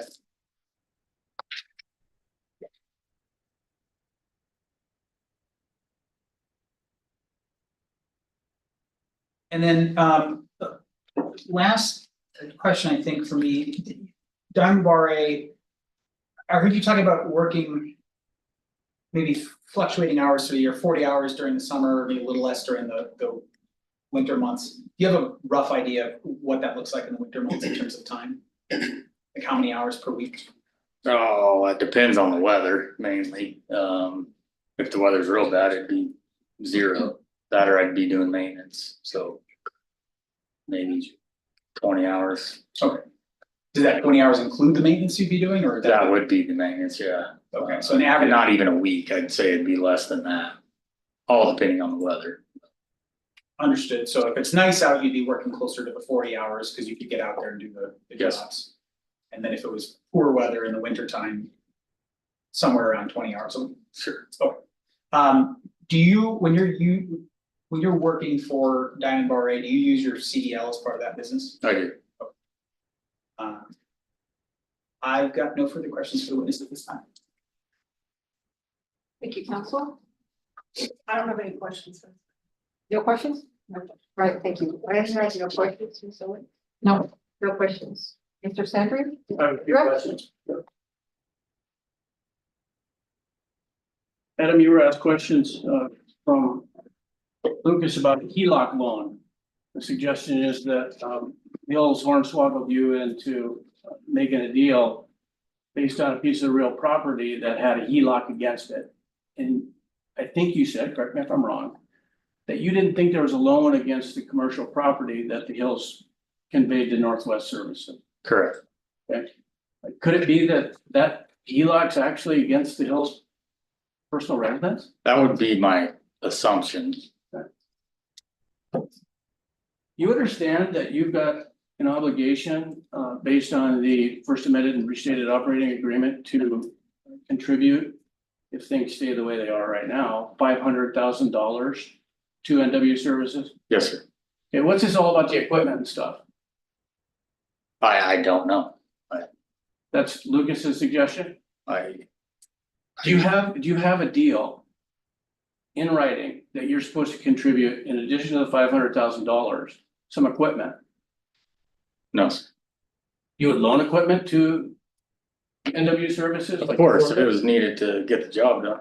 Is that what your testimony was about with Lucas, or was it about contributing it to NW Services? That's what it was about, was. Not contributing, but utilizing. Do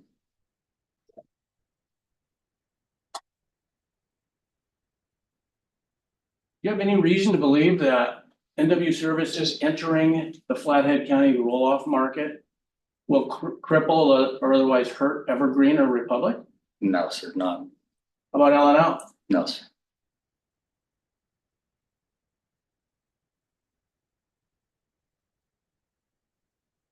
You're a young businessman, but you've been successful, and you're gonna contribute $500,000, $500,000 to this entity if the certificate's issued. Why are you so sure this idea will work? It's a gut feeling for one, and talking to the community. We just really feel that there's a need for it. I have nothing further. Brief recross if the commission will permit. On what grounds? Two very minor points. The first is characterizing the questions we were asking, just to clear it for the record. And then the second is a follow-up question about what the testimony was that we talked about under the NW Services deposition. Allow. So very briefly, Adam, I want to be clear about the questions I was asking. I was not suggesting you were being hornswoggled, though I very much enjoy the word. I was just trying to clarify whether you knew that was part of the contribution or not. There was no suggestion as to their motive, just to be perfectly clear. Okay. The second thing about contributing equipment, I was not, I'll represent to you, I was not asking about whether or not you had a written commitment. I was asking you whether you were aware that your business had stated under oath that that was their expectation. So I want to clarify the record on that point. Are you aware that in a sworn deposition where NW Services provided a person qualified and able to answer the questions that were being posed in certain topics, that a representative of NW Services testified that the business's expectation was that he would contribute a combination of cash and equipment. That was the question. Objection. This has been asked and answered. Well, I think the concern is that it was asked and answered, but I just heard an attempt to change the understanding of that testimony through the redirect, and I want to make sure we've got it clear for the record. Whether it's contributing that equipment or not, I just want it clear. And Right. I think I think you've asked this question several times, so I'll give you a Okay. very small latitude. That's it, though. If you'd like to continue, but very small latitude. Thank you, Madam Chair. That was the only question. Whether you understand that that's the business's expectation. So I was the one I believe it was my deposition that said, I'll provide equipment if it's needed to get the job done, so. I think that answers the question, Thank you. yes. Thank you. Mr. Fendrick, any further questions? All right, thank you. May this witness be permanently excused? Certainly. Any objections? No objection. Thank you, Mr. Sneed, you are currently cleared.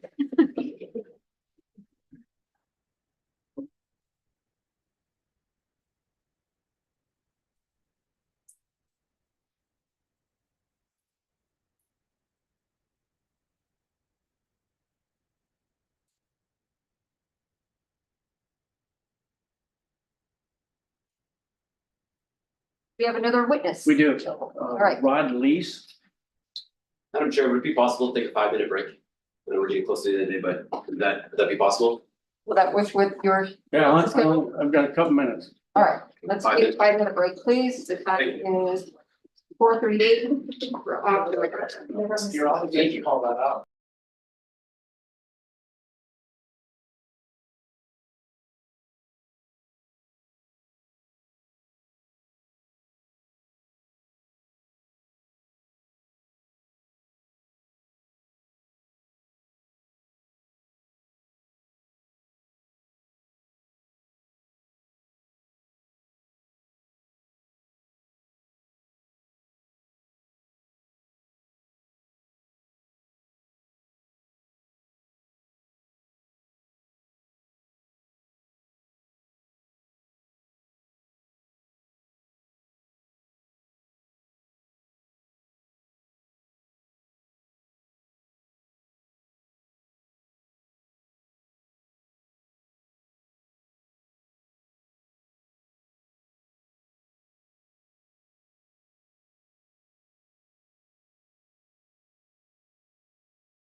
All right, everyone, we are back on the record. It is 4:45. Right, NW Services calls Rod Lease.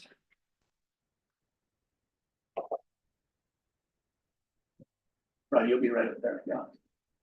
Sorry, that's first time in the room.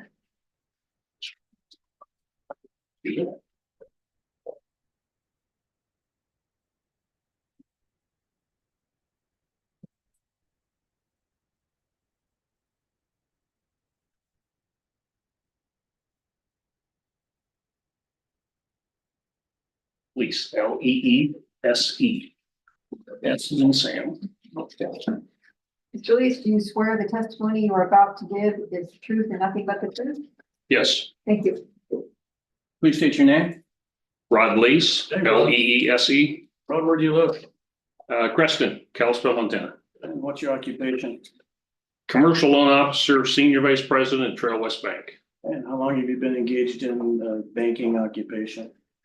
38 years, And how long have you been with Trail West Bank? since April 1st of 03, I opened the bank. Do you know Adam Sneed? Yes, I do. How? Past relationship? Relationship back when he was in the rental business? Yes, sir. And the relationship now that he, 2018. you made loans to Adam or his group? Yes, sir. About 44 of them to be exact.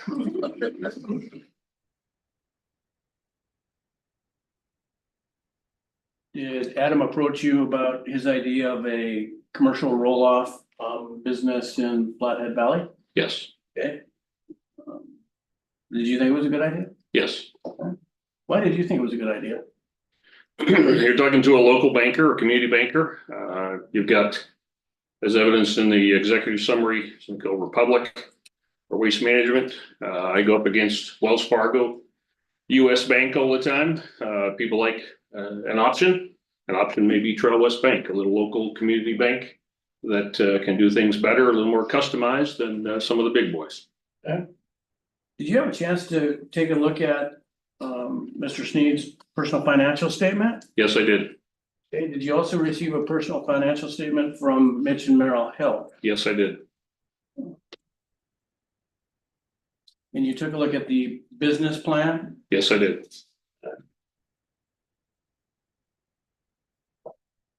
Did you ultimately commit, subject to some formalities, to loaning NW Services money if it received a certificate of authority from the PSC?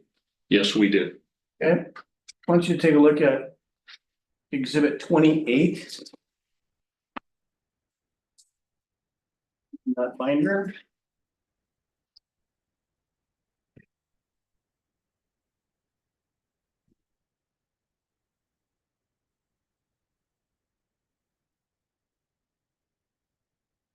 You identify that document?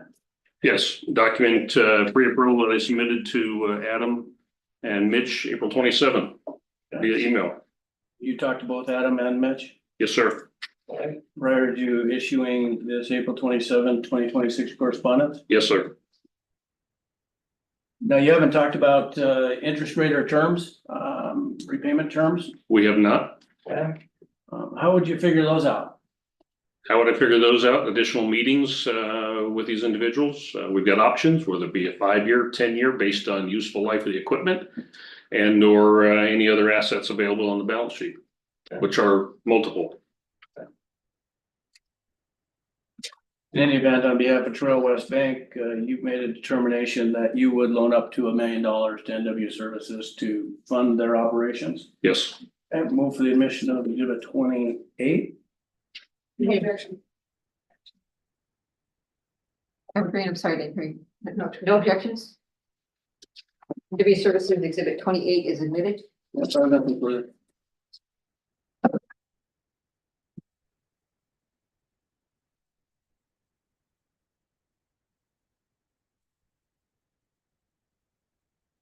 Evergreen, would you like to press? Yes, thank you. Good afternoon, my name is Jackie Pappas, I represent Evergreen Disposal. Okay.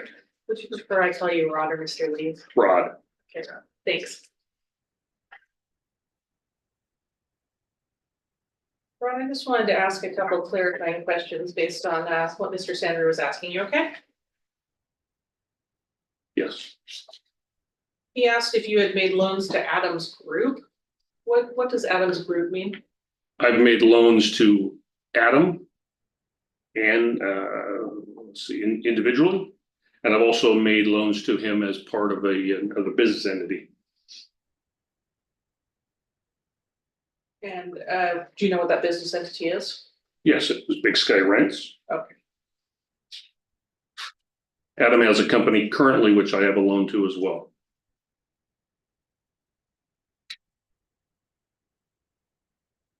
Okay.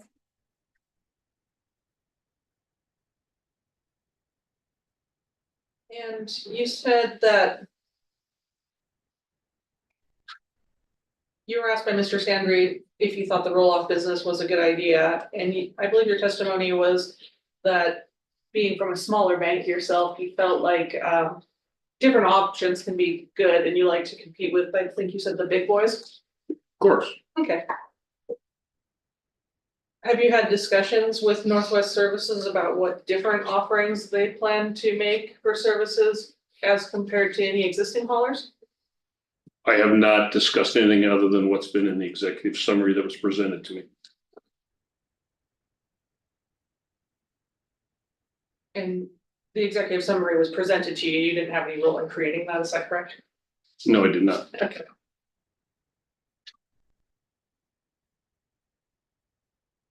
Mr. Sandry asked if Trails West had made commitments to loan money subject to what he referred to as formalities. Are those? Do you consider loan committee approval a formality? Yes, Okay. And how about, there's 4 items in exhibit 28 that the conditions required prior to closing include, correct? that is correct. Okay. And are those all just formalities, just items on paper? The pre-approval expires September 30th. Okay, We pass that soon. That wouldn't be a formality if we get to October 1st. It's kind of a set in stone item. okay, No adverse change. We're assuming they're understanding what they're doing and they're going to proceed to get a loan, so they would not have any adverse change. okay. And so what is the loan committee approval? What constitutes loan committee approval at Trails West? This would be a group of individuals here in the Kalispell office and our group in Lolo, made up of our executive loan committee. Okay, and they meet to discuss whether. Loan approvals, anything over 500,000. Okay. And do all loans get approved by the loan committee? No, So it's no guarantee that they would approve this loan. okay, let me restate that. You asked me if all loans get approved by the committee. Any loan under 500,000 does not go to committee. Any loan over 500,000 does go to committee. Fair. Do all loans that go to the committee get approved? No, they do not. The majority of them do, however, because they have gone through the Kalispell entity. Very few get denied at the committee level. Okay. So some do. Correct. And then number 3 is the applicant must continue to meet lenders' underwriting qualifications until closing, correct? And what are the qualifications that underwriting requires? Would be their creditworthiness, their credit, Okay, so if there was a change in liquidity. the If they credit. sold their assets, Come on, just. they wouldn't have those. Sorry, you lost me there. Can you say that again, please? I just need you not to talk over each other because I can't even hear one of you. Their creditworthiness or their ability to borrow, their ability to secure that loan. Okay, so if they're taking out other loans, that pop up on their credit report, that would affect it. That sort of thing. It'd Is have that to be a what- very large loan. Okay. If there was another loan taken out, that could affect it. Sorry, I talked over you previously. Could you just clarify for the record? If it was a very large loan, Okay. a car loan would not hurt it. A rental property would not hurt their ability to borrow. What's a very large loan? Your terms. $1 million from Glacier Bank. $2 million from US Bank. $3 million from Wells Fargo. Something that would affect my repayment ability. Okay.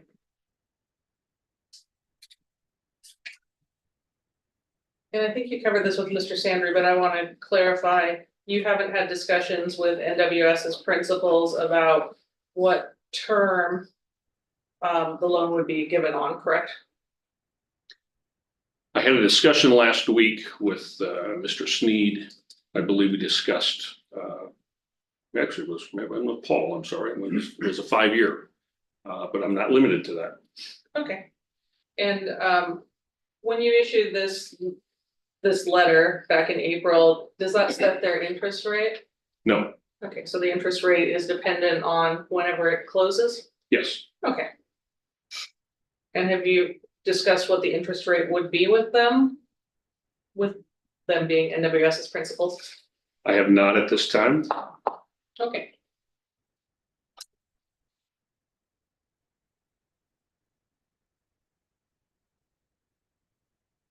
Rod, thank you for your time, that's all. Yeah.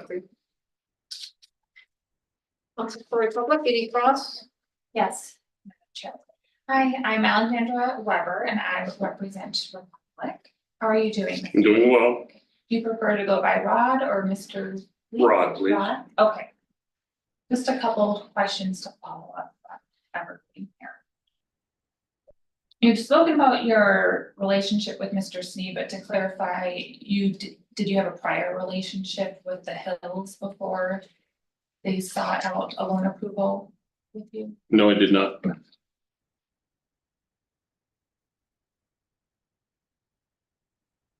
And in reviewing Northwest Services application, have you reviewed their written operating agreement? I don't believe I was given the operating agreement. I was given the executive summary. So none of the formation documents? I don't believe I have those. In looking at the exhibit 28, one of the conditions you indicated was no adverse change in the financial condition of the borrower, correct? Yes, If there's changes in their financial disclosure, would that constitute potential adverse changes? to what extent changes of their financial disclosure? Differences in numbers? Or to what extent would you see an adverse change? In the review that I made of Mr. Sneed's financial statement today in prep for this, there were some discrepancies, but those discrepancies that I knew did not make me feel any less likely to make the loan.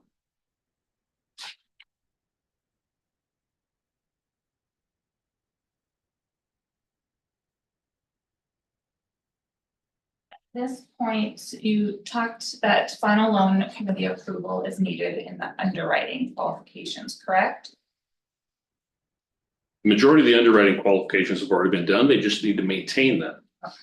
So final loan would then be based on subject to approval of their licensing. That's part of the subject to approval. Obviously, we can't make a loan if they don't have that. At this time, there's no binding commitment though, because they have to meet these 4 conditions, correct? That is correct.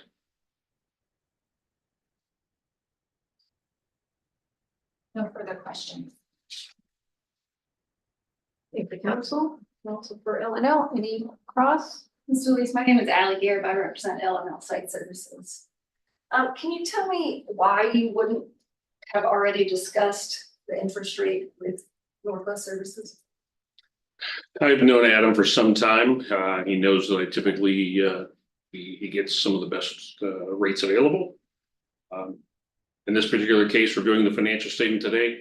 I could make them $1 million loan, 6 3/4. So I'd make them an unsecured loan. They don't need collateral. They qualify in their net worth. 6 3/4 below prime. No further question. The council, I have no questions. No. Questions. Mr. Sandry, I have nothing further. Thank you, Rod. thank you. May this witness be permanently excused? Yes. Any objections? No. Thank you, Mr. Reese, you're permanently excused. Thank you.